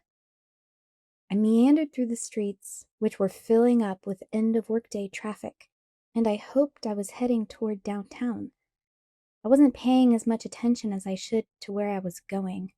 I was wrestling with despair. I was trying so hard not to think about him and what Angela had said, and more than anything trying to beat down my hopes for Saturday, fearing a disappointment more painful than the rest, when I looked up to see someone's silver Volvo parked along the street, and it all came crashing down on me. Stupid, unreliable vampire, I thought to myself. I stomped along in a southerly direction, towards some glass-fronted shops that looked promising, but when I got to them, they were just a repair shop and a vacant space. I still had too much time to go looking for Jess and Angela yet, and I definitely needed to get my mood in hand before I met back up with them. I ran my fingers through my hair a couple of times, and took some deep breaths before I continued around the corner. I started to realize, as I crossed another road, that I was going in the wrong direction. The little foot traffic I had seen was going north, and it looked like the buildings here were mostly warehouses. I decided to turn east at the next corner, and then loop around after a few blocks and try my luck on a different street on my way back to the boardwalk. A group of 4 men turned around the corner I was heading for, dressed too casually to be heading home from the office, but they were too grimy to be tourists. As they approached me, I realized they weren't too many years older than I was. They were joking loudly among themselves, laughing ruckusly and punching each other's arms. I scooted as far to the inside of the sidewalk as I could to give them room, walking swiftly, looking past them to the corner. "Hey there," one of them called as they passed, and he had to be talking to me since no one else was around. I glanced up automatically. 2 of them had paused, the other 2 were slowing. The closest, a heavy-set, dark-haired man in his early 20s, seemed to be the one who had spoken. He was wearing a flannel shirt open over a dirty t-shirt, cut-off jeans, and sandals. He took half a step toward me. "Hello," I mumbled, a knee-jerk reaction. Then I quickly looked away and walked faster toward the corner. I could hear them all laughing at full volume behind me. "Hey, wait!" one of them called after me again, but I kept my head down and rounded the corner with a sigh of relief. I could still hear them chortling behind me. I found myself on a sidewalk leading past the backs of several somber-colored warehouses. each with large bay doors for unloading trucks, padlocked for the night. The south side of the street had no sidewalk, only a chain-link fence topped with barbed wire protecting some kind of engine parts storage yard. I had wandered far past the part of Port Angeles that I, as a guest, was intended to see. It was getting dark, I realized, the clouds finally returning, piling up in the western horizon, creating an early sunset. The eastern sky was still clear but graying, shot through with streaks of pink and orange. I had left my jacket in the car, and a sudden shiver made me cross my arms tightly across my chest. A single van passed me, and then the road was empty. The sky suddenly darkened further, and as I looked over my shoulder to glare at the offending cloud, I realized with a shock that two men were walking quietly 20 feet behind me. They were from the same group I had passed at the corner, though neither was the dark one who had spoken to me. I turned my head forward at once, quickening my pace. A chill that had nothing to do with the weather made me shiver again. My purse was on a shoulder strap, and I had slung it across my body, the way you were supposed to wear it so it wouldn't get snatched. I knew exactly where my pepper spray was, still in my duffel bag, under the bed, never unpacked. I didn't have much money with me, just a 20 and some ones, and I thought about accidentally dropping my bag and walking away. But a small, frightened voice in the back of my mind warned me that they might be something worse than thieves. I listened intently to their quiet footsteps, which were much too quiet when compared to the boisterous noise they had been making earlier, and it didn't sound like they were speeding up or getting any closer to me. Breathe, I had to remind myself. You don't know they're following you. I continued to walk as quickly as I could without actually running, focusing on the right-hand turn that was only a few yards away from me now. I could hear them, staying as far back as they had before. A blue car turned onto the street from the south and drove quickly past me. I thought about jumping out in front of it, but I hesitated, inhibited, unsure that I was really being pursued, and then it was too late. I reached the corner, but a swift glance revealed that it was only a blind drive to the back of another building. I was half turned in anticipation. I had to hurriedly correct and dash across the narrow drive, walk back to the sidewalk. The street ended at the next corner, where there was a stop sign. I concentrated on the faint footsteps behind me, deciding whether or not to run. They sounded further back, though, and I knew they could outrun me in any case. I was sure to trip and go sprawling if I tried to go any faster. The footfalls were definitely further back. I risked a glance over my shoulder, and they were maybe 40 feet back now, I saw with relief. But they were both staring at me. It seemed to take forever for me to get to the corner. I kept my pace steady, the men behind me falling ever so slightly farther behind with every step. Maybe they realized that they had scared me and were sorry. I saw two cars going north past the intersection I was heading for, and I exhaled in relief. There would be more people around once I got off this deserted street. I skipped around the corner with a grateful sigh and skidded to a stop. The street was lined on both sides by blank, doorless, windowless walls. I could see in the distance, 2 intersections down, street lamps, cars, and more pedestrians, but they were all too far away. Because lounging against the western building, midway down the street, were the other 2 men from the group, both watching with excited smiles as I froze dead on the sidewalk. I realized then that I wasn't being followed. I was being herded. I paused only for a second, but it felt like a very long time. I turned then and darted to the other side of the road. I had a sinking feeling that it was a wasted attempt. The footsteps behind me were louder now. "There you are!" The booming voice of the stocky, dark-haired man shattered the intense quiet and made me jump. In the gathering darkness, it seemed like he was looking past me. "Yeah, A voice called loudly from behind me, making me jump again as I tried to hurry down the street. We just took a little detour. My steps had to slow now. I was closing the distance between myself and the lounging pair too quickly. I had a good, loud scream, and I sucked in air preparing to use it. But my throat was so dry I wasn't sure how much volume I could manage. With a quick movement, I slipped my purse over my head, gripping the strap with one hand, ready to surrender it or use it as a weapon as need demanded.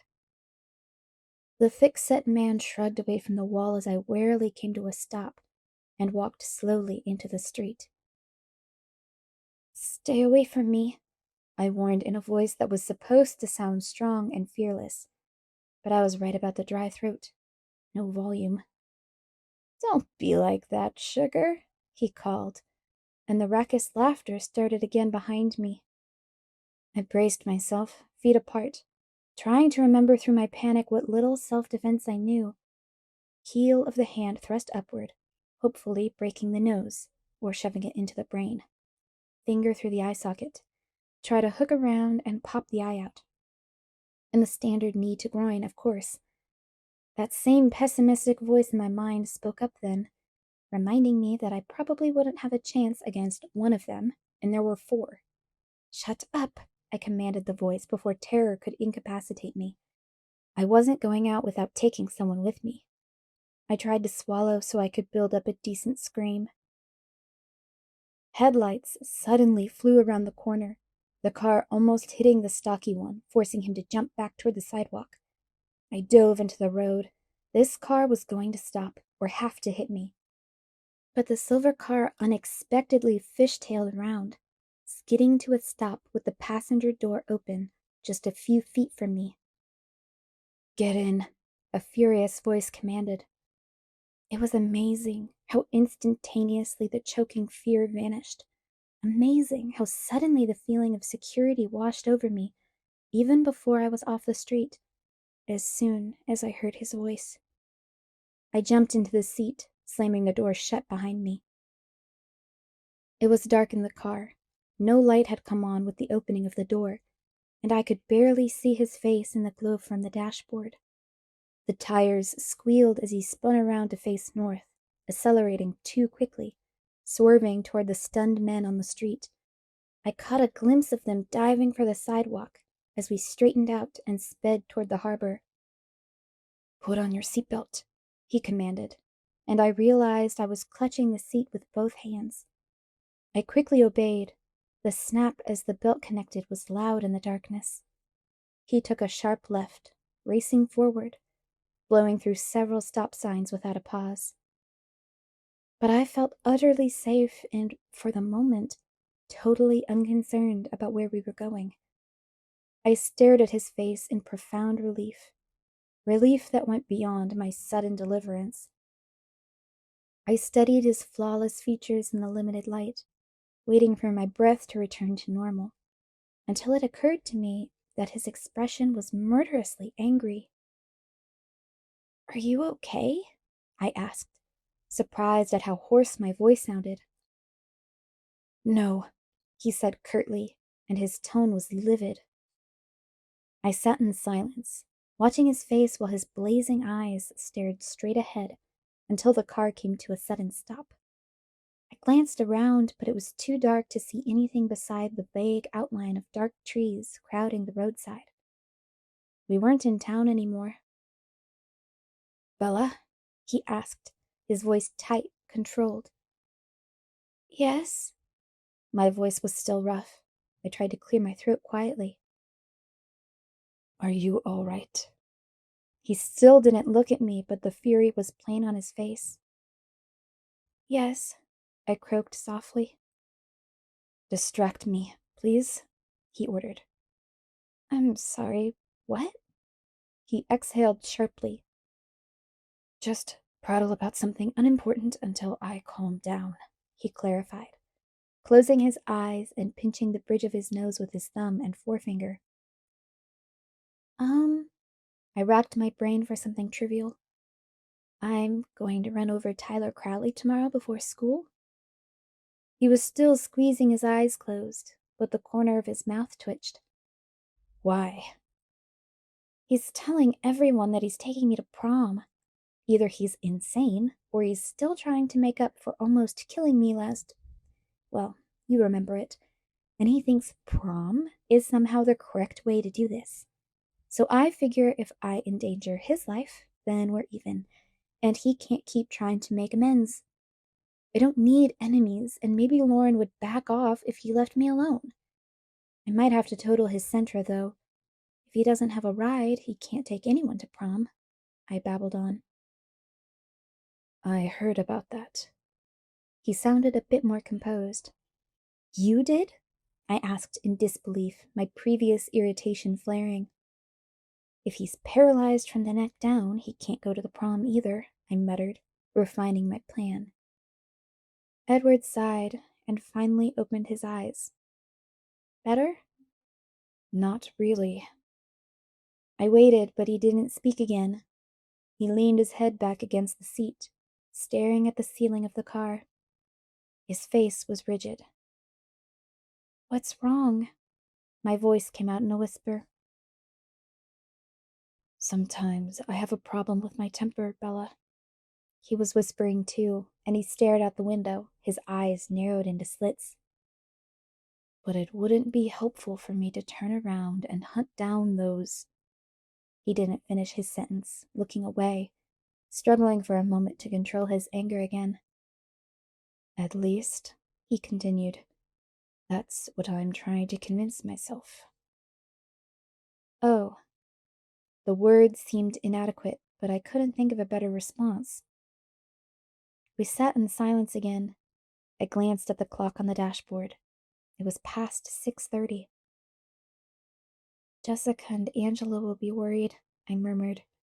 I was supposed to meet them. He started the engine without another word, turning around smoothly and speeding back toward town. We were going under the streetlights in no time at all, still going too fast, weaving with ease through the cars, slowly cruising the boardwalk. He parallel parked against the curb in a space I would have thought too small for the Volvo, but he slid in effortlessly in one try. I looked out the window to see the lights of La Bella Italia, and Jess and Angela just leaving, pacing anxiously away from us. How did you know where? I began, but then I just shook my head. I heard the door open and turned to see him getting out. What are you doing? I asked. I'm taking you to dinner. He smiled slightly, but his eyes were hard. He stepped out of the car and slammed the door. I fumbled with my seatbelt and then hurried to get out of the car as well. He was waiting for me on the sidewalk. He spoke before I could. Go stop Jessica and Angela before I have to track them down too. I don't think I could restrain myself if I ran into your other friends again. I shivered at the threat in his voice. Jess? Angela! I yelled after them, waving when they turned. They rushed back to me, the pronounced relief on both of their faces simultaneously changing to surprise as they saw who I was standing next to. They hesitated a few feet from us. Where have you been? Jessica's voice was suspicious. I got lost, I admitted sheepishly, and then I ran into Edward. I gestured toward him. Would it be all right if I joined you? He asked in his silken, irresistible voice. I could see from their staggered expressions that he had never unleashed his talents on them before. Sure, Jessica breathed. Actually, Bella, we already ate while we were waiting. Sorry, Angela confessed. That's fine, I'm not hungry, I shrugged. I think you should eat something. Edward's voice was low but full of authority. He looked up at Jessica and spoke slightly louder. Do you mind if I drive Bella home tonight? That way you won't have to wait while she eats. No problem, I guess. She bit her lip, trying to figure out from my expression whether that was what I wanted. I winked at her. I wanted nothing more than to be alone with my perpetual savior. There were so many questions that I couldn't bombard him with till we were by ourselves. Okay, Angela was quicker than Jessica. See you tomorrow, Bella. Edward? She grabbed Jessica's hand and pulled her away to the car, which I could see a little ways away, parked across First Street. As they got in, Jess turned and waved, her face eager with curiosity. I waved back, waiting for them to drive away before I turned to face him. Honestly, I'm not hungry, I insisted, looking up to scrutinize his face. His expression was unreadable. Humor me. He walked to the door of the restaurant and held it open with an obstinate expression. Obviously, there would be no further discussion. I walked past him into the restaurant with a resigned sigh. The restaurant wasn't crowded. It was the off-season in Port Angeles. The host was female, and I understood the look in her eyes as she assessed Edward. She welcomed him with a little more warmth than necessary. I was surprised by how much that bothered me. She was several inches taller than I was, and unnaturally blonde. A table for two? His voice was alluring, whether he was aiming for that or not. I saw her eyes flicker to me and then away, satisfied by my obvious ordinariness, and by the cautious, no-contact space Edward kept between us. She led us to a table big enough for four in the center of the most crowded area of the dining room. I was about to sit, but Edward shook his head at me. Perhaps something more private, he insisted quietly to the host. I wasn't sure, but it looked like he smoothly handed her a tip. I'd never seen anyone refuse a table except in old movies. Sure, she sounded as surprised as I was. She turned and led us around a partition into a small ring of booths, all of them empty. How's this? Perfect. He flashed his gleaming smile, dazing her momentarily. She shook her head, blinking. Your server will be right out. She walked away unsteadily. You really shouldn't do that to people, I criticized. It's hardly fair. Do what?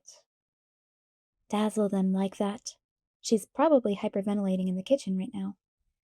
He seemed confused. Oh, come on, I said dubiously. You have to know the effect you have on people. He tilted his head to one side, and his eyes were curious. I dazzle people? You haven't noticed? Do you think everybody gets with their ways so easily? He ignored my questions. Do I dazzle you? Frequently, I admitted. Then our server arrived, her face expectant. The hostess had definitely dished behind the scenes, and this new girl didn't look disappointed.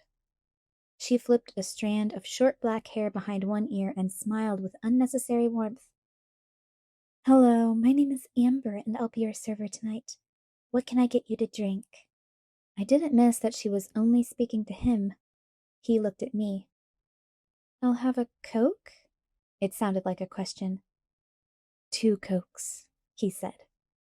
I'll be right back with that, she assured him, with another unnecessary smile. But he didn't see it. He was watching me. What? I asked when she left. His eyes stayed fixed on my face. How are you feeling? I'm fine, I replied, surprised by his intensity. You don't feel dizzy, sick, cold? Should I? He chuckled at my puzzled tone. Well, I'm actually waiting for you to go into shock. His face twisted up into that perfect, crooked smile. I don't think that will happen, I said after I could breathe again. I've always been very good at repressing unpleasant things. Just the same. I'll feel better when you have some sugar and food in you. Right on cue, the waitress appeared with our drinks and a basket of breadsticks. She stood with her back to me as she placed them on the table. Are you ready to order? She asked Edward. Bella? He asked. She turned unwillingly toward me. I picked the first thing I saw on the menu. I'll have the mushroom ravioli. And you? She turned back to him with a smile. Nothing for me, he said. Of course not. Let me know if you change your mind. The coy smile was still in place, but he wasn't looking at her, and she left dissatisfied. Drink, he ordered. I sipped at my soda obediently, and then drank more deeply, surprised by how thirsty I was. I realized I had finished the whole thing when he pushed his glass toward me. Thanks, I muttered, still thirsty. The cold from the icy soda was radiating through my chest, and I shivered. Are you cold? It's just the Coke, I explained, shivering again. Don't you have a jacket? His voice was disapproving. Yes. I looked at the empty bench next to me. Oh, I left it in Jessica's car, I realized. Edward was shrugging out of his jacket. I suddenly realized that I had never once noticed what he was wearing. Not just tonight, but ever. I just couldn't seem to look away from his face. I made myself look now, focusing. He was removing a light beige leather jacket now. Underneath it, he wore an ivory turtleneck sweater. It fit him snugly, emphasizing how muscular his chest was. He handed me the jacket, interrupting my ogling. Thanks, I said again, sliding my arms into the jacket. It was cold, the way my jacket felt when I first picked it up in the morning, hanging in the drafty hallway. I shivered again. It smelled amazing. I inhaled, trying to identify the delicious scent. It didn't smell like cologne. The sleeves were much too long. I shoved them back so I could free my hands. That color blue looks lovely with your skin, he said, watching me. I was surprised. I looked down, flushing, of course. He pushed the breadbasket toward me. Really, I'm not going into shock, I protested. You should be. A normal person would be. You don't even look shaken. He seemed unsettled. He stared into my eyes, and I saw how light his eyes were, lighter than I had ever seen them, golden butterscotch. I feel very safe with you, I confessed, mesmerized into telling the truth again. That displeased him. His alabaster brow furrowed. He shook his head, frowning. This is more complicated than I'd planned, he murmured to himself. I picked up a breadstick and began nibbling on the end, measuring his expression. I wondered when it would be okay to start questioning him. Usually you're in a better mood when your eyes are so light, I commented, trying to distract him from whatever thought had left him frowning and somber. He stared at me, stunned. What? You're always crabbier when your eyes are black. I expect it then, I went on. I have a theory about that. He narrowed his eyes. More theories? Mm-hmm. I chewed on a small bite of the bread, trying to look indifferent. I hope you were more creative this time. Or are you still stealing from comic books? His faint smile was mocking. His eyes were still tight. Well, no, I didn't get it from a comic book. But I didn't come up with it on my own, either, I confessed. And? He prompted. But then the waitress strode around the partition with my food. I realized we had been unconsciously leaning toward each other across the table, because we both straightened as she approached. She set the dish in front of me. It looked pretty good, and turned quickly to Edward. Did you change your mind? She asked. Isn't there anything I can get you? I may have been imagining the double meaning in her words. No, thank you, but some more soda would be nice. He gestured with a long white hand to the empty cups in front of me. Sure.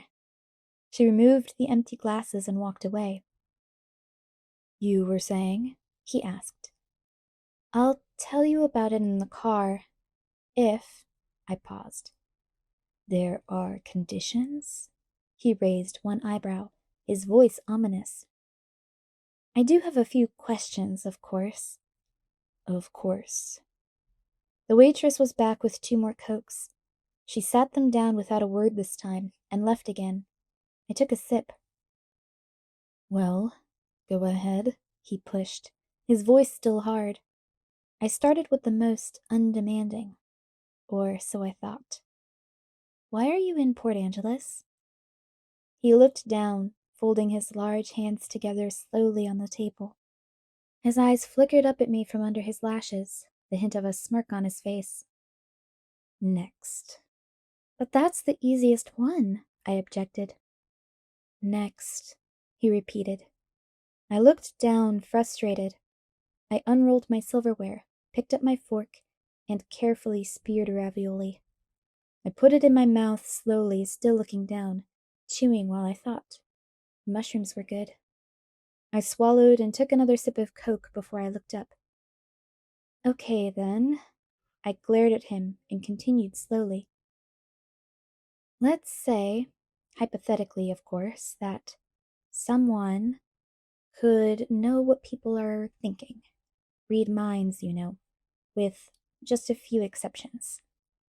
Just one exception, he corrected, hypothetically. All right, with one exception then. I was thrilled that he was playing along, but I tried to seem casual. How does that work? What are the limitations? How would that someone find someone else at exactly the right time? How would he know she was in trouble? I wondered if my convoluted questions had even made sense. Hypothetically? He asked. Sure. Well, if that's someone. Let's call him Joe, I suggested.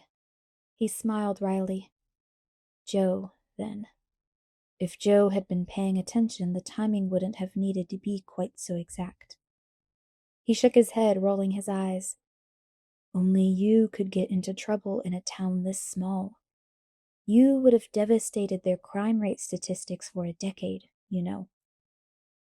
We were speaking of a hypothetical case, I reminded him frostily. He laughed at me, his eyes warm. Yes, we were, he agreed. Shall we call you Jane? How did you know? I asked, unable to curb my intensity. I realized I was leaning toward him again. He seemed to be wavering, torn by some internal dilemma.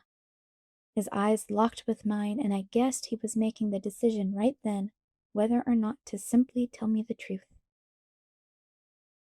You can trust me, I murmured. I reached forward without thinking, to touch his folded hands, but he slid them away minutely, and I pulled my hand back. I don't know if I have a choice anymore. His voice was almost a whisper. I was wrong. You are much more observant than I gave you credit for. I thought you were always right. I used to be. He shook his head again. I was wrong about you on one other thing as well. You're not a magnet for accidents. That's not a broad enough classification. You are a magnet for trouble. If there is anything dangerous within a 10-mile radius, it will invariably find you. And you put yourself into that category? I guessed. His face turned cold, expressionless. Unequivocally. I stretched my hand across the table again, ignoring him when he pulled back slightly once more, to touch the back of his hand shyly with my fingertips. His skin was cold and hard, like a stone. Thank you. My voice was fervent with gratitude. That's twice now. His face softened. Let's not try for 3, agreed? I scowled but nodded. He moved his hand out from under mine, placing both of his under the table, but he leaned toward me. I followed you to Port Angeles, he admitted, speaking in a rush. I've never tried to keep a specific person alive before, and it's much more troublesome than I would have believed. But that's probably just because it's you. Ordinary people seem to make it through the day without so many catastrophes. He paused. I wondered if it should bother me that he was following me. Instead, I felt a strange surge of pleasure. He stared, maybe wondering why my lips were curving into an involuntary smile.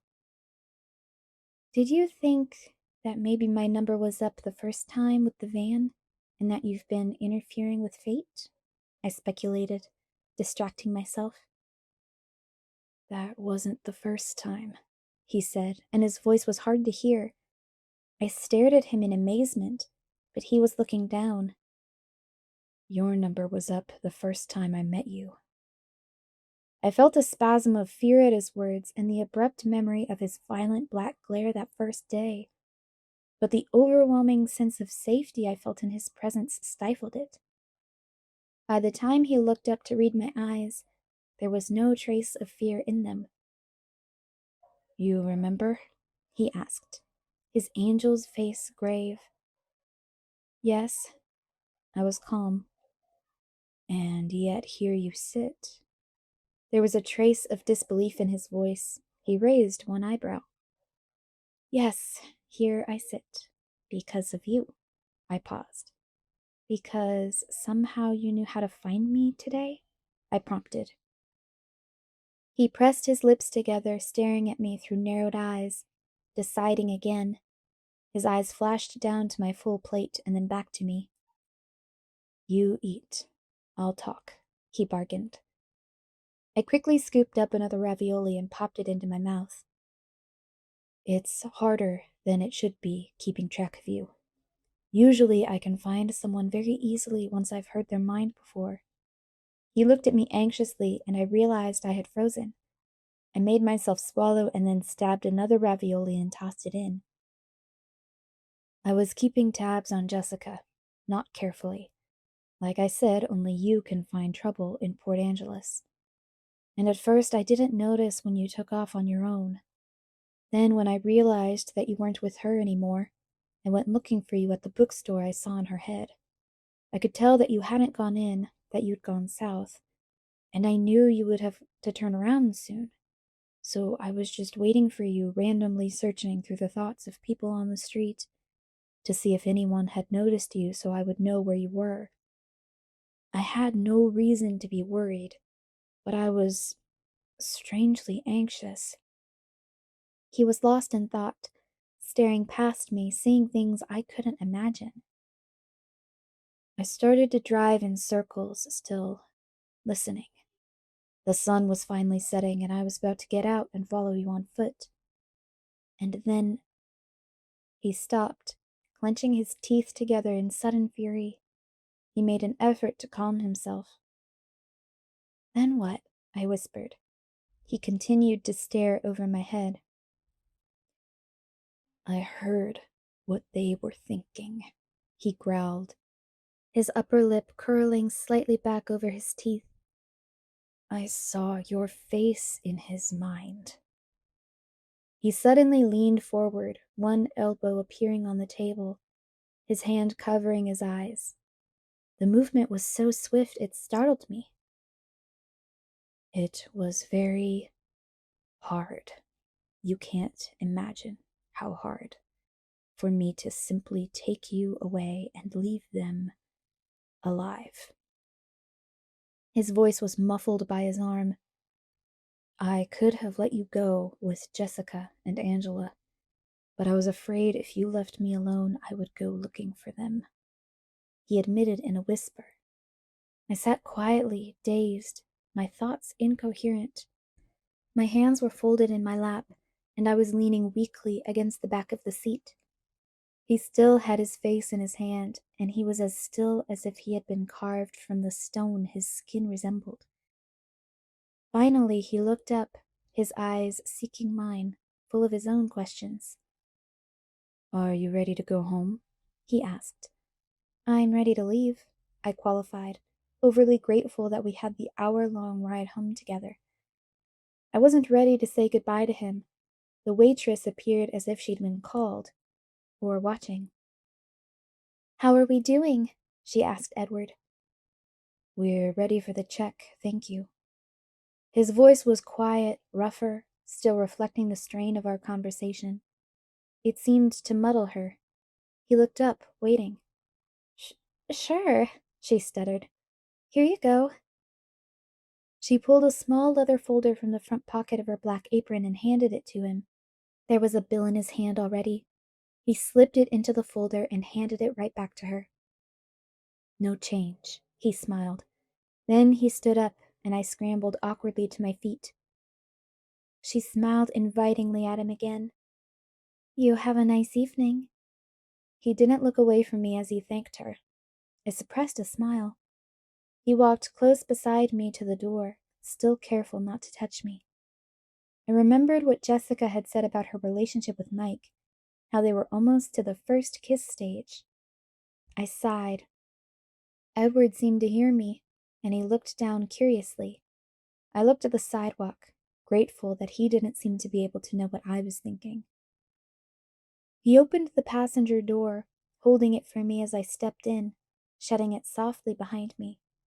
I watched him walk around the front of the car, amazed, yet again, by how graceful he was.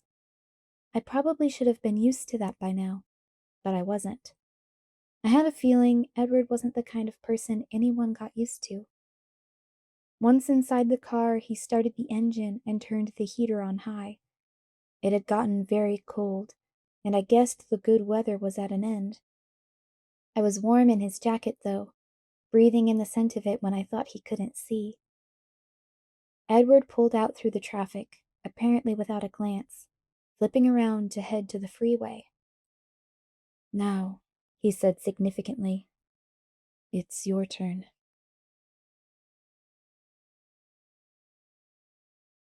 Chapter 9. Fury. Can I ask just one more? I pleaded as Edward accelerated much too quickly down the quiet street. He didn't seem to be paying any attention to the road. He sighed. One, he agreed. His lips pressed together in a cautious line. Well, you said that you knew I hadn't gone into the bookstore, and that I had gone south. I was just wondering how you knew that. He looked away, deliberating. I thought we were past all the evasiveness, I grumbled. He almost smiled. Fine, then. I followed your scent. He looked at the road, giving me time to compose my face. I couldn't think of an acceptable response to that, but I filed it carefully away for future study. I tried to refocus. I wasn't ready to let him be finished, now that he was finally explaining things. And then you didn't answer one of my first questions, I stalled. He looked at me with disapproval. Which one? How does it work, the mind-reading thing? Can you read anybody's mind anywhere? How do you do it? Can the rest of your family? I felt silly asking for clarification on make-believe. That's more than one, he pointed out. I simply intertwined my fingers and gazed at him, waiting. No, it's just me. And I can't hear anyone anywhere. I have to be fairly close. The more familiar someone's voice is, the farther away I can hear them, but still no more than a few miles. He paused thoughtfully. It's a little like being in a huge hall filled with people, everyone talking at once. It's just a hum, a buzzing of voices in the background, until I focus on one voice, and then what they're thinking is clear. Most of the time I tune it all out. It can be very distracting. And then it's easier to seem normal. He frowned as he said the word. When I'm not accidentally answering someone's thoughts, rather than their words. Why do you think you can't hear me? I asked curiously. He looked at me, his eyes enigmatic. I don't know, he murmured. The only guess I have is that maybe your mind doesn't work the same way the rest of theirs do. Like your thoughts are on the AM frequency, and I'm only getting FM. He grinned at me, suddenly amused. My mind doesn't work right? I'm a freak? The words bothered me more than they should. Probably because his speculation hit home. I'd always suspected as much, and it embarrassed me to have it confirmed. I hear voices in my mind, and you're worried that you're the freak? He laughed. Don't worry, it's just a theory. His face tightened. Which brings us back to you. I sighed. How to begin? Aren't we past all the evasions now? He reminded me softly. I looked away from his face for the first time, trying to find words. I happened to notice the speedometer. Holy crow! I shouted. Slow down! What's wrong? He was startled, but the car didn't decelerate. You're going 100 miles an hour? I was still shouting. I shot a panicky glance out the window, but it was too dark to see much. The road was only visible in a long patch of bluish brightness from the headlights. The forest along both sides of the road was like a black wall, as hard as a wall of steel if we veered off the road at this speed. Relax, Bella. He rolled his eyes, still not slowing. Are you trying to kill us? I demanded. We're not going to crash. I tried to modulate my voice. Why are you in such a hurry? I always drive like this. He turned to smile crookedly at me. Keep your eyes on the road. I've never been in an accident, Bella. I've never even gotten a ticket. He grinned and tapped his forehead. Built-in radar detector. Very funny, I fumed. Charlie's a cop, remember? I was raised to abide by traffic laws. Besides, if you turn us into a Volvo pretzel around a tree trunk, you can probably just walk away. Probably, he agreed with a short, hard laugh. But you can't. He sighed, and I watched with relief as the needle gradually drifted toward 80. Happy? Almost. I hate driving slow, he muttered. This is slow? Enough commentary on my driving, he snapped. I'm still waiting for your latest theory. I bit my lip. He looked down at me, his honey eyes unexpectedly gentle. I won't laugh, he promised. I'm more afraid that you'll be angry with me. Is it that bad? Pretty much, yeah. He waited. I was looking down at my hands, so I couldn't see his expression. Go ahead. His voice was calm. I don't know how to start, I admitted. Why don't you start from the beginning? You said you didn't come up with this on your own. No. What got you started? A book? A movie? He probed. No, it was Saturday, at the beach. I risked a glance up to his face. He looked puzzled. I ran into an old family friend, Jacob Black, I continued. His dad and Charlie have been friends since I was a baby. He still looked confused. His dad is one of the Quileute elders. I watched him carefully. His confused expression froze in place. We went for a walk. I edited all my scheming out of the story.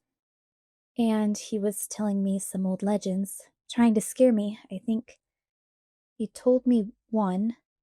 I hesitated. Go on, he said. About vampires. I realized I was whispering. I couldn't look at his face now, but I saw his knuckles tighten convulsively on the wheel. And you immediately thought of me? Still calm.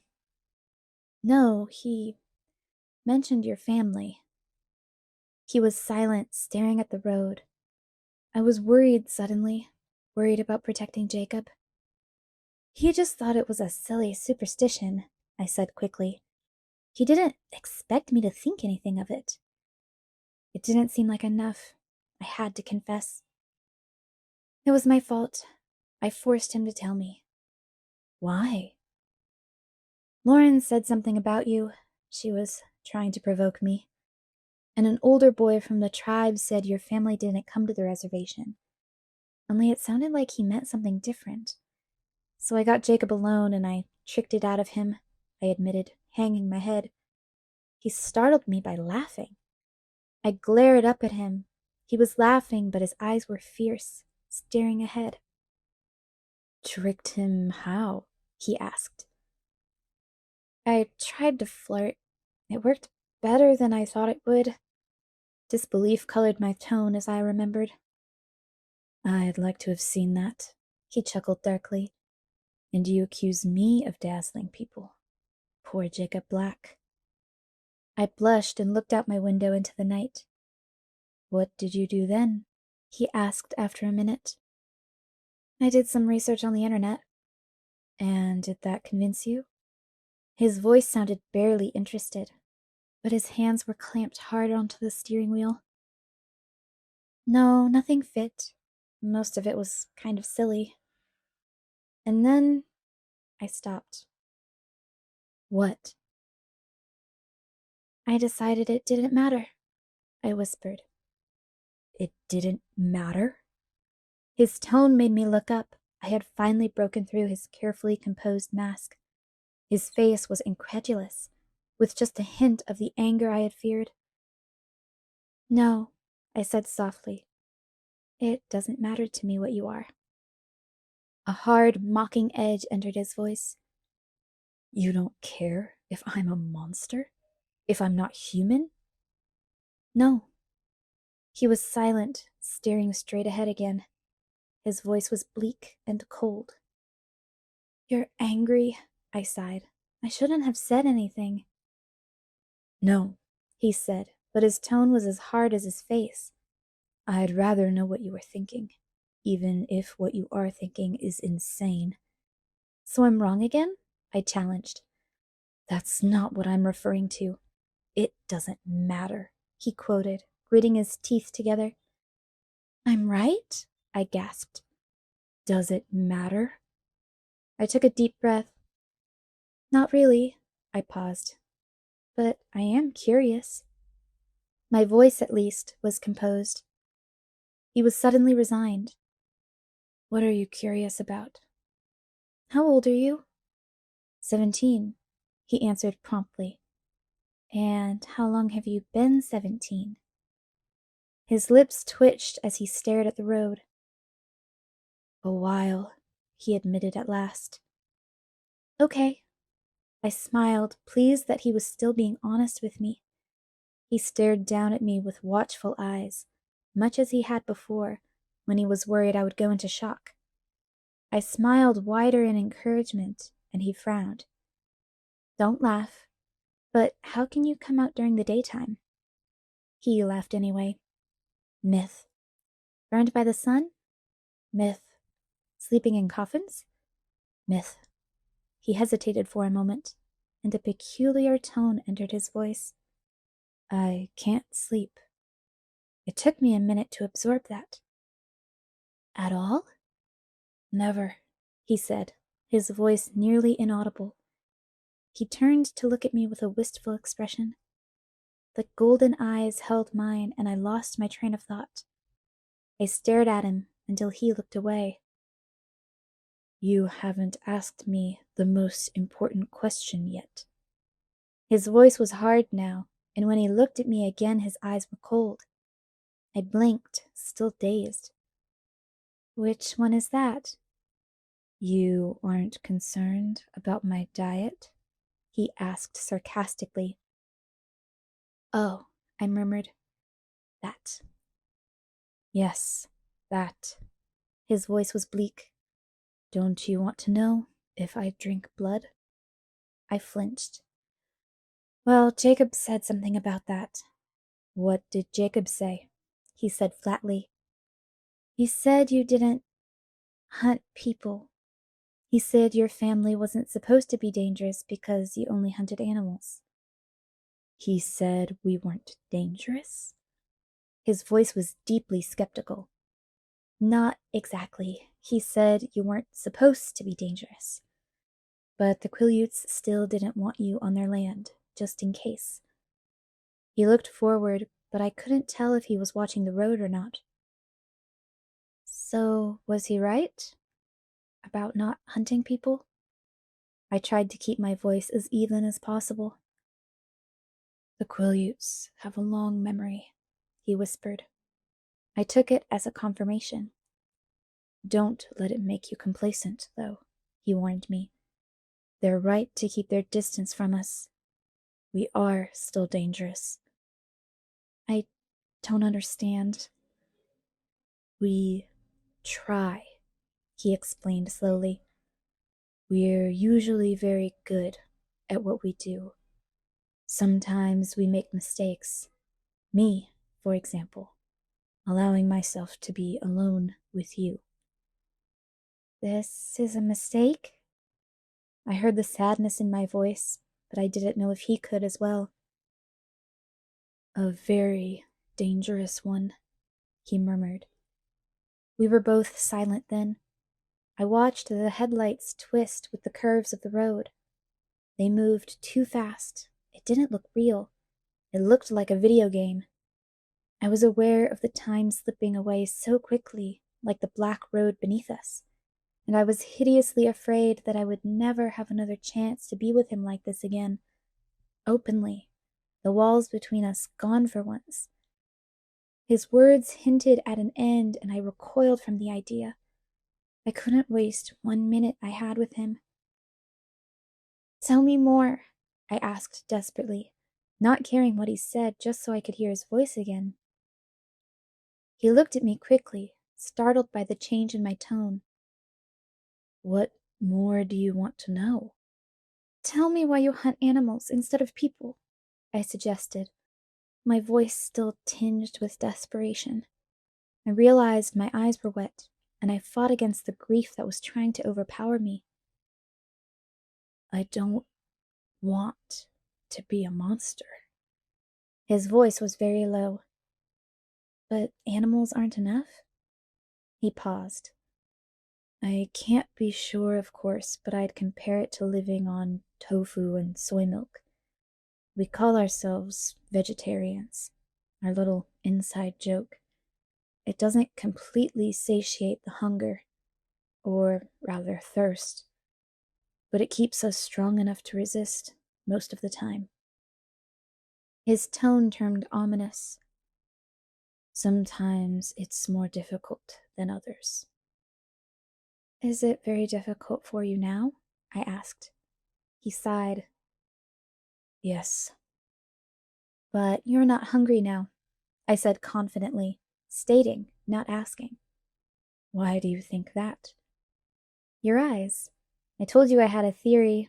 I've noticed that people, men in particular, are crabbier when they're hungry. He chuckled. You are observant, aren't you? I didn't answer. I just listened to the sound of his laugh, committing it to memory. Were you hunting this weekend with Emmett? I asked when it was quiet again. Yes. He paused for a second, as if deciding whether or not to say something. I didn't want to leave, but it was necessary. It's a bit easier to be around you when I'm not thirsty. Why didn't you want to leave? It makes me anxious to be away from you. His eyes were gentle but intense, and they seemed to be making my bones turn soft. I wasn't joking when I asked you to try not to fall into the ocean, or get run over last Thursday.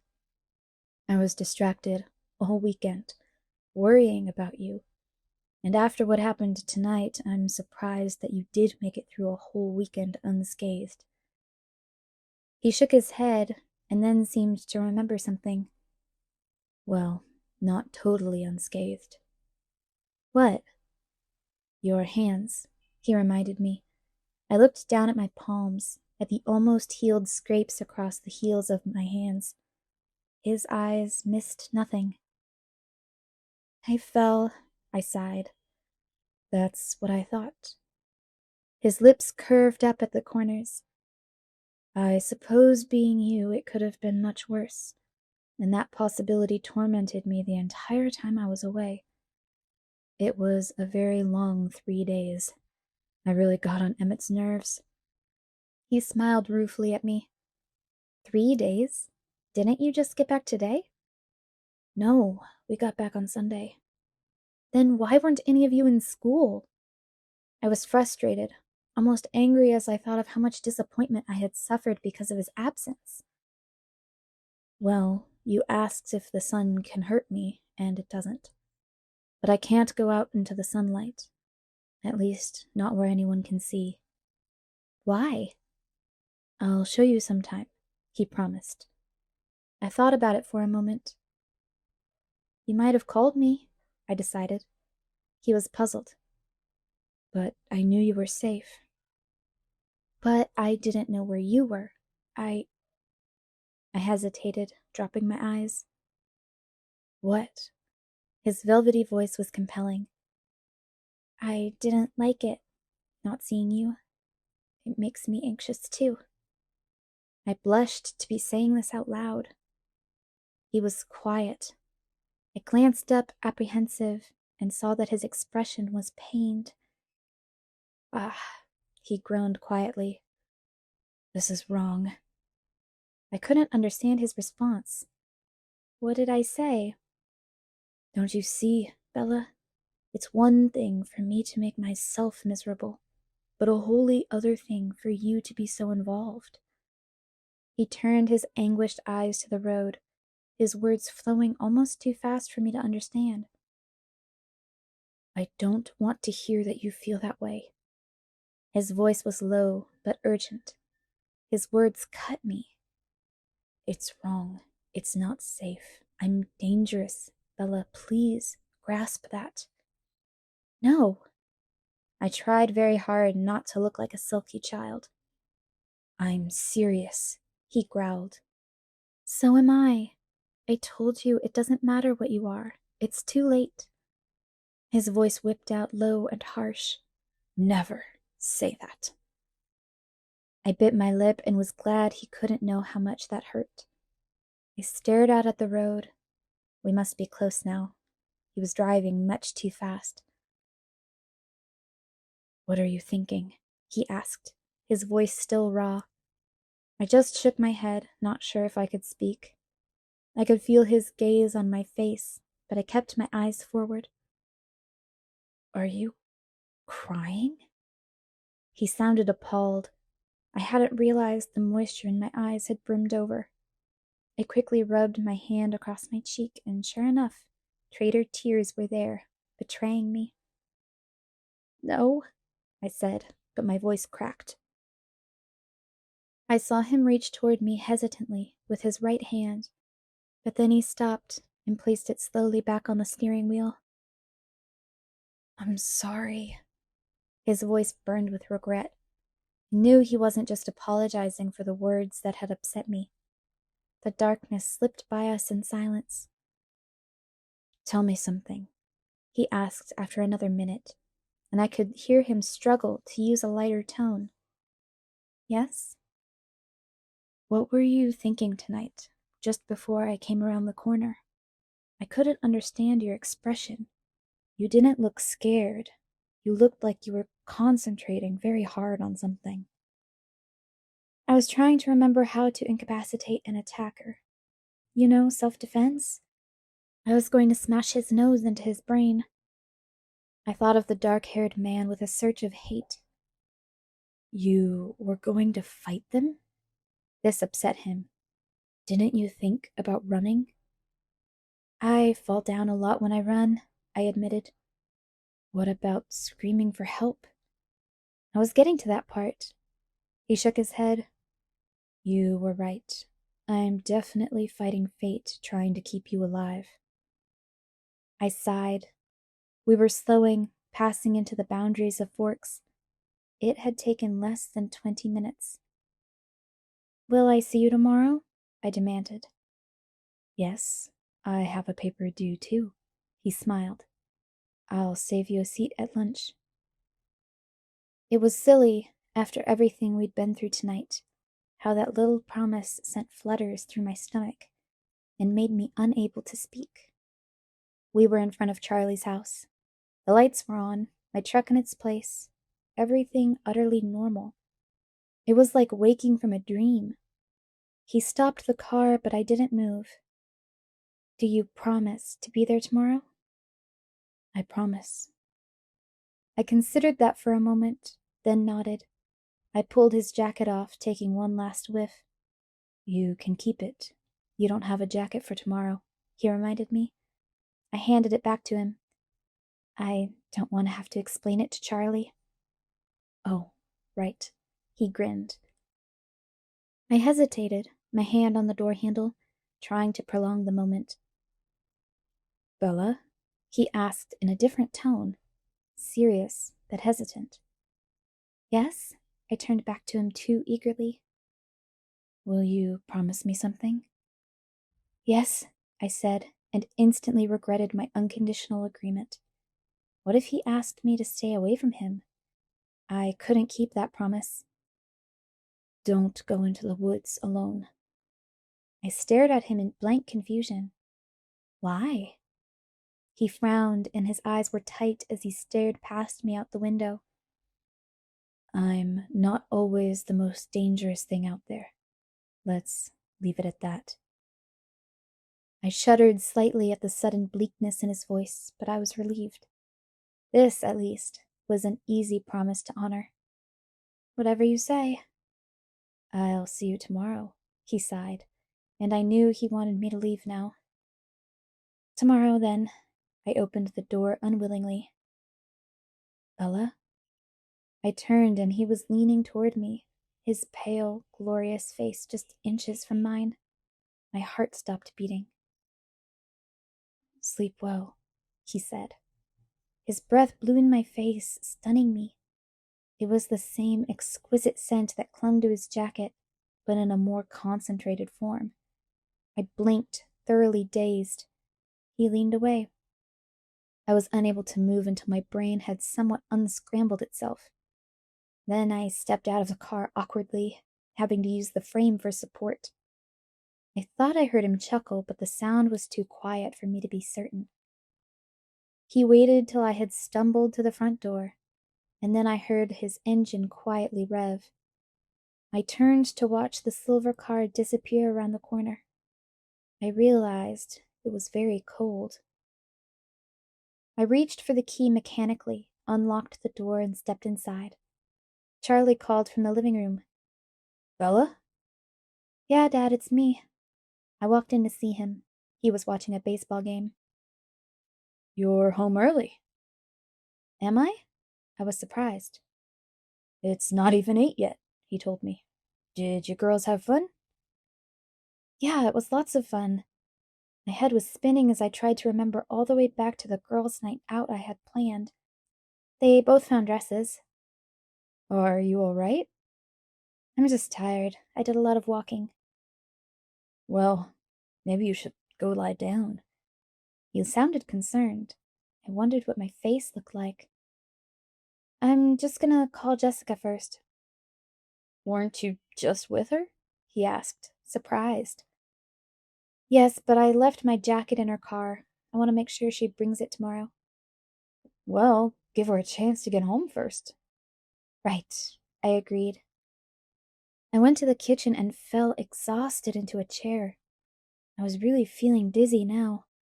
I wondered if I was going into shock after all.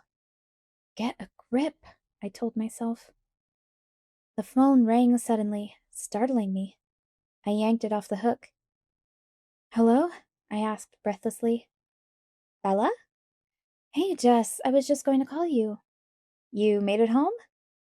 Her voice was relieved and surprised. Yes, I left my jacket in your car. Could you bring it to me tomorrow? Sure, but tell me what happened, she demanded. Tomorrow. In Trig, okay? She caught on quickly. Oh, is your dad there? Yes, that's right. Okay, I'll talk to you tomorrow. Bye. I could hear the impatience in her voice. Bye, Jess. I walked up the stairs slowly, a heavy stupor clouding my mind. I went through the motions of getting ready for bed without paying any attention to what I was doing.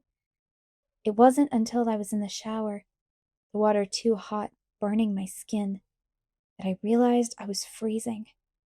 I shuddered violently for several minutes before the steaming spray could finally relax my rigid muscles. Then I stood in the shower, too tired to move. until the hot water began to run out. I stumbled out, wrapping myself securely in a towel, trying to hold the heat from the water in so the aching shivers wouldn't return. I dressed for bed swiftly and climbed under my quilt, curling into a ball, hugging myself to keep warm. A few small shudders trembled through me. My mind swirled dizzily, full of images I couldn't understand, and some I fought to repress. Nothing seemed clear at first, but as I felt gradually closer to unconsciousness, a few certainties became evident. About 3 things I was absolutely positive. First, Edward was a vampire. Second, there was a part of him, and I didn't know how potent that part might be, that thirsted for my blood. And third, I was unconditionally and irrevocably in love with him. Chapter 10. Interrogations. It was very hard in the morning to argue with the part of me that was sure last night was a dream. Logic wasn't on my side, or common sense. I clung to the parts I couldn't have imagined, like his smell. I was sure I could never have dreamed that up on my own. It was foggy and dark outside my window. Absolutely perfect. He had no reason not to be in school today. I dressed in my heavy clothes, remembering I didn't have a jacket. Further proof that my memory was real. When I got downstairs, Charlie was gone again. I was running later than I'd realized. I swallowed a granola bar in 3 bites, chased it down with milk straight from the carton, and then hurried out the door. Hopefully the rain would hold off until I could find Jessica. It was unusually foggy. The air was almost smoky with it. The mist was ice cold where it clung to the exposed skin on my face and neck. I couldn't wait to get the heat going in my truck. It was such a thick fog that I was a few feet down the driveway before I realized there was a car in it. A silver car. My heart thudded, stuttered, and then picked up again in double time. I didn't see where he came from, but suddenly he was there, pulling the door open for me. "Do you want to ride with me today?" he asked, amused by my expression as he caught me by surprise yet again. There was uncertainty in his voice. He was really giving me a choice. I was free to refuse, and part of him hoped for that. It was a vain hope. "Yes, thank you," I said, trying to keep my voice calm. As I stepped into the warm car, I noticed his tan jacket was slung over the headrest of the passenger seat. The door closed behind me, and sooner than should be possible, he was sitting next to me, starting the car. "I brought the jacket for you. I didn't want you to get sick or something." His voice was guarded. I noticed that he wore no jacket himself, just a light gray knit V-neck shirt with long sleeves. Again, the fabric clung to his perfectly muscled chest. It was a colossal tribute to his face that it kept my eyes away from his body. "I'm not quite that delicate," I said, but I pulled the jacket onto my lap, pushing my arms through the 2 long sleeves, curious to see if the scent would possibly be as good as I remembered. It was better. "Aren't you?" he contradicted in a voice so low I wasn't sure if he meant for me to hear. We drove through the fog-shrouded streets, always too fast, feeling awkward. I was, at least. Last night all the walls were down. Almost all. I didn't know if we were still being as candid today. It left me tongue-tied, and I waited for him to speak. He turned to smirk at me. "What, no 20 questions today?" "Do my questions bother you?" I asked, relieved. "Not as much as your reactions do." He looked like he was joking, but I couldn't be sure. I frowned. "Do I react badly?" "No, that's the problem. You take everything so coolly. It's unnatural. It makes me wonder what you're really thinking." I always tell you what I'm really thinking. You edit, he accused. Not very much. Enough to drive me insane. You don't want to hear it, I mumbled, almost whispered. As soon as the words were out, I regretted them. The pain in my voice was very faint. I could only hope he hadn't noticed it. He didn't respond, and I wondered if I had ruined the mood. His face was unreadable as we drove into the school parking lot. Something occurred to me belatedly. "Where's the rest of your family?" I asked, more than glad to be alone with him, but remembering that his car was usually full. "They took Rosalie's car." He shrugged as he parked next to a glossy red convertible with the top up. "Ostentatious, isn't it?" Wow, I breathed. If she has that, why does she ride with you? Like I said, it's ostentatious. We try to blend in. You don't succeed. I laughed and shook my head as we got out of the car. I wasn't late anymore. His lunatic driving had gotten me to school in plenty of time. So why did Rosalie drive today if it's more conspicuous? Hadn't you noticed? I'm breaking all the rules now. He met me at the front of the car, staying very close to my side as we walked onto campus. I wanted to close that little distance, to reach out and touch him, but I was afraid he wouldn't like me to. Why do you have cars like that at all? I wondered aloud, if you're looking for privacy. An indulgence, he admitted with an impish smile. We all like to drive fast. Figures, I muttered under my breath. Under the shelter of the cafeteria roof's overhang, Jessica was waiting, her eyes about to bug out of their sockets. Over her arm, bless her, was my jacket. "Hey, Jessica," I said when we were a few feet away. "Thanks for remembering." She handed me my jacket without speaking. "Good morning, Jessica," Edward said politely. It wasn't really his fault that his voice was so irresistible, or what his eyes were capable of. Hi." She shifted her wide eyes to me, trying to gather her jumbled thoughts. "I guess I'll see you in Trig." She gave me a meaningful look, and I suppressed a sigh. What on earth was I going to tell her? "Yeah, I'll see you then." She walked away, pausing twice to peek back over her shoulder at us. "What are you going to tell her?" Edward murmured. "Hey, I thought you couldn't read my mind," I hissed. "I can't," he said, startled. Then, understanding, brightened his eyes. "However, I can read hers. She'll be waiting to ambush you in class." I groaned as I pulled off his jacket and handed it to him, replacing it with my own. He folded it over his arm. "So, what are you going to tell her?" "A little help?" I pleaded. "What does she want to know?" He shook his head, grinning wickedly. "That's not fair." "No, not sharing what you know. Now that's not fair." He deliberated for a moment as we walked. We stopped outside the door to my first class.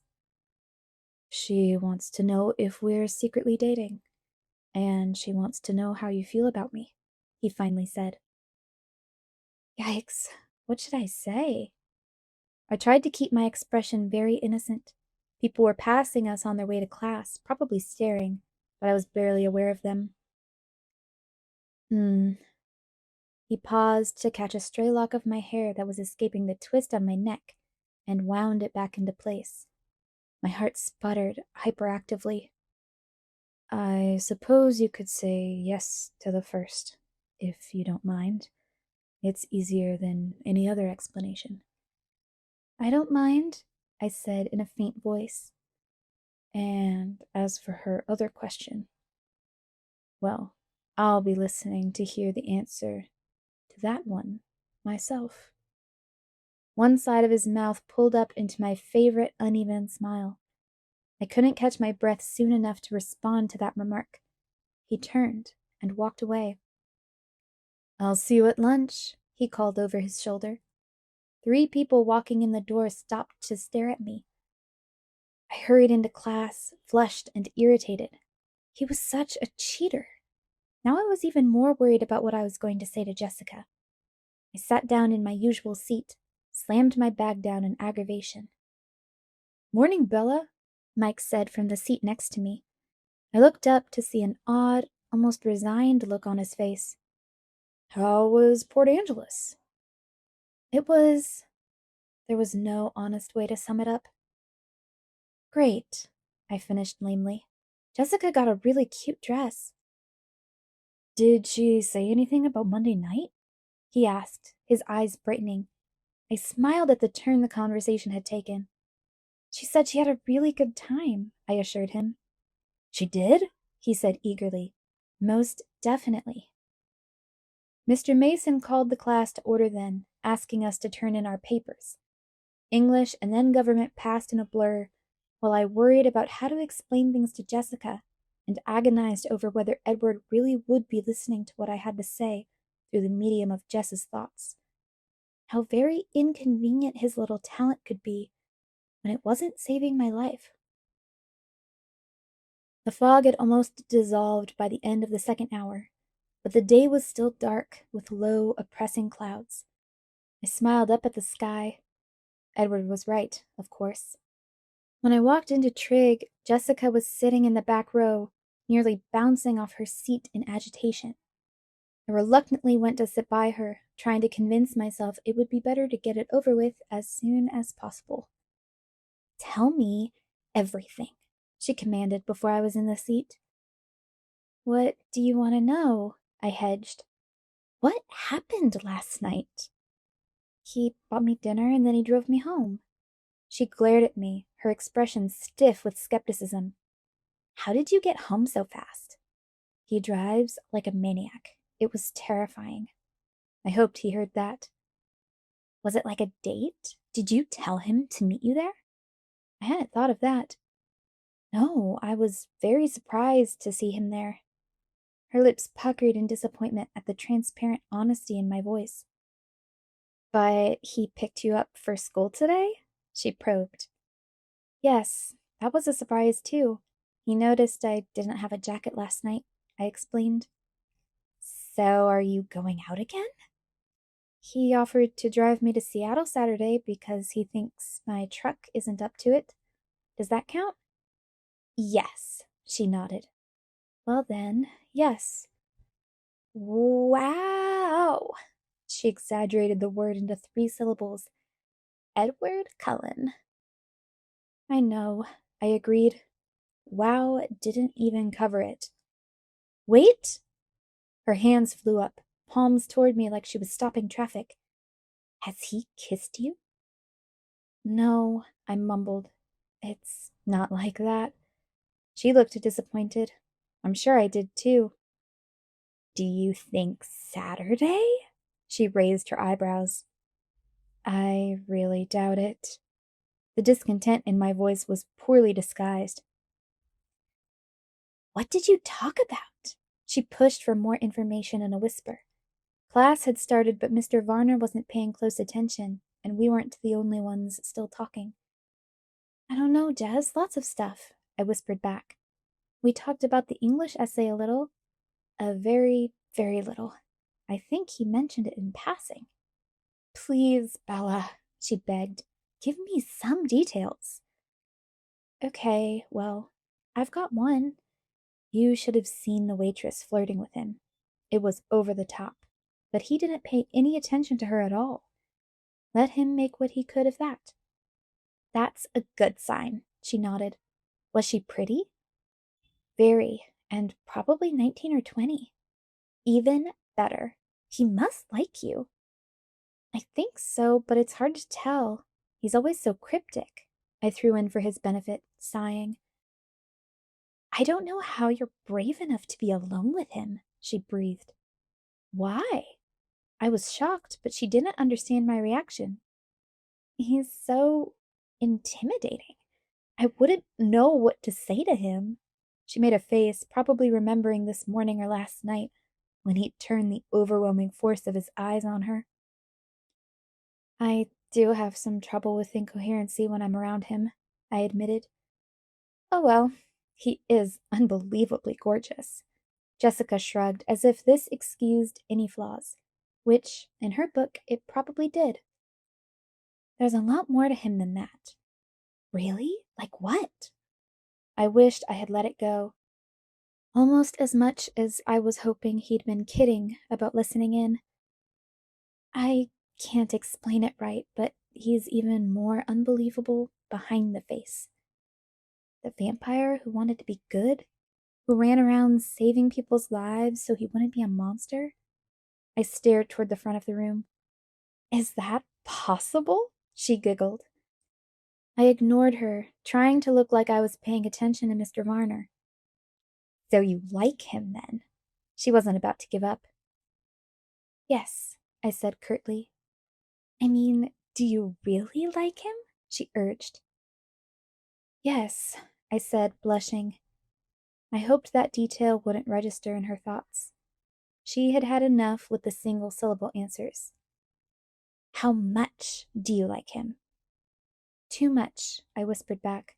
More than he likes me, but I don't see how I can help that. I sighed, one blush blending into the next. Then thankfully Mr. Varner called on Jessica for an answer. She didn't get a chance to start on the subject again during class, and as soon as the bell rang, I took evasive action. In English, Mike asked me if you said anything about Monday night, I told her. You're kidding. What did you say? She gasped, completely sidetracked. I told him you said you had a lot of fun. He looked pleased.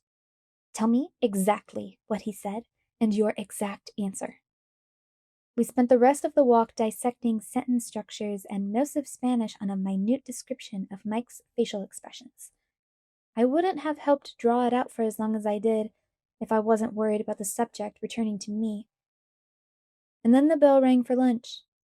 As I jumped up out of my seat, shoving my books roughly in my bag, my uplifted expression must have tipped Jessica off. You're not sitting with us today, are you? She guessed. I don't think so. I couldn't be sure that he wouldn't disappear so inconveniently again. But outside the door to our Spanish class, leaning against the wall, looking more like a Greek god than anyone had a right to, Edward was waiting for me. Jessica took one look, rolled her eyes, and departed. See you later, Bella. Her voice was thick with implications. I might have to turn off the ringer on the phone. Hello? His voice was amused and irritated at the same time. He had been listening. It was obvious. Hi. I couldn't think of anything else to say, and he didn't speak. Biding his time, I presumed. So it was a quiet walk to the cafeteria. Walking with Edward through the crowded lunchtime rush was a lot like my first day here. Everyone stared. He led the way into the line, still not speaking, though his eyes returned to my face every few seconds, their expression speculative. It seemed to me that irritation was winning out over amusement as the dominant emotion on his face. I fidgeted nervously with the zipper on my jacket. He stepped up to the counter and filled a tray with food. What are you doing? I objected. You're not getting all that for me. He shook his head, stepping forward to buy the food. Half is for me, of course. I raised one eyebrow. He led the way to the same place we'd sat the one time before. From the other end of the long table, a group of seniors gazed at us in amazement as we sat across from each other. Edward seemed oblivious. Take whatever you want, he said, pushing the tray toward me. I'm curious, I said as I picked up an apple, turning it around in my hands. What would you do if someone dared you to eat food? You're always curious. He grimaced, shaking his head. He glared at me, holding my eyes as he lifted the slice of pizza off the tray and deliberately bit off a mouthful, chewed quickly and swallowed. I watched, eyes wide. If someone dared you to eat dirt, you could, couldn't you? he asked condescendingly. I wrinkled my nose. I did once, on a dare, I admitted. It wasn't so bad. He laughed. I suppose I'm not surprised. Something over my shoulder seemed to catch his attention. Jessica's analyzing everything I do. She'll break it down for you later. He pushed the rest of the pizza toward me. The mention of Jessica brought a hint of his former irritation back to his features. I put down the apple and took a bite of the pizza, looking away, knowing he was about to start. So the waitress was pretty, was she? He asked casually. You really didn't notice?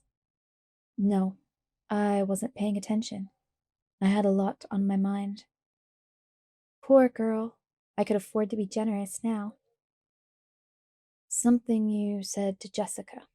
Well, it bothers me. He refused to be distracted. His voice was husky, and he glanced up from under his lashes with troubled eyes. I'm not surprised you heard something you didn't like. You know what they say about eavesdroppers, I reminded him. I warned you I would be listening.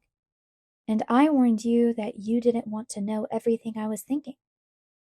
You did, he agreed, but his voice was still rough.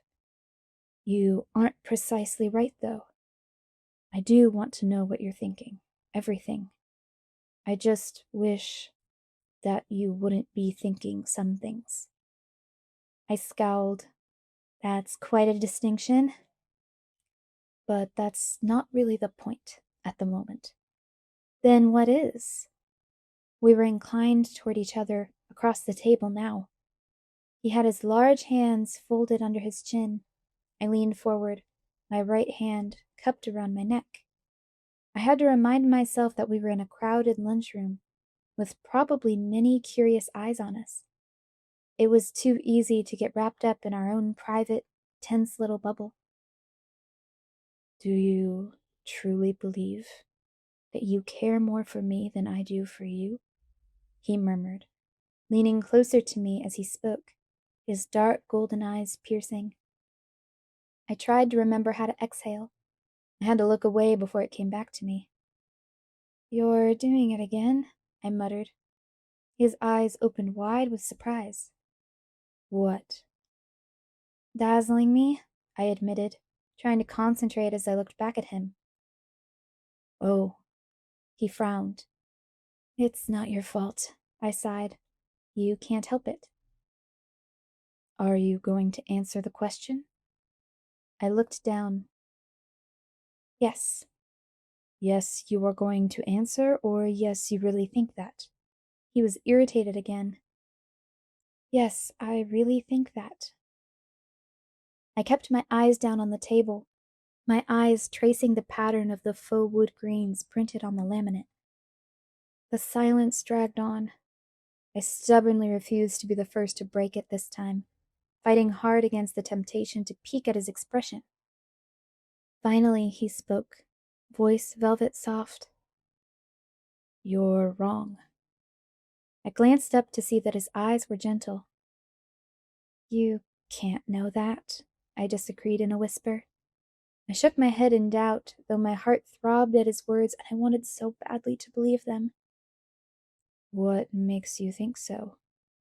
His liquid topaz eyes were penetrating, trying futilely, I assumed, to lift the truth straight from my mind. I stared back, struggling to think clearly in spite of his face, to find some way to explain.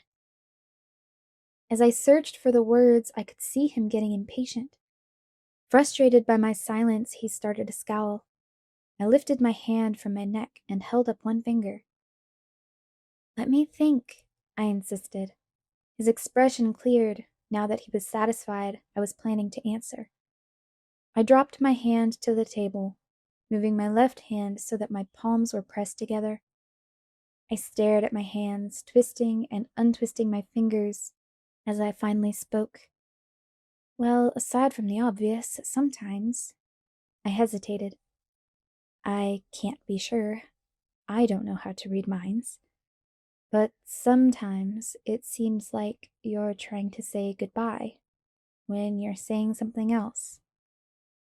That was the best I could sum up the sensation of anguish that his words triggered in me at times. Perceptive, he whispered, and there was the anguish again surfacing as he confirmed my fear.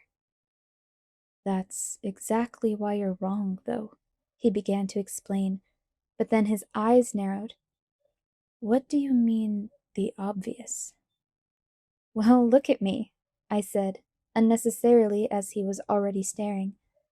I'm absolutely ordinary. Well, except for bad things like all the near death experiences and being so clumsy that I'm almost disabled. And look at you. I waved my hand toward him and all his bewildering perfection. His brow creased angrily for a moment, then smoothed as his eyes took on a knowing look. You don't see yourself very clearly, you know. I'll admit you're dead on about the bad things. He chuckled blackly. But you didn't hear what every human male in this school was thinking on your first day. I blinked, astonished. I don't believe it, I mumbled to myself.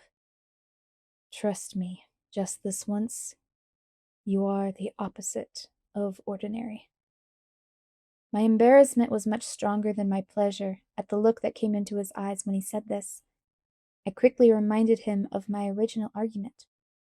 But I'm not saying goodbye, I pointed out. Don't you see? That's what proves me right. I care the most because if I can do it. He shook his head, seeming to struggle with the thought. If leaving is the right thing to do, then I'll hurt myself to keep from hurting you, to keep you safe. I glared. And you don't think I would do the same? You'd never have to make the choice. Abruptly, his unpredictable mood shifted again. A mischievous, devastating smile rearranged his features. Of course, keeping you safe is beginning to feel like a full-time occupation that requires my constant presence. No one has tried to do away with me today, I reminded him, grateful for the lighter subject. I didn't want him to talk about goodbyes anymore. If I had to, I supposed I could purposefully put myself in danger to keep him close.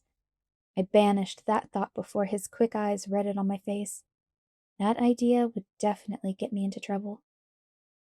Yet, he added. Yet, I agreed. I would have argued, but now I wanted him to be expecting disasters. I have another question for you. His face was still casual. Shoot. Do you really need to go to Seattle this Saturday, or was that just an excuse to get out of saying no to all of your admirers? I made a face at the memory. You know, I haven't forgiven you for the Tyler thing yet, I warned him. It's your fault that he's deluded himself into thinking I'm going to prom with him. Oh, he would have found a chance to ask you without me. I just really wanted to watch your face. He chuckled. I would have been angrier if his laughter wasn't so fascinating. If I'd asked you, would you have turned me down? He asked, still laughing to himself. Probably not, I admitted, but I would have cancelled later, faked an illness or a sprained ankle. He was puzzled. Why would you do that? I shook my head sadly. You've never seen me in gym, I guess, but I would have thought you would understand. Are you referring to the fact that you can't walk across a flat, stable surface without finding something to trip over? Obviously. That wouldn't be a problem. He was very confident. It's all in the leading. He could see I was about to protest, and he cut me off. But you never told me. Are you resolved on going to Seattle, or do you mind if we do something different? As long as the we part was in, I didn't care about anything else. I'm open to alternatives, I allowed, but I do have a favor to ask. He looked wary, as he always did when I asked an open-ended question. What?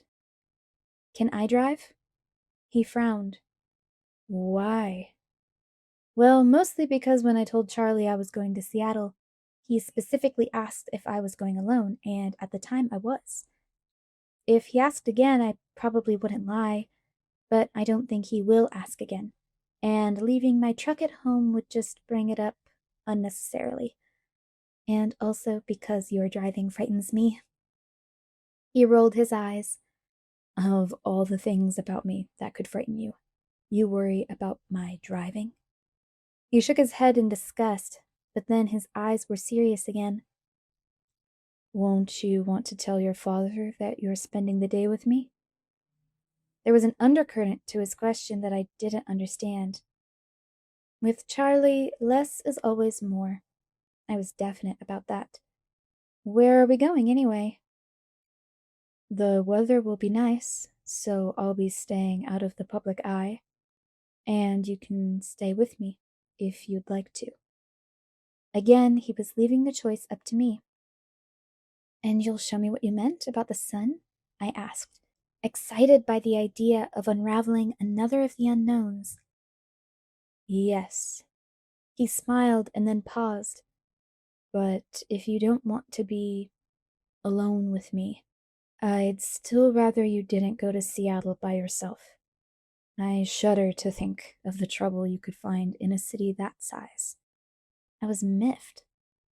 Phoenix is 3 times bigger than Seattle, just in population, in physical size, but apparently, he interrupted me, your number wasn't up in Phoenix, so I'd rather you stayed near me. His eyes did that unfair smoldering thing again. I couldn't argue with the eyes or the motivation, and it was a moot point anyway. As it happens, I don't mind being alone with you. I know. He sighed, brooding. You should tell Charlie, though. Why in the world would I do that? His eyes were suddenly fierce. To give me some small incentive to bring you back. I gulped. But after a moment of thought, I was sure. I think I'll take my chances. He exhaled angrily and looked away. Let's talk about something else, I suggested. What do you want to talk about? He asked. He was still annoyed. I glanced around us, making sure we were well out of anyone's hearing. As I cast my eyes around the room, I caught the eyes of his sister Alice staring at me. The others were looking at Edward. I looked away swiftly, back to him, and I asked the first thing that came to my mind. Why did you go to that Goat Rocks place last weekend? To hunt? Charlie said that it wasn't a good place to hike because of bears. He stared at me as if I was missing something very obvious. Bears? I gasped, and he smirked. You know, bears are not in season, I added sternly, to hide my shock. If you read carefully, the laws only cover hunting with weapons, he informed me. He watched my face with enjoyment as that slowly sank in. Bears, I repeated with difficulty. Grizzly is Emmett's favorite. His voice was still offhand, but his eyes were scrutinizing my reaction. I tried to pull myself together. I said, taking another bite of pizza as an excuse to look down. I chewed slowly and then took a long drink of Coke without looking up. So, I said after a moment, finally meeting his now anxious gaze, what's your favorite? He raised an eyebrow and the corners of his mouth turned down in disapproval. Mountain lion. Ah, I said in a politely disinterested tone, looking for my soda again. Of course, he said, and his tone mirrored mine. We have to be careful not to impact the environment with injudicious hunting. We try to focus on areas with an overpopulation of predators, ranging as far away as we need. There's always plenty of deer and elk here, and they'll do, but where's the fun in that? He smiled teasingly. Where indeed? I murmured around another bite of pizza. Early spring is Emmett's favorite bear season. They're just coming out of hibernation, so they're more irritable. He smiled at some remembered joke. Nothing more fun than an irritated grizzly bear, I agreed, nodding. He snickered, shaking his head. Tell me what you're really thinking, please. I'm trying to picture it, but I can't, I admitted. How do you hunt a bear without weapons? Oh, we have weapons. He flashed his bright teeth in a brief, threatening smile. I fought back a shiver before it could expose me. Just not the kind they consider when writing hunting laws. If you've ever seen a bear attack on television, you should be able to visualize Emmett hunting. I couldn't stop the next shiver that flashed down my spine. I peeked across the cafeteria toward Emmett, grateful that he wasn't looking my way. The thick bands of muscle that wrapped his arms and torso were somehow even more menacing now. Edward followed my gaze and chuckled. I stared at him, unnerved. Are you like a bear too? I asked in a low voice. More like the lion, or so they tell me, he said lightly. Perhaps our preferences are indicative. I tried to smile. Perhaps, I repeated, but my mind was filled with opposing images that I couldn't merge together. Is that something I might get to see? Absolutely not. His face turned even whiter than usual, and his eyes were suddenly furious. I leaned back, stunned, and, though I would never admit it to him, frightened by his reaction. He leaned back as well, folding his arms across his chest. Too scary for me? I asked when I could control my voice again. If that were it, I would take you out tonight, he said, his voice cutting. You need a healthy dose of fear. Nothing could be more beneficial for you. Then why? I pressed, trying to ignore his angry expression. He glared at me for a long minute. Later, he finally said. He was on his feet in one lithe movement. We are going to be late. I glanced around, startled to see that he was right, and the cafeteria was nearly vacant. When I was with him, the time and the place were such a muddled blur that I completely lost track of both. I jumped up, grabbing my bag from the back of my chair. Later, then, I agreed. I wouldn't forget. Chapter 11. Complications. Everyone watched us as we walked together to our lab table. I noticed that he no longer angled the chair to sit as far from me as the desk would allow. Instead, he sat quite close to me, our arms almost touching. Mr. Banner backed into the room then. What superb timing the man had, pulling a tall metal frame on wheels that held a heavy-looking, outdated TV and VCR. A movie day. The lift in the class atmosphere was almost tangible. Mr. Banner shoved the tape into the reluctant VCR and walked to the wall to turn the lights off. And then, as the room went black, I was suddenly hyper-aware that Edward was sitting less than an inch from me. I was stunned by the unexpected electricity that flowed through me, amazed that it was possible to be more aware of him than I already was. A crazy impulse to reach over and touch him, to stroke his perfect face just once in the darkness, nearly overwhelmed me. I crossed my arms tightly across my chest, my hands balling into fists. I was losing my mind. The opening credits began, lighting the room by a token amount. My eyes, of their own accord, flickered to him. I smiled sheepishly as I realized his posture was identical to mine, fists clenched under his arms, right down to the eyes, peering sideways at me. He grinned back, his eyes somehow managing to smolder even in the dark. I looked away before I could start hyperventilating. It was absolutely ridiculous that I should feel dizzy. The hours seemed very long. I couldn't concentrate on the movie.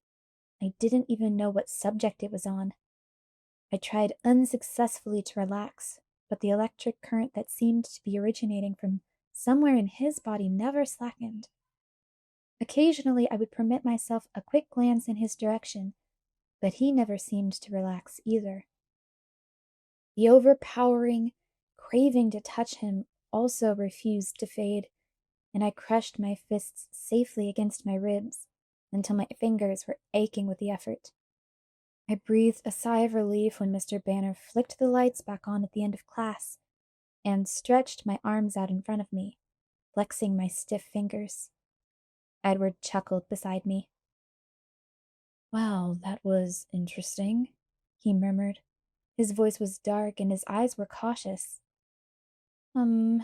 Was all I was able to respond. "Shall we?" he asked, rising fluidly. I almost groaned. Time for gym. I stood with care, worried my balance might have been affected by the strange new intensity between us. He walked me to my next class in silence and paused at the door. I turned to say goodbye. His face startled me. His expression was torn, almost pained, and so fiercely beautiful that the ache to touch him flared as strong as before. My goodbye stuck in my throat. He raised his hand, hesitant, conflict raging in his eyes, and then he swiftly brushed the length of my cheekbone with his fingertips. His skin was as icy as ever, but the trail his fingers left on my skin was alarmingly warm, like I had been burnt, but didn't feel the pain of it yet. He turned without a word and strode quickly away from me. I walked into the gym, lightheaded and wobbly. I drifted to the locker room, changing in a trance-like state, only vaguely aware that there were other people surrounding me. Reality didn't fully set in until I was handed a racket. It wasn't heavy, yet it felt very unsafe in my hand. I could see a few of the other kids in class eyeing me furtively. Coach Clapp ordered us to pair up into teams. Mercifully, some vestiges of Mike's chivalry still survived. He came to stand by me. "Do you want to be a team?" "Thanks, Mike. You don't have to do this, you know." I grimaced apologetically. "Don't worry, I'll keep out of your way." He grinned. Sometimes it was so easy to like Mike. It didn't go smoothly. I somehow managed to hit myself in the head with my racket and clip Mike's shoulder on the same swing. I spent the rest of the hour in the back corner of the court, the racket held safely behind my back. Despite being handicapped by me, Mike was pretty good. He won 3 games out of 4 single-handedly. He gave me an unearned high five when the coach finally blew the whistle, ending class. "So," he said as we walked off the court. "So what?" "You and Cullen, huh?" he asked, his tone rebellious. My previous feeling of affection disappeared.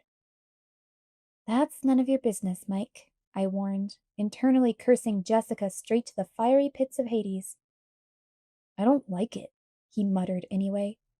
"You don't have to," I snapped. "He looks at you like you're something to eat," he continued, ignoring me. I choked back the hysteria that threatened to explode, but a small giggle managed to get out despite my efforts. He glowered at me. I waved and fled to the locker room. I dressed quickly, something stronger than butterflies battering recklessly against the walls of my stomach. My argument with Mike was already a distant memory. I was wondering if Edward would be waiting, or if I should meet him at his car. What if his family was there? I felt a wave of real terror. Did they know that I knew? Was I supposed to know that they knew that I knew, or not? By the time I walked out of the gym, I had just about decided to walk straight home without even looking toward the parking lot. But my worries were unnecessary. Edward was waiting, leaning casually against the side of the gym, his breathtaking face untroubled now. As I walked to his side, I felt a peculiar sense of release.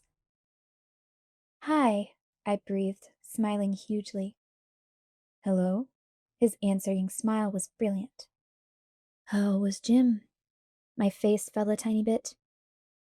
Fine, I lied. Really? He was unconvinced.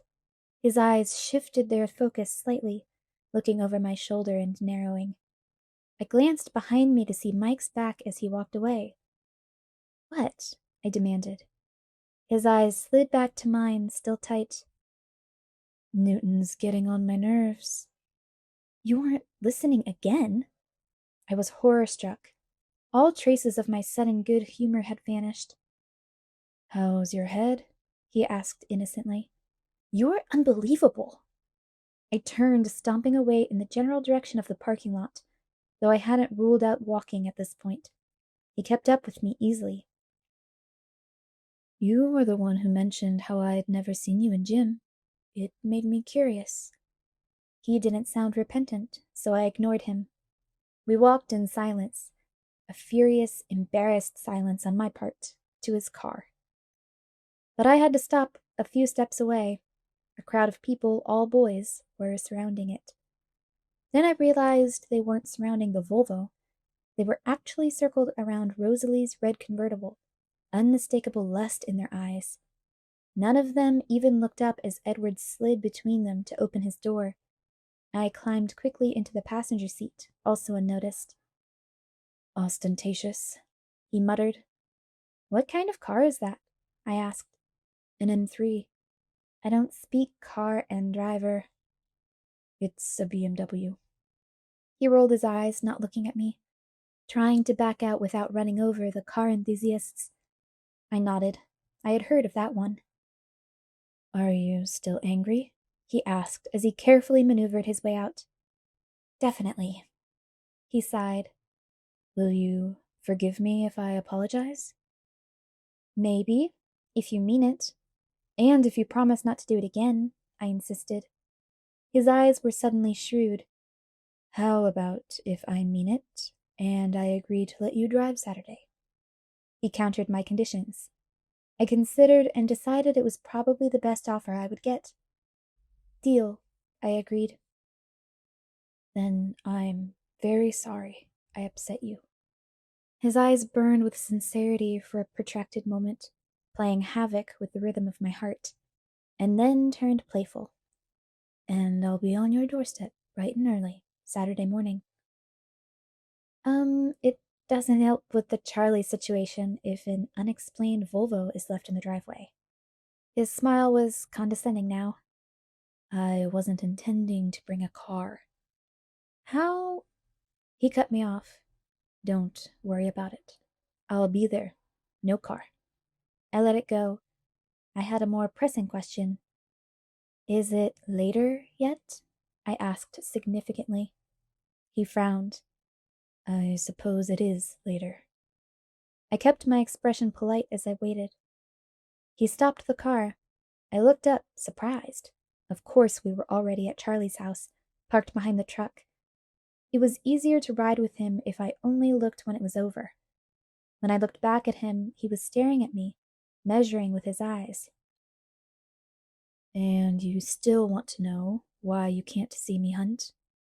He seemed solemn, but I thought I saw a trace of humor deep in his eyes. Well, I clarified, I was mostly wondering about your reaction. Did I frighten you? Yes, there was definitely humor there. No, I lied. He didn't buy it. I apologize for scaring you, he persisted with a slight smile, but then all evidence of teasing disappeared. It was just the very thought of you being there while we hunted. His jaw tightened. That would be bad? He spoke from between clenched teeth. Extremely. Because? He took a deep breath and stared through the windshield at the thick, rolling clouds that seemed to press down, almost within reach. When we hunt, he spoke slowly, unwillingly, we give ourselves over to our senses, govern less with our minds, especially our sense of smell.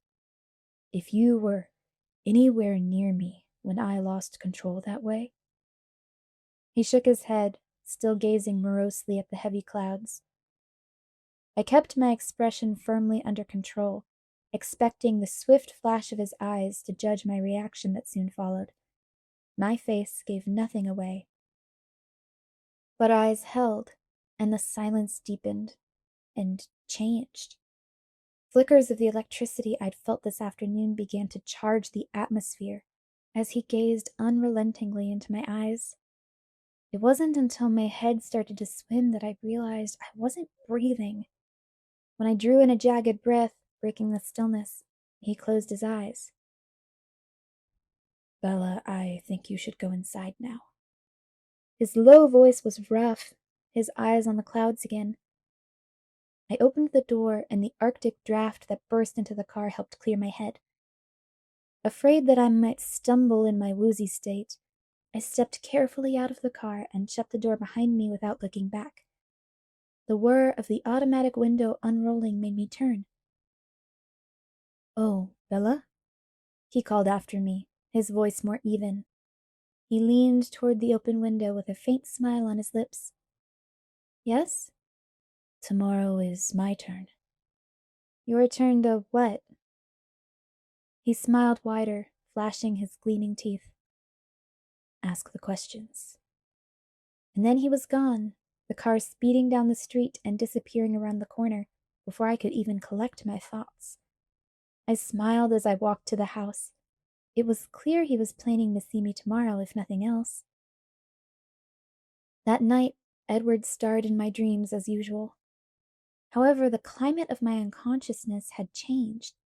It thrilled with the same electricity that had charged the afternoon, and I tossed and turned restlessly, waking often. It was only in the early hours of the morning that I finally sank into an exhausted, dreamless sleep. When I woke, I was still tired, but edgy as well. I pulled on my brown turtleneck and the inescapable jeans, sighing as I daydreamed of spaghetti straps and shorts. Breakfast was the usual quiet event I expected. Charlie fried eggs for himself. I had my bowl of cereal. I wondered if he had forgotten about this Saturday. He answered my unspoken question as he stood up to take his plate to the sink. "About this Saturday," he began, walking across the kitchen and turning on the faucet. I cringed. "Yes, Dad?"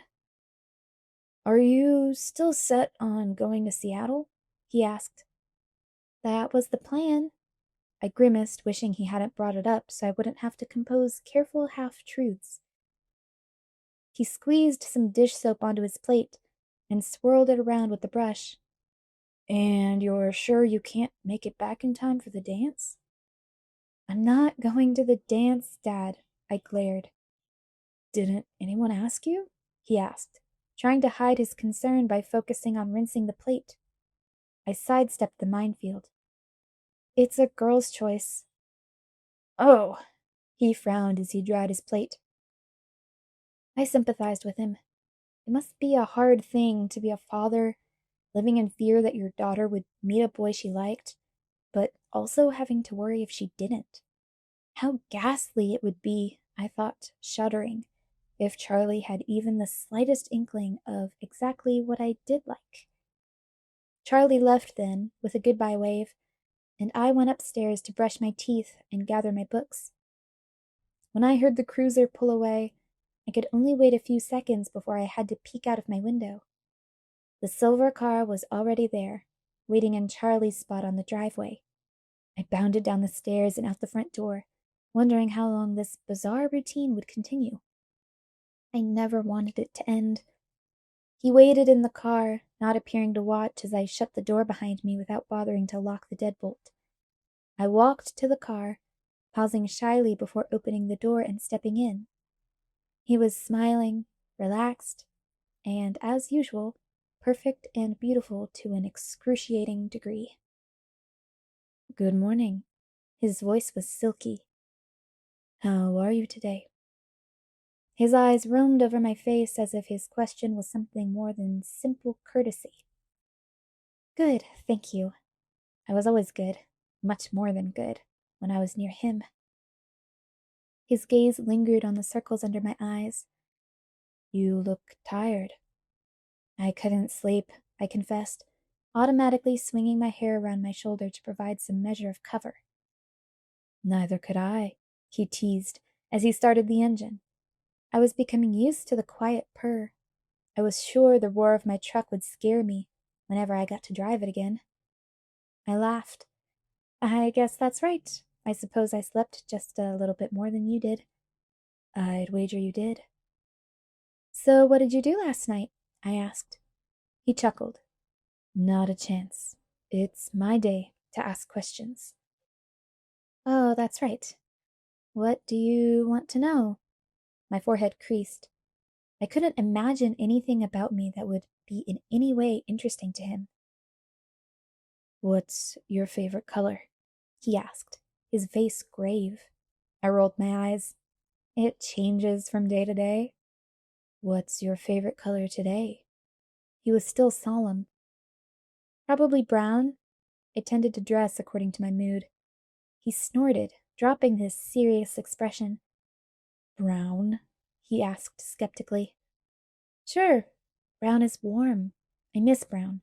Everything that's supposed to be brown. Tree trunks, rocks, dirt. It's all covered up with squashy green stuff here, I complained. He seemed fascinated by my little rant. He considered for a moment, staring into my eyes. You're right, he decided, serious again. Brown is warm. He reached over swiftly, but somehow still hesitantly, to sweep my hair back behind my shoulder. We were at the school by now. He turned back to me as he pulled into a parking space. What music is in your CD player right now? He asked, his face as somber as if he'd asked for a murder confession. I realized I had never removed the CD Phil had given me. When I said the name of the band, he smiled crookedly, a peculiar expression in his eyes. He flipped open a compartment under his car's CD player, pulled out one of the 30 or so CDs that were jammed into the small space, and handed it to me. Debussy to this? He raised an eyebrow. It was the same CD. I examined the familiar cover art, keeping my eyes down. It continued like that for the rest of the day, while he walked me to English, when he met me after Spanish. All through the lunch hour, he questioned me relentlessly about every insignificant detail of my existence. Movies I'd liked and hated, the few places I'd been, and the many places I wanted to go, and books, endlessly books. I couldn't remember the last time I had talked so much. More often than not, I felt self-conscious, certain I must be boring him. But the absolute absorption of his face and his never-ending stream of questions compelled me to continue. Mostly his questions were easy, only a very few triggering my easy blushes. But when I did flush, it brought on a whole new round of questions. Such as the time he asked me my favorite gemstone, and I blurted out topaz without thinking. He'd been flinging questions at me with such speed that I felt like I was taking one of those psychiatric tests where you answer the first word that comes to mind. I was sure he would have continued down whatever mental list he was following, except for the blush. My face reddened because, until very recently, my favorite gemstone was garnet. It was impossible, while staring back into his topaz eyes, not to remember the reason for the switch. And naturally, he wouldn't rest until I had admitted why I was embarrassed. Tell me, he finally commanded after persuasion failed only because I kept my eyes safely away from his face. It's the color of your eyes today, I sighed, surrendering, staring down at my hands as I fiddled with a piece of my hair. I suppose if you had asked me in 2 weeks, I would say onyx. I'd given more information than necessary in my unwilling honesty, and I worried it would provoke the strange anger that flared whenever I slipped and revealed too clearly how obsessed I was. But his pause had been very short. What kinds of flowers do you prefer? He fired off. I sighed in relief and continued with the psychoanalysis. Biology was a complication again. Edward had continued with his quizzing up until Mr. Banner entered the room, dragging the audiovisual frame again. As the teacher approached the light switch, I noticed Edward slide his chair slightly farther away from mine. It didn't help. As soon as the room was dark, there was the same electric spark, the same restless craving to stretch my hand across the short space and touch his cold skin, as yesterday.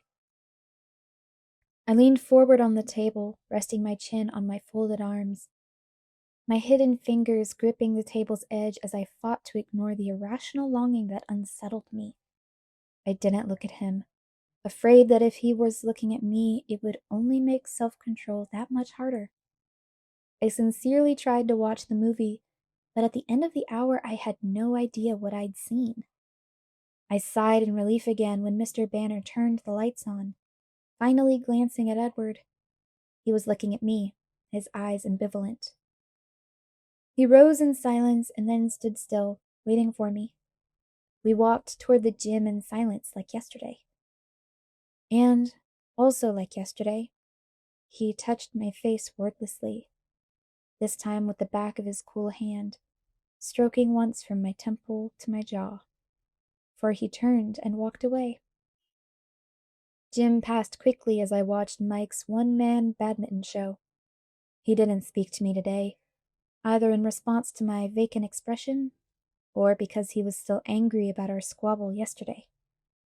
Somewhere in a corner of my mind, I felt bad about that, but I couldn't concentrate on him.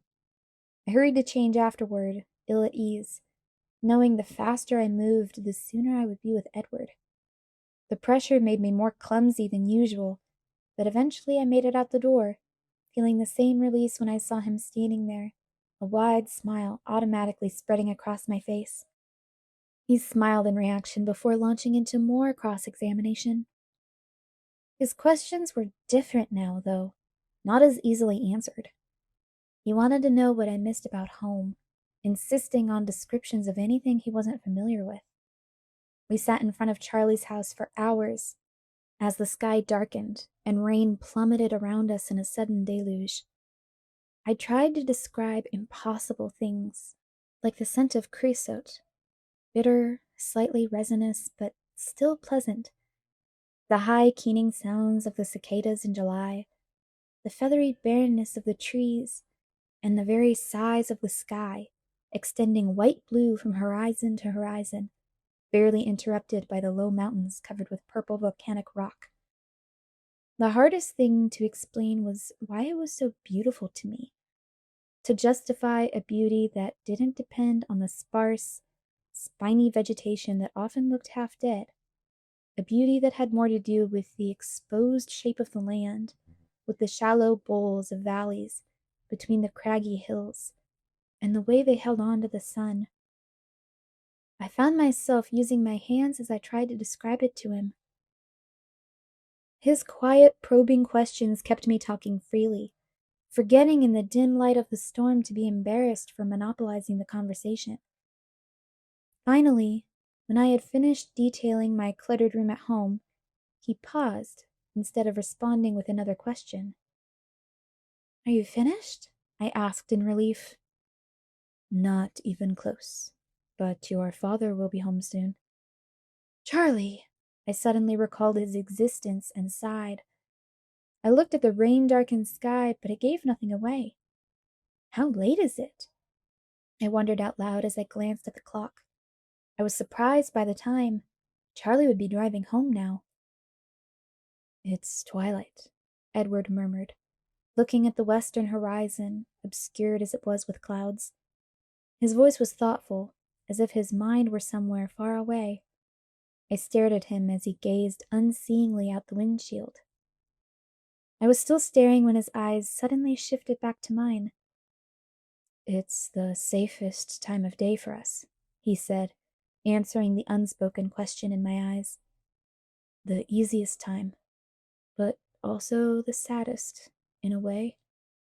The end of another day, the return of the night. Darkness is so predictable, don't you think?" He smiled wistfully. "I like the night. Without the dark, we'd never see the stars." I frowned. Not that you see them much here. He laughed and the mood abruptly lightened. Charlie will be here in a few minutes. So unless you want to tell him that you'll be with me Saturday.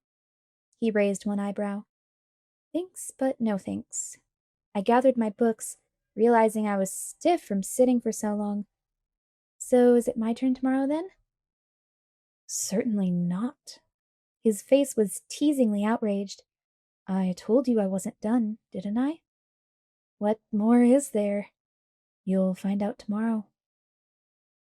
He reached across to open my door for me, and his sudden proximity set my heart into frenzied palpitations. But his hand froze on the handle. Not good, he muttered. What is it? I was surprised to see that his jaw was clenched, his eyes disturbed. He glanced at me for a brief second. Another complication, he said glumly. He flung the door open for me in one swift movement, and then moved, almost cringed, away from me. The flash of headlights through the rain caught my attention as a dark car pulled up to the curb, just a few feet away, facing us. Charlie's around the corner, he warned, staring through the downpour at the other vehicle. I hopped out at once, despite my confusion and curiosity. The rain was louder as it glanced off my jacket. I tried to make out the shapes in the front seat of the other car, but it was too dark. I could see Edward illuminated in the glare of the new car's headlights. He was still staring ahead, his gaze locked on something or someone I couldn't see. His expression was a strange mix of frustration and defiance. Then he revved the engine, and the tires squealed against the wet pavement. The Volvo was out of sight in seconds.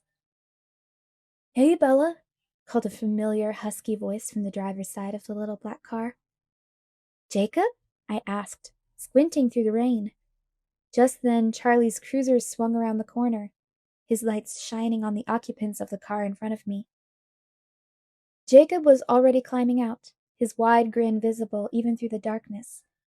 In the passenger seat was a much older man, a heavy-set man with a memorable face, a face that overflowed, the cheeks resting against his shoulders, with creases running through the russet skin like an old leather jacket, and the surprisingly familiar eyes, black eyes that seemed at the same time both too young and too ancient for the broad face they were set in. Jacob's father, Billy Black. I knew him immediately, though in the more than 5 years since I'd last seen him, I'd managed to forget his name when Charlie had spoken of him my first day here. He was staring at me, scrutinizing my face, so I smiled tentatively at him. His eyes were wide, as if in shock or fear. His nostrils flared. My smile faded. Another complication, Edward had said. Billy still stared at me with intense, anxious eyes. I groaned internally. Had Billy recognized Edward so easily? Could he really believe the impossible legends his son had scoffed at? The answer was clear in Billy's eyes. Yes. Yes, he could. Chapter 12. Balancing. Billy,